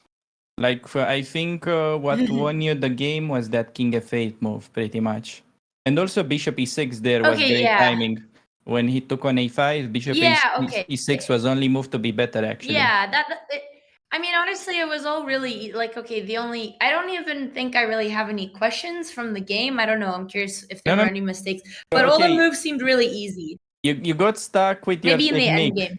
Yes, you got stuck with your technique because that knight maneuver was unnecessary. Where I maneuvered to Yeah, F3, you maneuvered your C3. knight to C6 from where it's doing nothing, and then you're like, oh, how do I make progress? Because now the I knight's not see. doing anything. So then what was I? Gotcha. Just go King C6, knight C5, and take with the pawn. King No? C6, knight C5. Yeah. Yeah, I didn't want to make an isolated pawn. No, but you have to. How are you gonna You make know? progress? You know, you need to get in these things. You Yeah, can't but expect what that do they I will do just once I have blunder the like pawn in on the C5? game. So you trade the No, pair I of agree, I rooks. agree. But once you get the pawn So on C5, what do you get do? the Sorry. pawn on C5, and then you play rook B6 to exchange a pair of rooks. Okay, we'll analyze because my Wi-Fi is really bad. I can barely hear you. But okay, we'll analyze because I know I struggle with these endgames, so I definitely want to analyze it. Dina will show it here. She has it on the stream. So King Okay. C6. I can't see anything. Nothing is loading for me. I have very Wi-Fi for some reason. No, okay. Never mind then. Maybe I can't see stream, but Yeah, I'll take a don't worry look. about it. Yeah. I don't know what happened. Internet was really good. This is not just an excuse to not study chess. It's a sign. I want to go outside. Yeah, okay. No. Just Other because than Ivy that, Nerge, it would be nice it to was see you great guys game. analyze on stream, except chattered up. Okay, I don't understand. I can't hear anything anymore. I don't know what's wrong with this. No, I said it was great game overall. Yeah. Can you hear me? Andrea? Well, I think we lost her. Maybe she'll join back. She's gone. Oh, I can hear you now. Andrea? Okay, I'm joining off my phone. I don't know why he's broken. Oh, yeah, no, you played a great game overall. So all right. you should be happy and yeah. We will take it. I can't see chat anymore. Do you guys think we'll have 2 dubs today? As in 2 decisive results? 2 dubs as in 2 wins. Okay, everything's working now. Or maybe a win and a draw. Tough to say. I mean, okay. Looks losing, but I see. maybe some perpetual. Oof. Oh man. Oh, okay. I was really hoping we both come back today. I mean, actually, it's somewhat tricky, Andrea. Look, it's somewhat tricky in a way that black can get the king to the pawns and maybe some activity. So I feel like maybe it's not as trivial as it was before, although no, I'm you're more on the right. You're right. positive She's side on getting it. chances. Yeah. She's the best. Now is the best situation than ever before, actually. Well, okay. Hopefully we come back. Accuracy was 87%. Okay, not as good as I thought, but no, you got like 91 or something. You had 92, yeah, you had 92 overall. I was talking about my game, but yeah, about your game, you had 92. Knight E2. No, 92. 92 accuracy. Damn it. Oh, 92. Okay. Yeah, okay, I'm all right, guys, I'm gonna go outside. Andrea? Look at this. Yes? I want to tell you something. Quick. Okay, hopefully something good. Yes. So, oh my god, I should show you guys the cave. You hear me, right? Yes. So the reason why the game was easy for you today is because you learn. It's because you learn, because you figured out the strategy. You played perfectly. You did everything according to the book. You castled, you developed, you got to the end game, you brought your king to the center. You did everything correct because you learned. That's why it was easy. Chess is easy when you learn. So congratulations, you did tremendous progress. You played like an IM, not even WIM, like a real IM, like a 2400, and you made a deserved win. And yes, you don't feel that. You feel like it was too easy, but that's only because you are good now, because you became stronger. Thank you, Dina. However, I must say there must be some meaning to the fact that I can only beat the retired players on vacation. But you know what? I'll take the compliments. Well, that's because you are a retired player yourself and on a stream vacation. That's true. I'm a retired player on vacation, so let the better retired vacationer win. And you're more talented. You're sharper. You're more. On You vacation, you have a killing instinct. That's why you beat those who chill. No, I mean, today felt really like today I was building my DJ set in my head. But okay, I still know, like, okay, I mean, again, yesterday I was so devastated, especially when I blundered A2 because I played like I made a super beginner mistake when I pushed H5. And then I threw the game just to get the game equal, just to blunder with my A2 pawn push. And I was so pissed at myself. And then I really did analyze. And I tried to, like, okay, learn the most I could from the brutal beatings. So it's nice to also have some games that felt a little too easy, because some games on the other days just felt so brutal. So we'll say it's a balance, but I do feel like I'm learning a lot. So. Well, yesterday H5 was okay. The problem was that the queen entered, that you invited his queen. No, yeah. I mean, yeah, H5 bishop. I mean, the whole issue yesterday was like I just had no sense of danger for my king. But then again, I was playing like this new opening where you're supposed to simplify, where I didn't understand the need to trade pieces when you don't have space. And okay, I studied the game, so I do think I'm learning from these losses. Absolutely, we could see it today. So no, this is amazing. You're like, you have the perfect mindset right now. So you should absolutely enjoy your win. It's 100% deserved. Thank you, guys. Well, speaking of, I am going to go exercise and then work on my DJ set today. And chat, thank you for all the good vibes. Tomorrow we go again.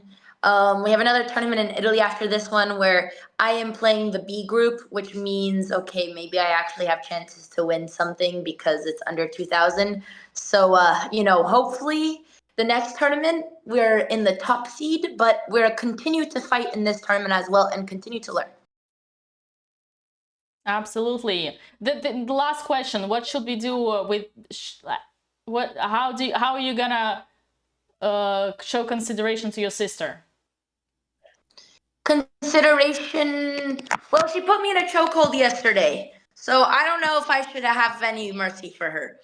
I don't know if you heard, but it was quite violent. I was in pain for the rest of it, and I just kept telling her, I can't believe you did that. And she said, well, you wouldn't tap out. And I said, yeah, but I would never do that to you. She's like, well, but then you should have tapped out. I said, yeah, but I was actually choking, nearly on the verge of dying, and I couldn't breathe. She's like, yeah, but that's what a chokehold is. So honestly, no words for her.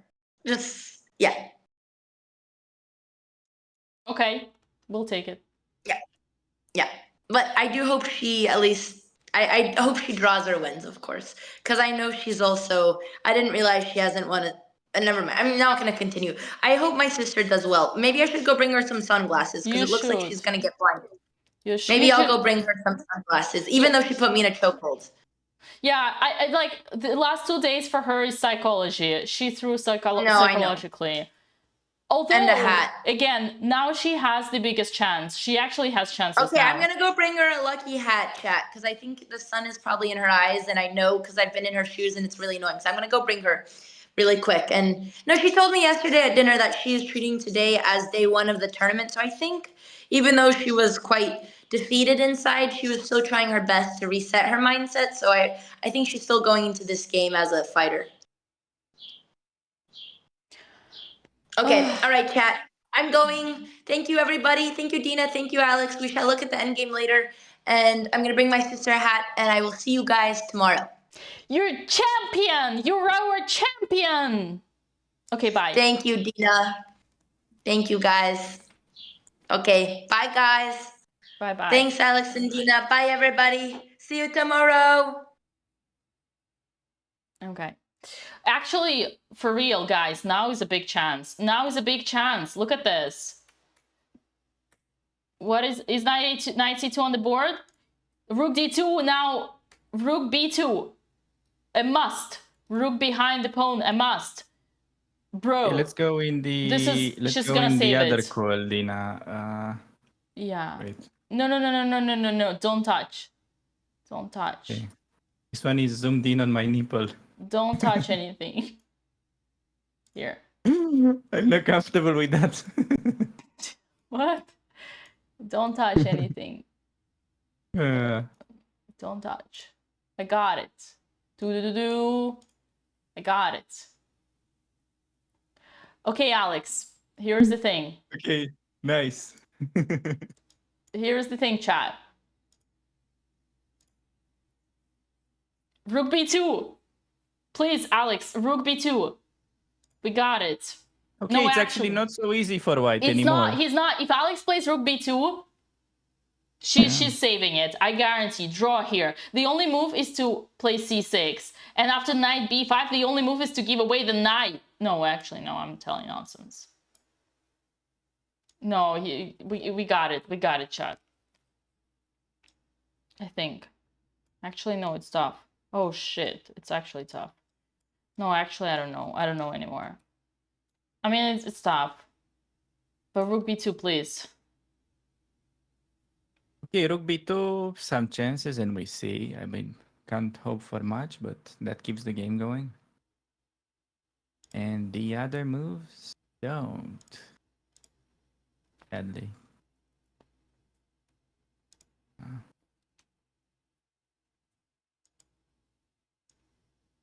Okay, on the other hand, what to do as black, yeah? You just need to... It's not like you play knight b5, right?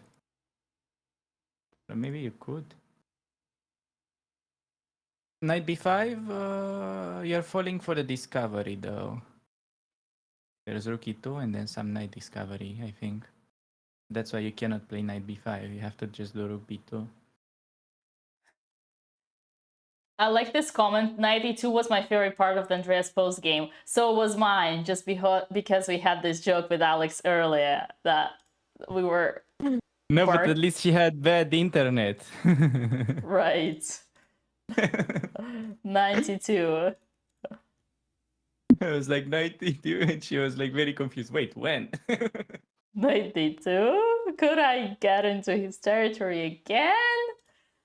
Her opponent didn't have knights for like 20 moves, but somehow it got her. Right.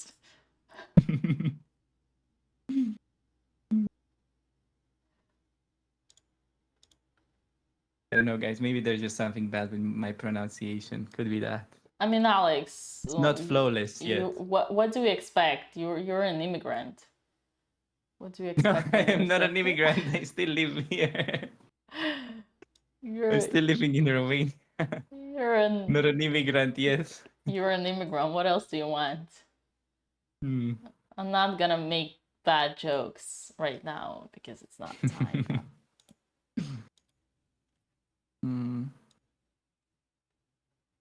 Okay, come on, Alex. Rook b2.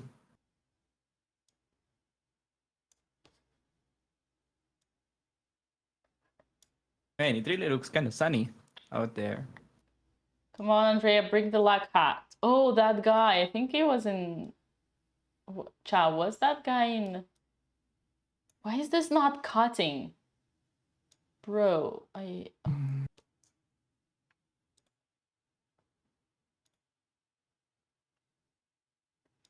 Come on.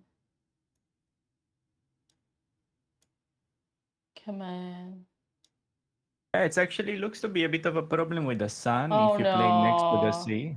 She played passive. Oh no. Oh, sharks. Dang.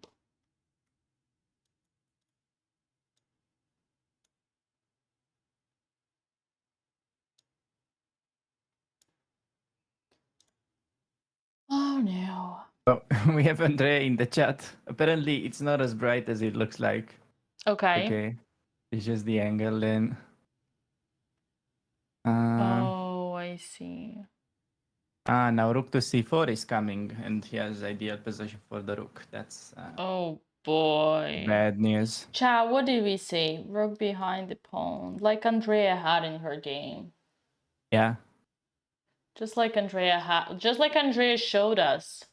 Alex should have played like Andrea showed us. Rook behind the pawn, always behind the pawn. That's sad. Yep, sometimes you need to ask a younger sibling how to play endgames. Okay, that was too much. That was too much. That was mean, actually. I didn't mean it. Chat, I didn't mean it. No, it's Yeah. okay. It was a mischance. It's okay. It's also a problem with the openings, but you can certainly see also she has many good moments that she cannot simply take advantage of them in this tournament. Despite bad opening, she still gets some chances here and there. I'm not gonna say not what I saying think it was about much King's here. Indian. Well, it's not only the King's Indian. It was also that game where opening was very bad, but she got winning position and lost at some point. Dina just not going a to be good put in tournament a overall. chokehold by Alex next. I'm lucky she doesn't listen to this right now. Yeah. Okay. It's also like sometimes as a chess player you have bad tournaments, even if you get good openings and you're preparing and all that. It can happen. It's not like something unheard of. No. Yeah. Rook c4, he figured it out. And then the problem is, as far as I see, he's about to force a knight trade if we try any blockade.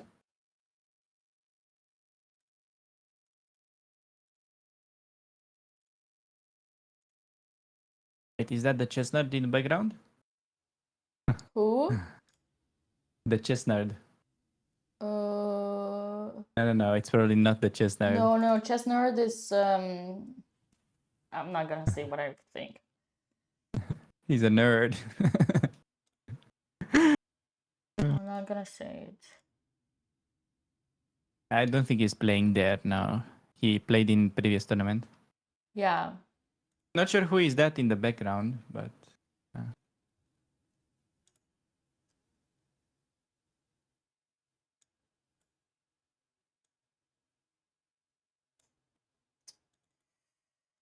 True.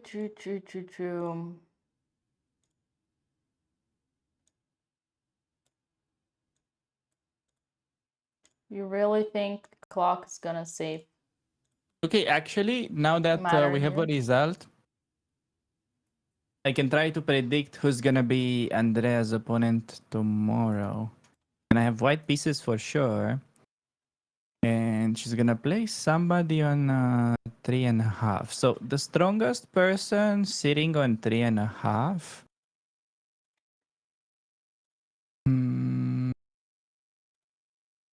Yeah, around 21, 2200-ish.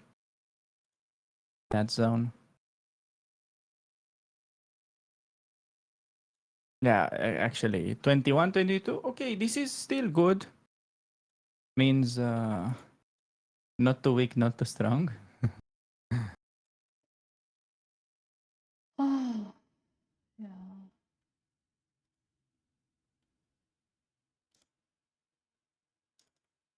And if she wins, definitely some FIDE Master probably incoming in last day.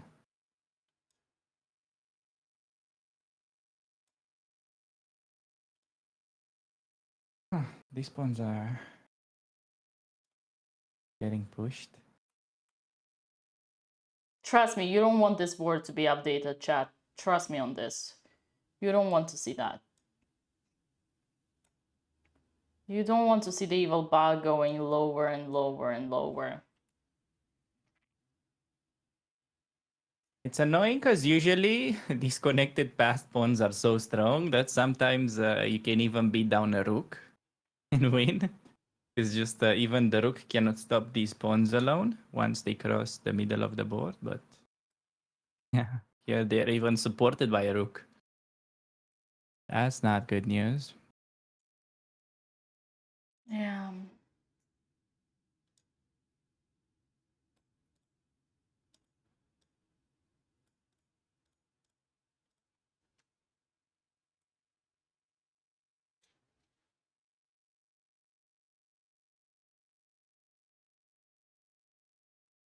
Yeah, EPMD. You are right. You are right.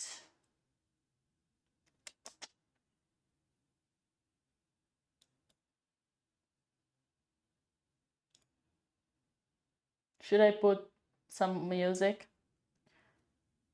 Probably.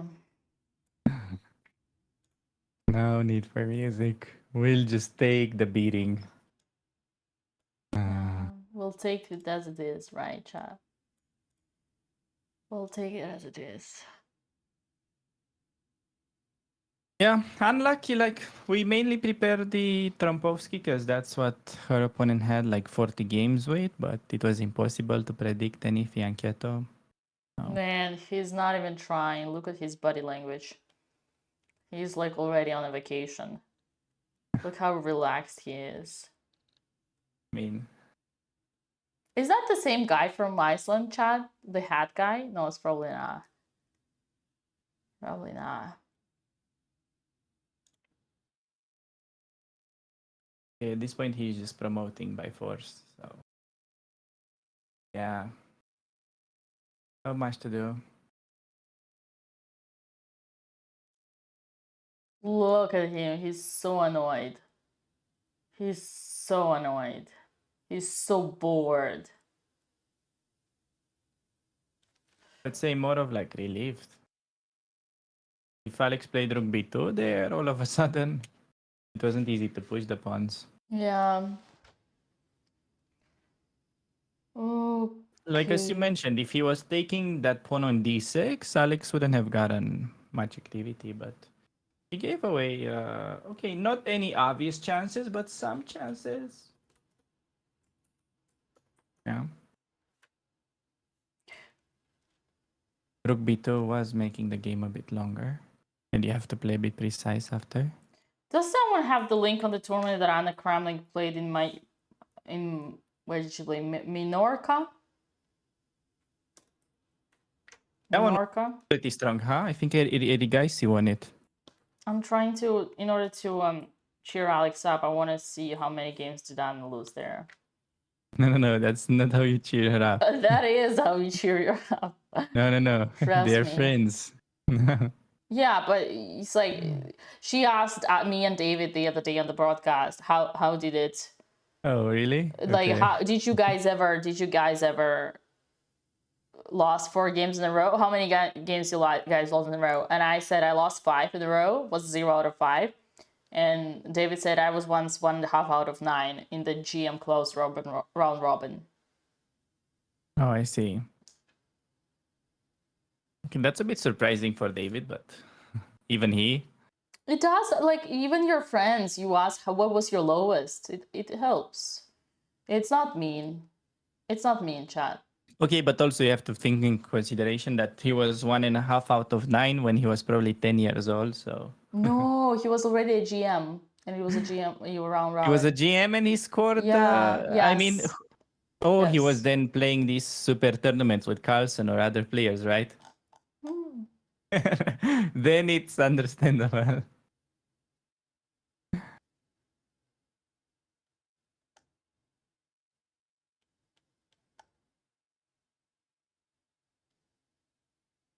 I'm on the official website of Minorca, and I don't see anywhere tournament.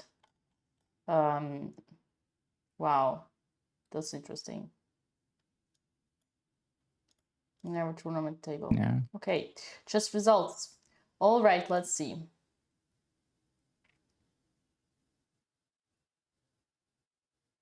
Now I know Eric Gaisi won it because he's like number 5 in the world after winning that. It's crazy how you can go as a top player and win an open tournament and still climb on the world rankings. That's really unusual.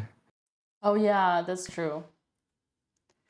He was like the highest rated Indian before the candidates and Yeah. in the candidates. Okay, so Anna got 3 out of 9. Yeah. Alex is now 1.5 out of 8. So technically she can, if she wins last 2 games, she can do better. This is how I'm gonna try to cheer No, her but up.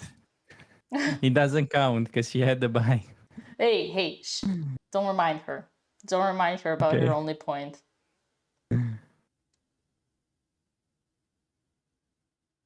Okay.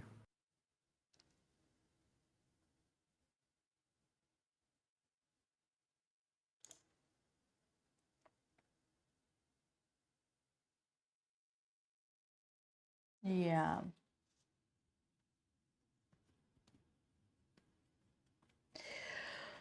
Oh No, it's boy. okay. Oh boy. We will come back stronger in Sardinia for sure. And then maybe, I don't know. Yeah, there's a chance actually Alexandra plays Jules Gambit tomorrow. That's a solid prediction. Okay, knight d4 play just with the intent of cutting the knight.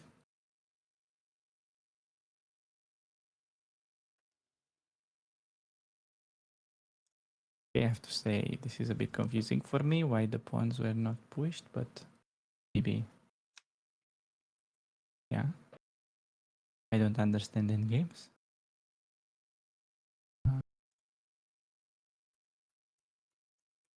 King d2, he has to play now.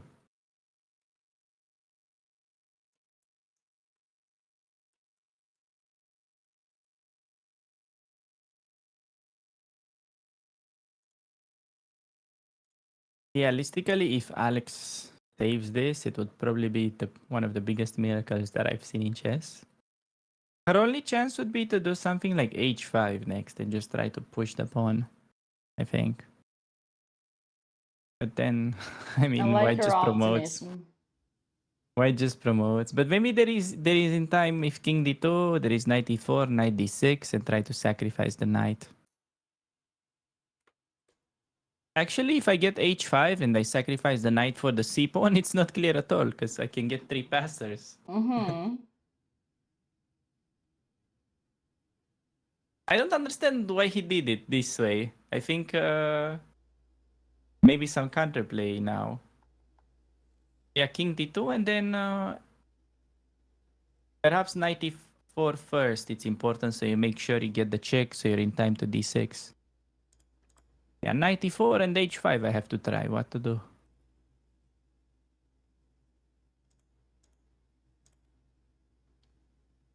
Okay, good. I think h5 should play.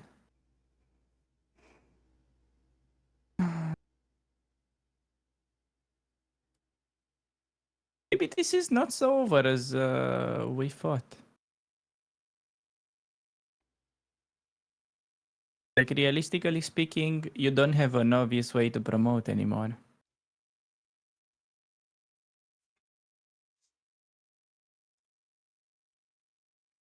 You can see he's also a bit hesitant. Not like when he pushed c6.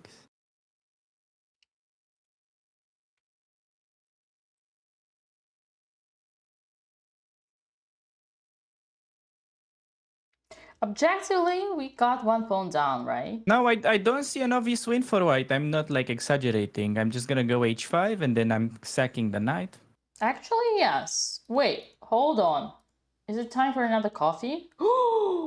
Yeah, no, I do King h5 c2! And... yeah, so your king is far away from defending my pawn. Wow, well look at this. Okay. Knight d6, only move is c7. Like, it's not only move actually, rook c5. Yeah, okay, she could have probably played h5 too, but I guess she'll do next move. You have to get the counterplay Here you going. need to be careful because knight b5 is a threat, so you need to go here, that's tough. Ah, okay, then there is no counterplay. Yeah. Yeah, it's not over. It's not If you over. could get in some quick h5. Okay, question. How is rook c3 endgame if white plays it? Rook c3 is a draw. Is a draw. And h5. Yeah, see? That's the first step. Wow. So you can still go wrong as white, apparently. Actually, Yes, guys, Andrea won a perfect game. For those of you that are just tuning in, she followed my advice precisely and she won flawlessly. That is what happened. She got knight e2 accuracy. Hey, That was pretty solid.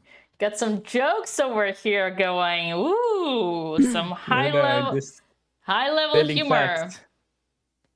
No, just I was like a reporter, like a journalist. I was telling the fact. Okay. Okay, She played c7, he found it. Knight c8. Alex play knight c8. No, it's fine. It's a fine. On b5, we're gonna do h5. No! Okay, that's fine. At least her moves are somewhat obvious then. Oh, rook a8. Yeah, man. Gotta keep that girl cut. I mean, that boy cut. Always keep them cut. Uh-oh. Not like this, man. Not like this. Not like this, cut.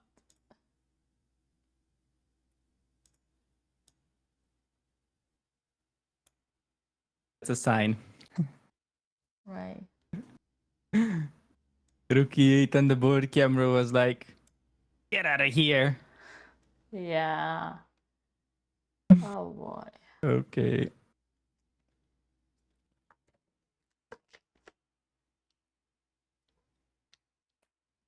Oh boy. And Andrea to fix the camera. Nah, she's probably doing her running. She's unbuttered. She's on the grind.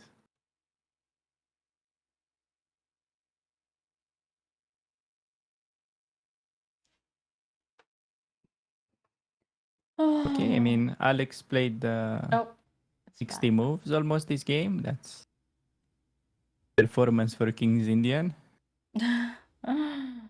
Yeah.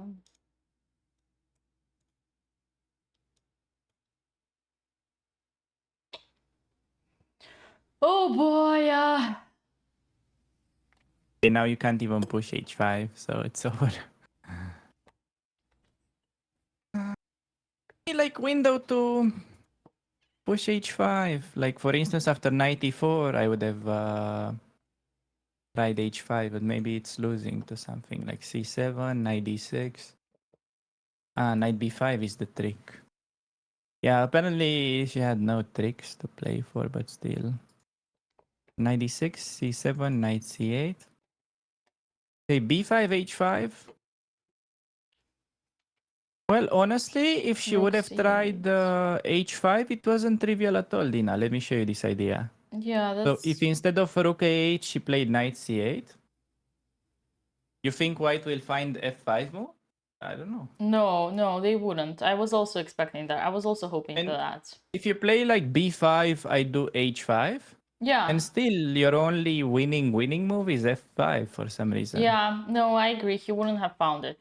And if you go rook c6, trying to push b6, logically, I have rook a7, and all of a sudden you are stuck. Yeah. And then I think she had good chance to actually hold there just by playing that. But now, after all, the pieces are passive. That's a pity, because I think that was actually a real chance. Yeah. Even though computer maybe doesn't agree, I think for a human was hard to find. But look at this. This is cool and all, but who's gonna fall for this trick? Who's gonna fall for this trick? Like, yeah, he's pretending that he's thinking. Alex is not playing with kids in Charlotte. She needs to realize that. She's playing with big boys. Speaking of kids in Charlotte, did you guys all watch the latest YouTube video for $10,000 to the kids in Charlotte?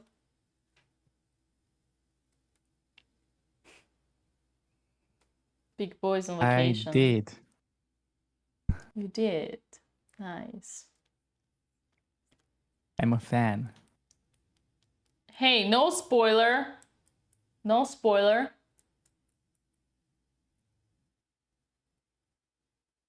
We have a link in the command. You don't need to be a genius to predict who's gonna win that. Yeah. They didn't have me on their team, that's why they swapped Canty. Andrea was playing on the wrong team though. Yeah, I saw that comment, that made my day.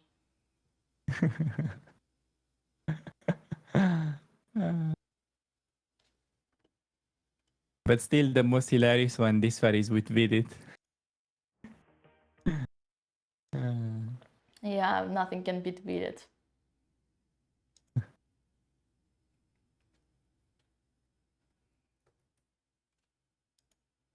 Nothing can beat it. It was a record of like how fast you can stress him out in 5 minutes, or like to what level. I think that was right. Something he was experiencing for the first time. What got me so hard, what actually made me laugh so much is when he said after 5 minutes that he was never so stressed in his life before. That one, I think he was honest.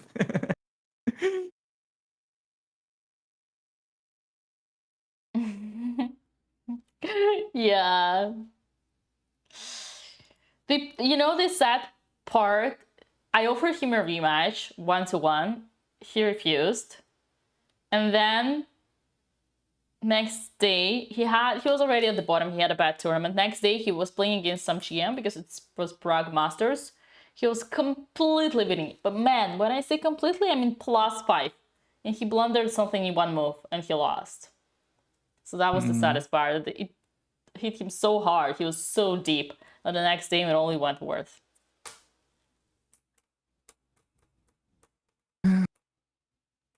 Yeah. This is hard. Rook c8 by Alex. So she's sacrificing the knight. Now, actually, that's clever because taking the knight would make the game highly unclear. You really think it's clever?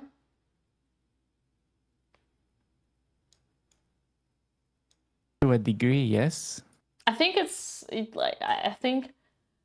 he is thinking, so yeah, proves that it's clear. I'm surprised. I was expecting b5 Also, he's right getting away. down on the clock. So, like, for instance, if he takes the knight, which is suboptimal, I think Alex is still having some chances.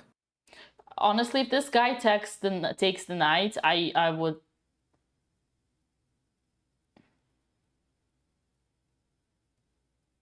Yeah. But if he finds b5, the problem is that not only he wins the knight, but he also wins the rook very soon. Yeah, b5 is a resignation. But let's see if he's a kid or if he's a big boy. Yeah. This is the moment for he probably Alexander's finds opponent. b5 because it's like, how can you not find it when you have those pawns? Yeah, this is a moment for Alexander's opponent to prove himself.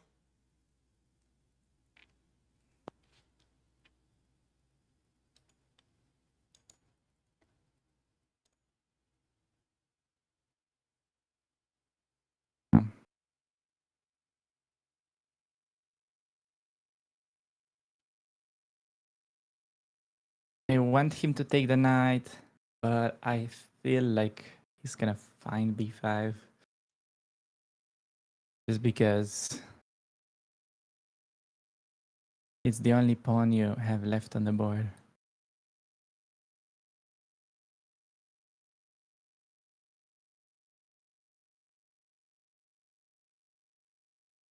Yeah.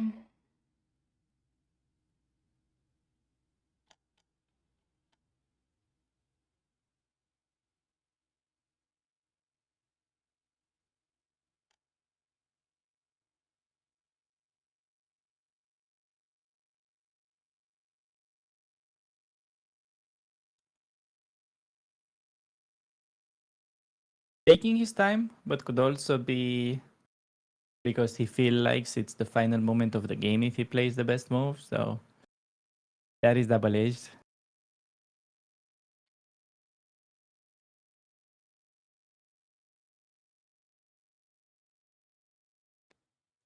Just got here. How did Andrea do?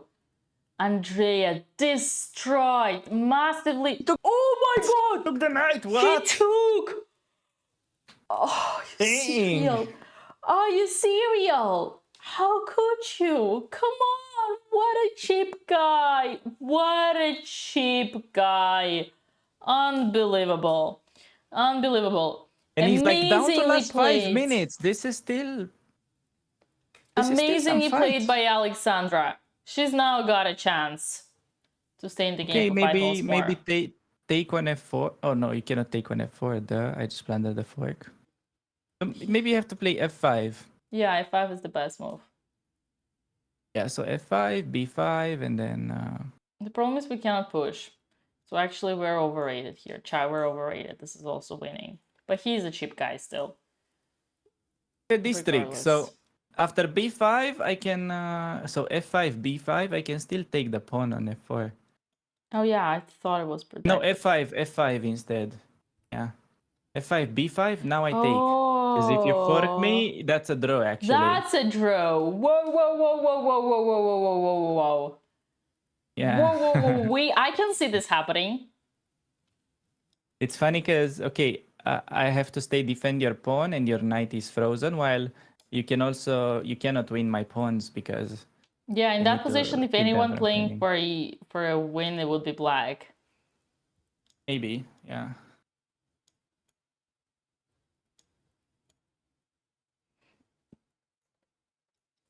The power of the sun.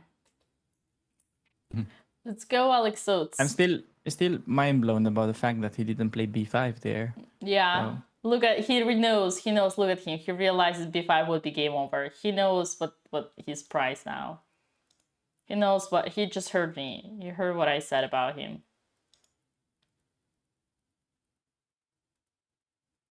So basically as black, if you allow rook takes on F6, it's kind of clearly game over, so you have to try F5.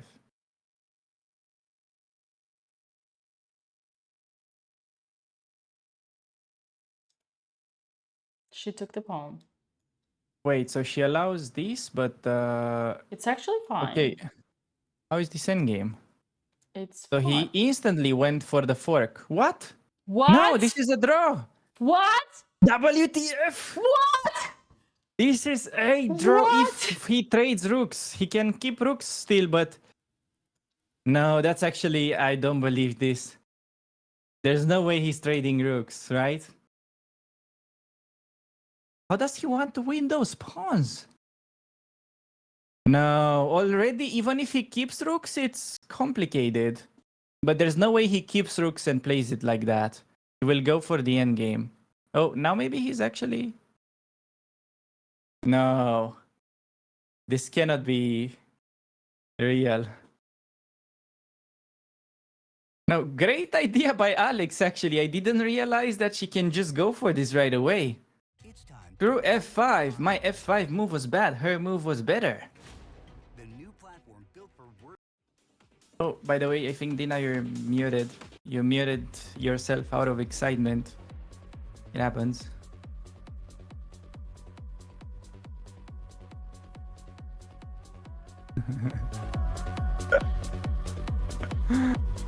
It's okay. It's just what I have to let you know.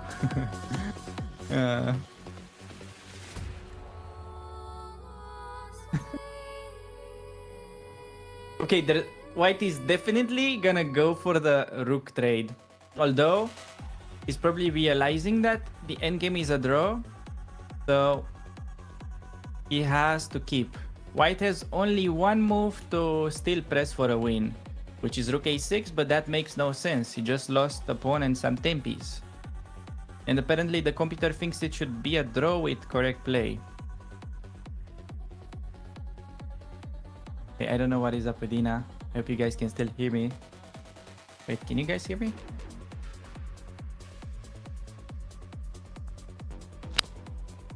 Yeah, oh, they can hear me.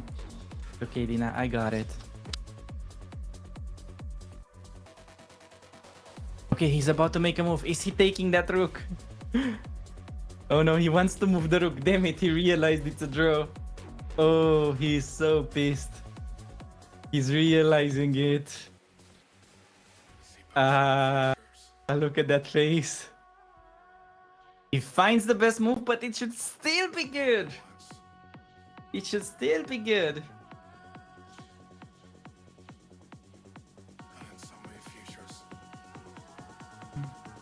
Damn it. Okay, Alex should just go rook active, rook c1. Go with the rook behind, then you're fine. And she does it instantly. Nice.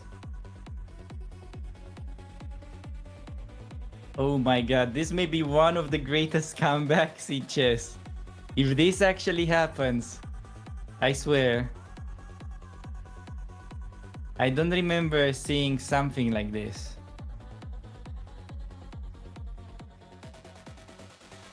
And now very good chances of saving it. h5. Go h5, Alex.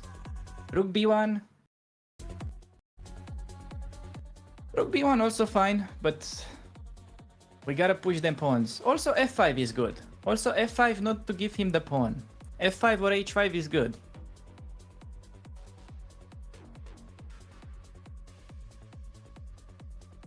Pawn be Gucci. f5. Nice. And she plays fast to put pressure on his clock. That's actually clever. That is actually clever. f5, good move, not to allow knight d7 fork. Okay, I mean, honestly, like how crazy this game was, there's also a scenario where Alexandra sacrifices the rook for the pawn and then she just wins because she has 3 connected passers. That can actually happen. Knight b3, I guess rook c8 has to be the move? I don't understand this anymore. I thought rook c8 is a good move, but maybe not. Apparently checking is now important. Can't really see why, but okay. Okay, rook c8 was natural to me. Computer think it's not so great, but let's not act like her opponent played very precise so far.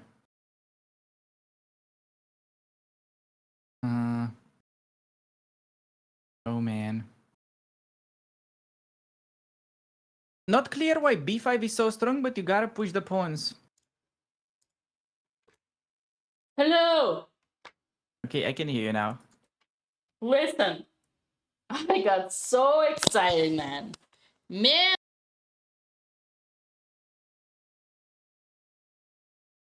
Okay, still unclear, but in this game is open to any result right now. There's a scenario where Alex can even win if she gets her passed pawns rolling and sacrifices the rook for the pawn. It's actually not uncommon that white, because they cannot win that obviously winning position, they go full tilt mode and then you just win with these 3 passers. I've seen it happening actually. I've seen it happening at one point. Even between top players. Dina reached the word limit. That's funny.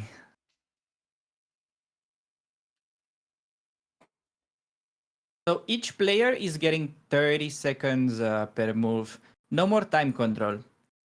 It's just living off what they have and increment, which is 30 seconds each move. Oh, check! That was not a good move. King f4. You gotta go active, Alexandra. All about the pawns. Don't go passive. King f4. You have to go for it. Hide. Push the pawns. Sacrifice the rook for his pawn. And win this game. Come on, I think she can Alexandra, your easily biggest win chance. this. Your I biggest think chance. she can easily win this game, guys. If she plays well now, I think she can easily win this. This is so nerve-wracking.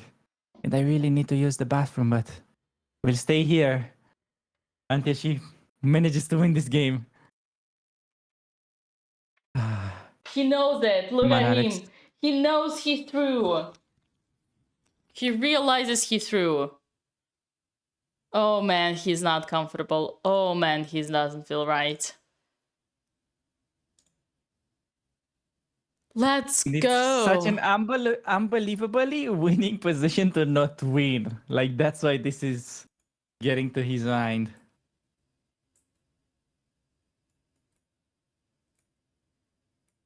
I think it's either white wins or black wins in this game. I don't believe in a draw at this point.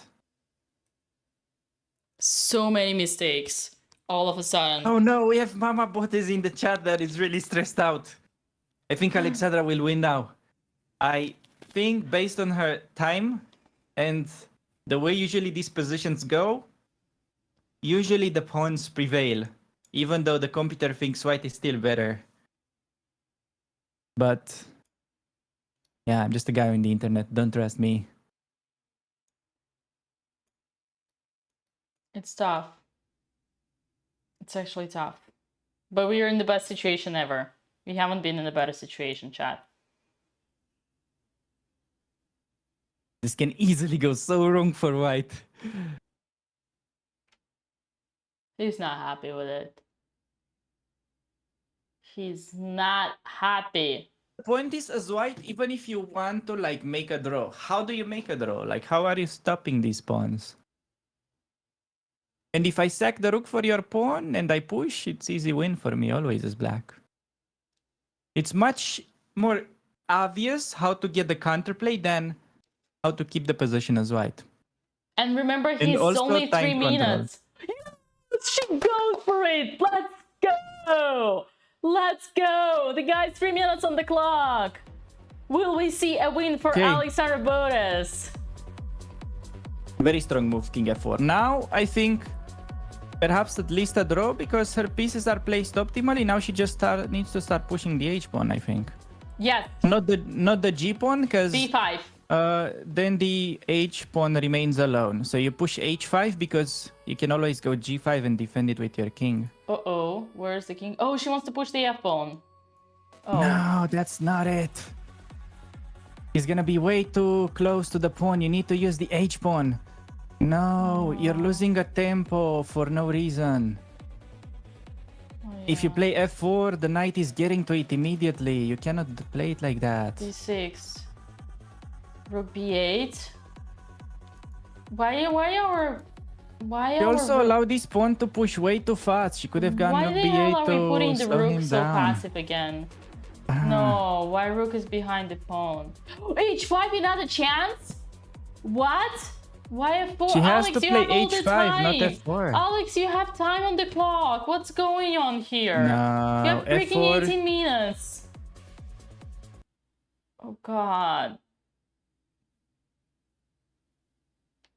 Got freaking 18 minutes, Alex. Yeah, see, the problem, she thought it's an illusion, guys. It was an optical illusion. She thought that the F pawn would be faster, but you need 1 and 2 to get to the 4 rank. And if you push the H pawn, you after 1 H5 and 2 H4, same 2 moves, and you're in the same 4th rank. So I know why she did, because you use your king to body check the enemy king. it was an illusion. It was an illusion. She thought that this pawn was closer to the queen, but that was optical illusion. Oh god, why do we see the rook so passive again?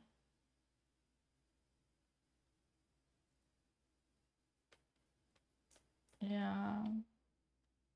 Hey, if is it up, I mean, still some chances for counterplay with 3 minutes, because so there is a scenario where Alex gets the pawn to F2 and then she could sacrifice the rook for the knight when it goes to D2. Maybe that's her best bet. I think that's what's gonna happen. Still, it's messy. So it's messy. Apparently, after F4, B7, it's actually completely unclear after B7! F3. B7 on the board! Okay, F3. F3! We're back again! We're back again. 92. F2. What? What? She played H6, what? though. h6? She wanted to stop the check, but it's way too slow.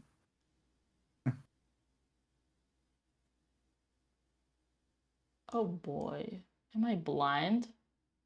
She really played h16? I think she's counting on the fact that she queens with check, but probably did some bad moves. Another chance! 95 f3, please, yes!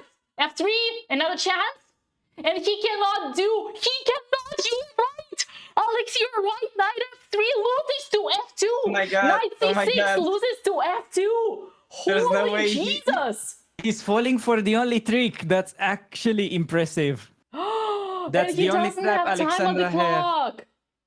Yes. Oh my goodness! There is no way he finds... Okay, he could find knight c4 still and he's somewhat safe, but please blunder.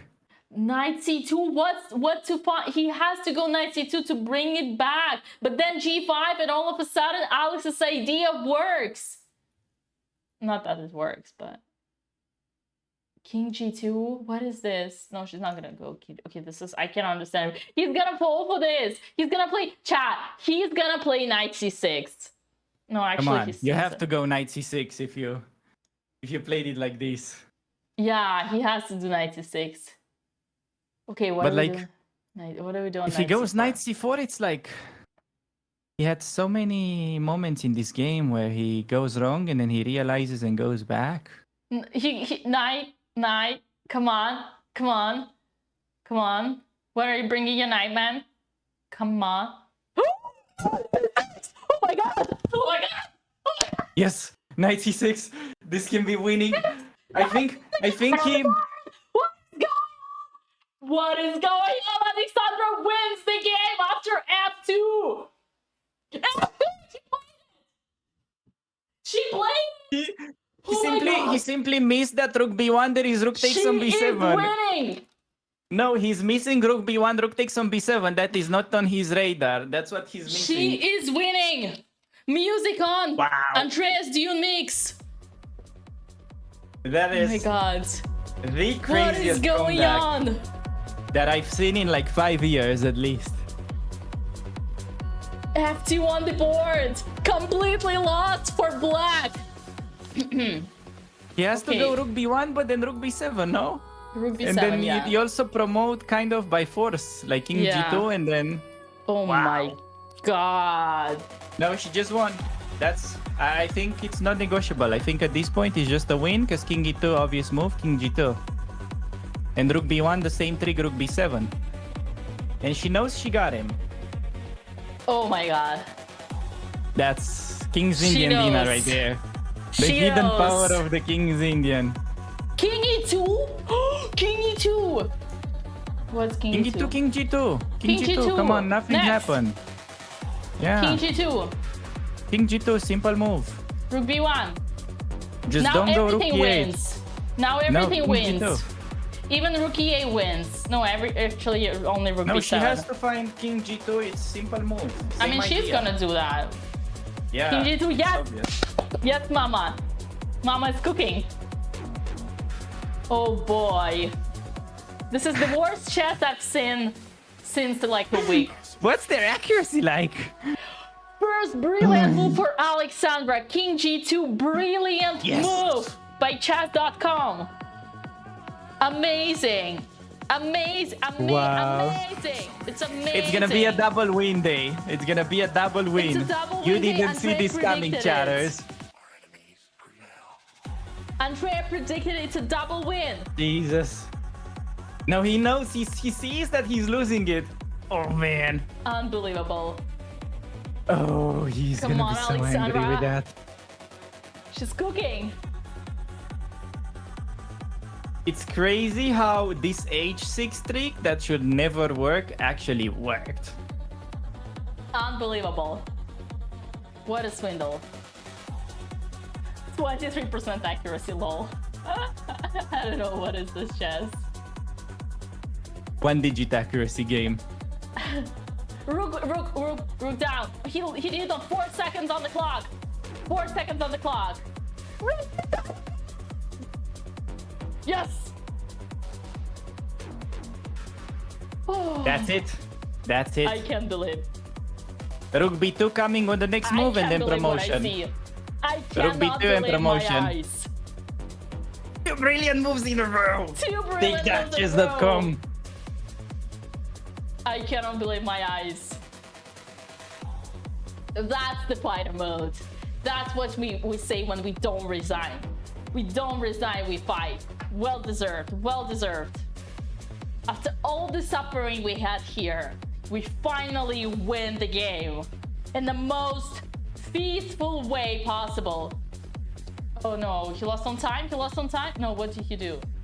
Rook C1, he's smiley. 1 second on the clock! Jesus Christ, he did this move with a 1 second on the clock. Rook B2 Even check. promote or you can check. You can even promote. Rook B2 check. You can even promote. That Look was at winning this as well. guy. Oh my god, he's gonna... Oh, look at his face. Oh no, oh no, now I feel bad for him. He's gonna... Okay. Music. Stop. Tarjay is gonna throw himself into the ocean. Tarjay is gonna throw himself into the ocean. Oh man, he's almost crying. That's so rough. Sea.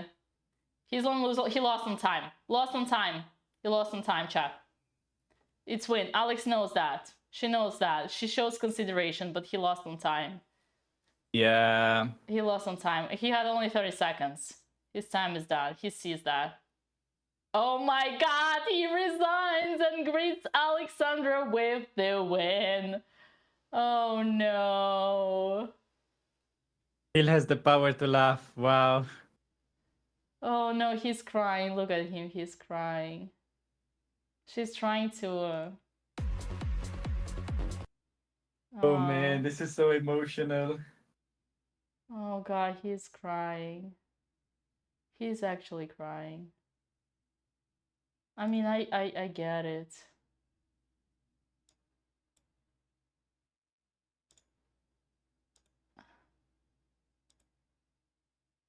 He's crying, look at him. No, it's understandable. It was such a winning position.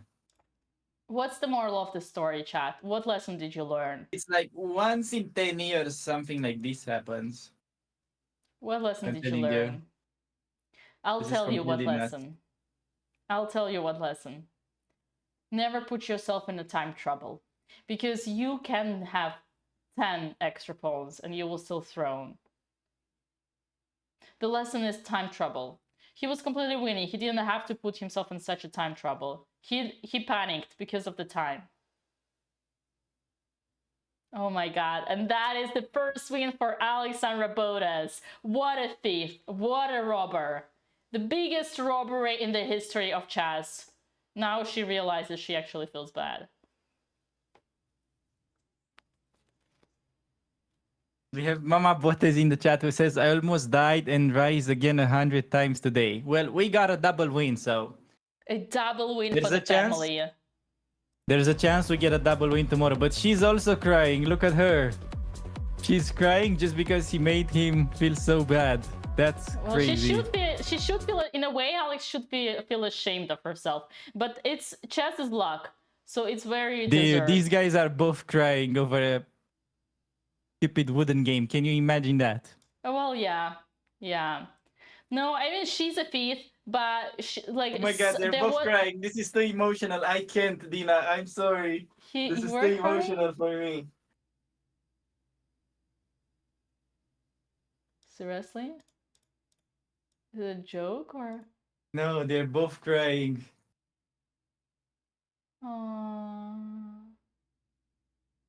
Well, guys, I told you.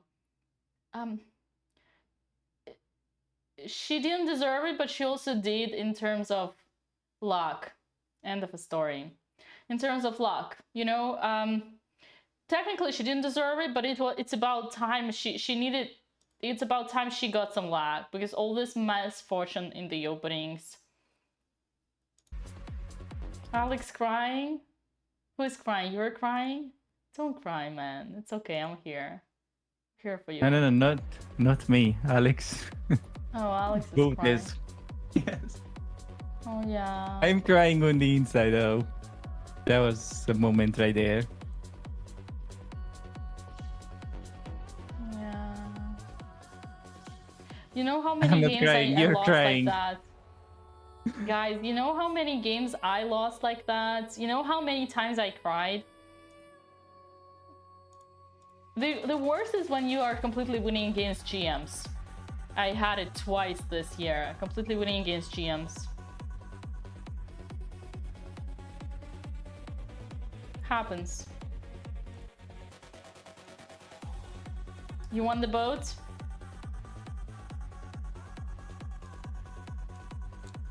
Do you want the boat? Yes. Let's go for the boat.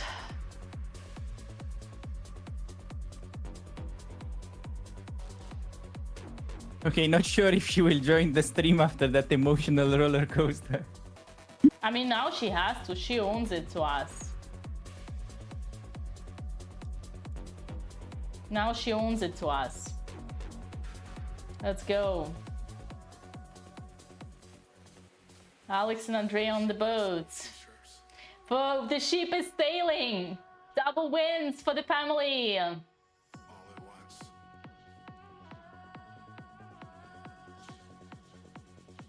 Sailing. Bringing some good vibes. Look at Donchenko. Yeah. I think the boat video works perfectly with the with the music, with Andrea's Dune mix. What do you think, chat? I think it fits perfectly with the Dune mix. Boat is goated. Right.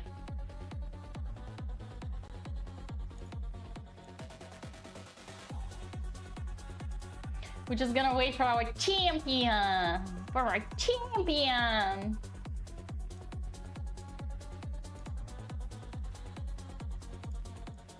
Gonna wait for our champion! For our thief, sorry. For the fifth of the biggest robbery in chess history has happened today in the game of Alexandre Botez. Okay, I mean, I kinda saw this coming, honestly. I said that You did. if there is not gonna be a draw, there's gonna be a decisive result, but I wasn't expecting it to happen this exact way. You didn't believe your own prediction, but you did predict it. I agree. You could see the Alexander Bonzea predicted the future. Well, I mean, it wasn't some kind of Tarji. 5-hit prediction. Tarji It was just hard to Svensson. see a draw there. Man, he should feel good because he was a gentleman today. No, but this is gonna be like a viral clip, I'm sure. Like the moment where they both cried. That is gonna go, I think, yeah.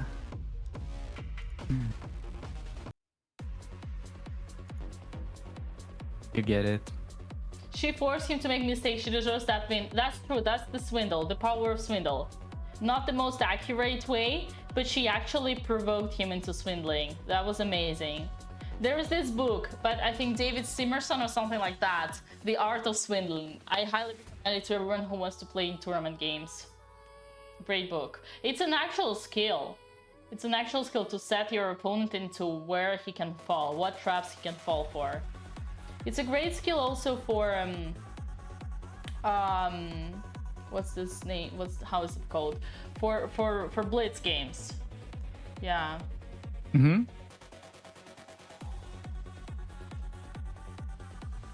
Yeah. Okay, where is our champion? Unbelievable. Oh. Hello, guys. Hello, Hey. champion! There we go. The biggest robbery. I'd say I don't even feel good about that one, but I'm so relieved.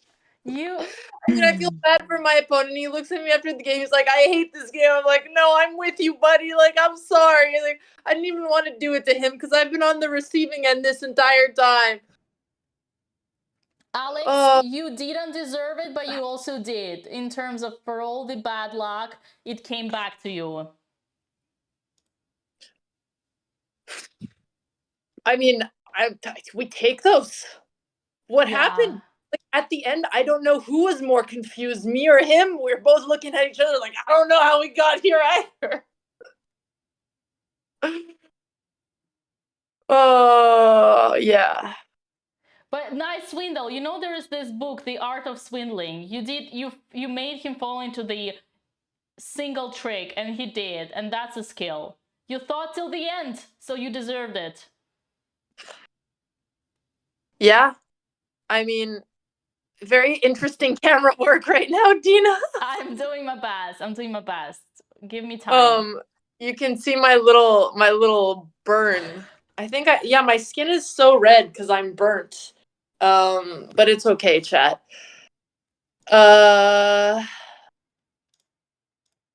Yeah, well, I'm relieved. I don't know how that happened, but I'm not gonna ask any questions. I'm gonna take it. Yeah. Hello, chat. We did it. We did it. I am so relieved. I honestly really needed this, but at the same time, I still feel legitimately bad for my opponent. They were both crying. I know. We both were at the end. Yeah. Okay, to be honest, if it makes you feel better, I think he had like an obvious win at the end that he should have spotted, and he just got punished for not seeing it. So I think you should definitely be happy for that. Oh, I'm very happy. Yeah.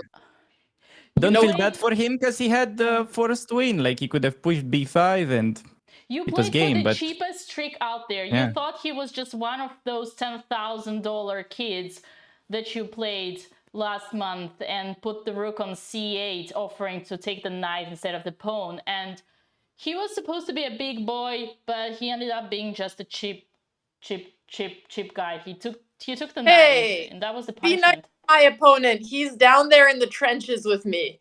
And I mean, yes, I mean, he was in time pressure. He had 2 minutes, so obviously I'm going to try to give him any trick I can. But he probably just, yeah. Savage Dina. He was a nice lad. I feel for him. Yeah, You after should b5, have heard the Dina game earlier. would have been As over. a savage woman. Yeah, but it's again, you fought till the end. So you've played for the tricks, but you did it. You finished the job. Well,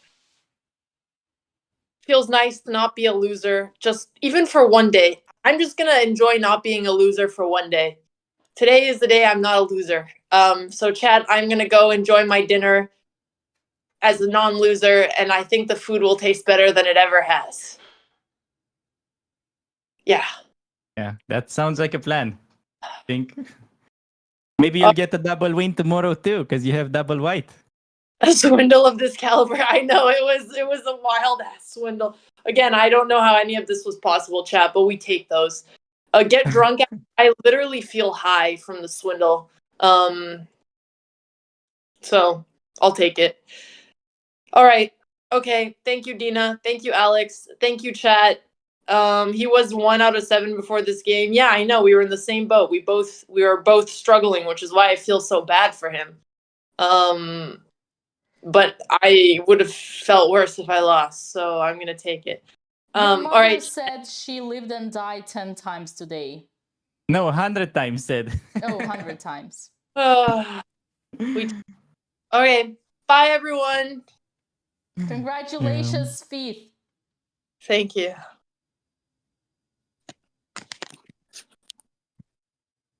Oh, does she know how to? Oh, she does.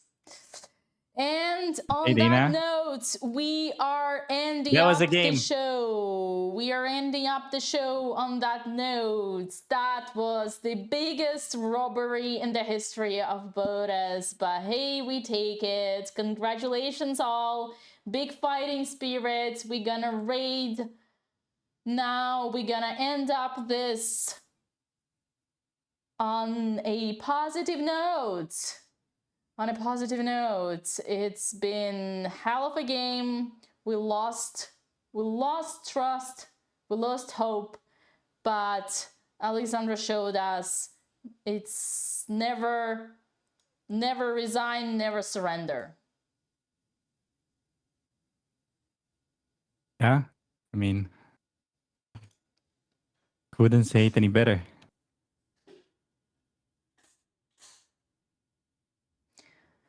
Never give up, never lose hope. Alex Banze, you're the best teacher. I didn't show her this, okay? Let's clarify.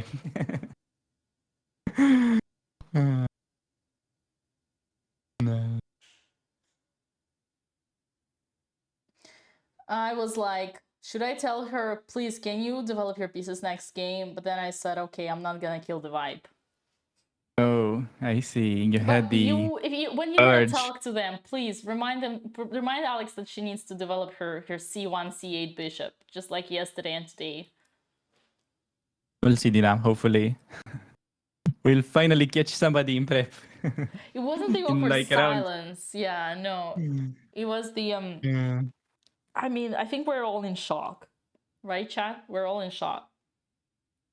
I kind of said it's not gonna be that easy, but also I didn't believe that. Damn. We're gonna come this far. Congratulations to the best coach, Alex Banzea, who made their students score 2 victories today. On that note, thank you everybody and bye. See you tomorrow, same time, same place.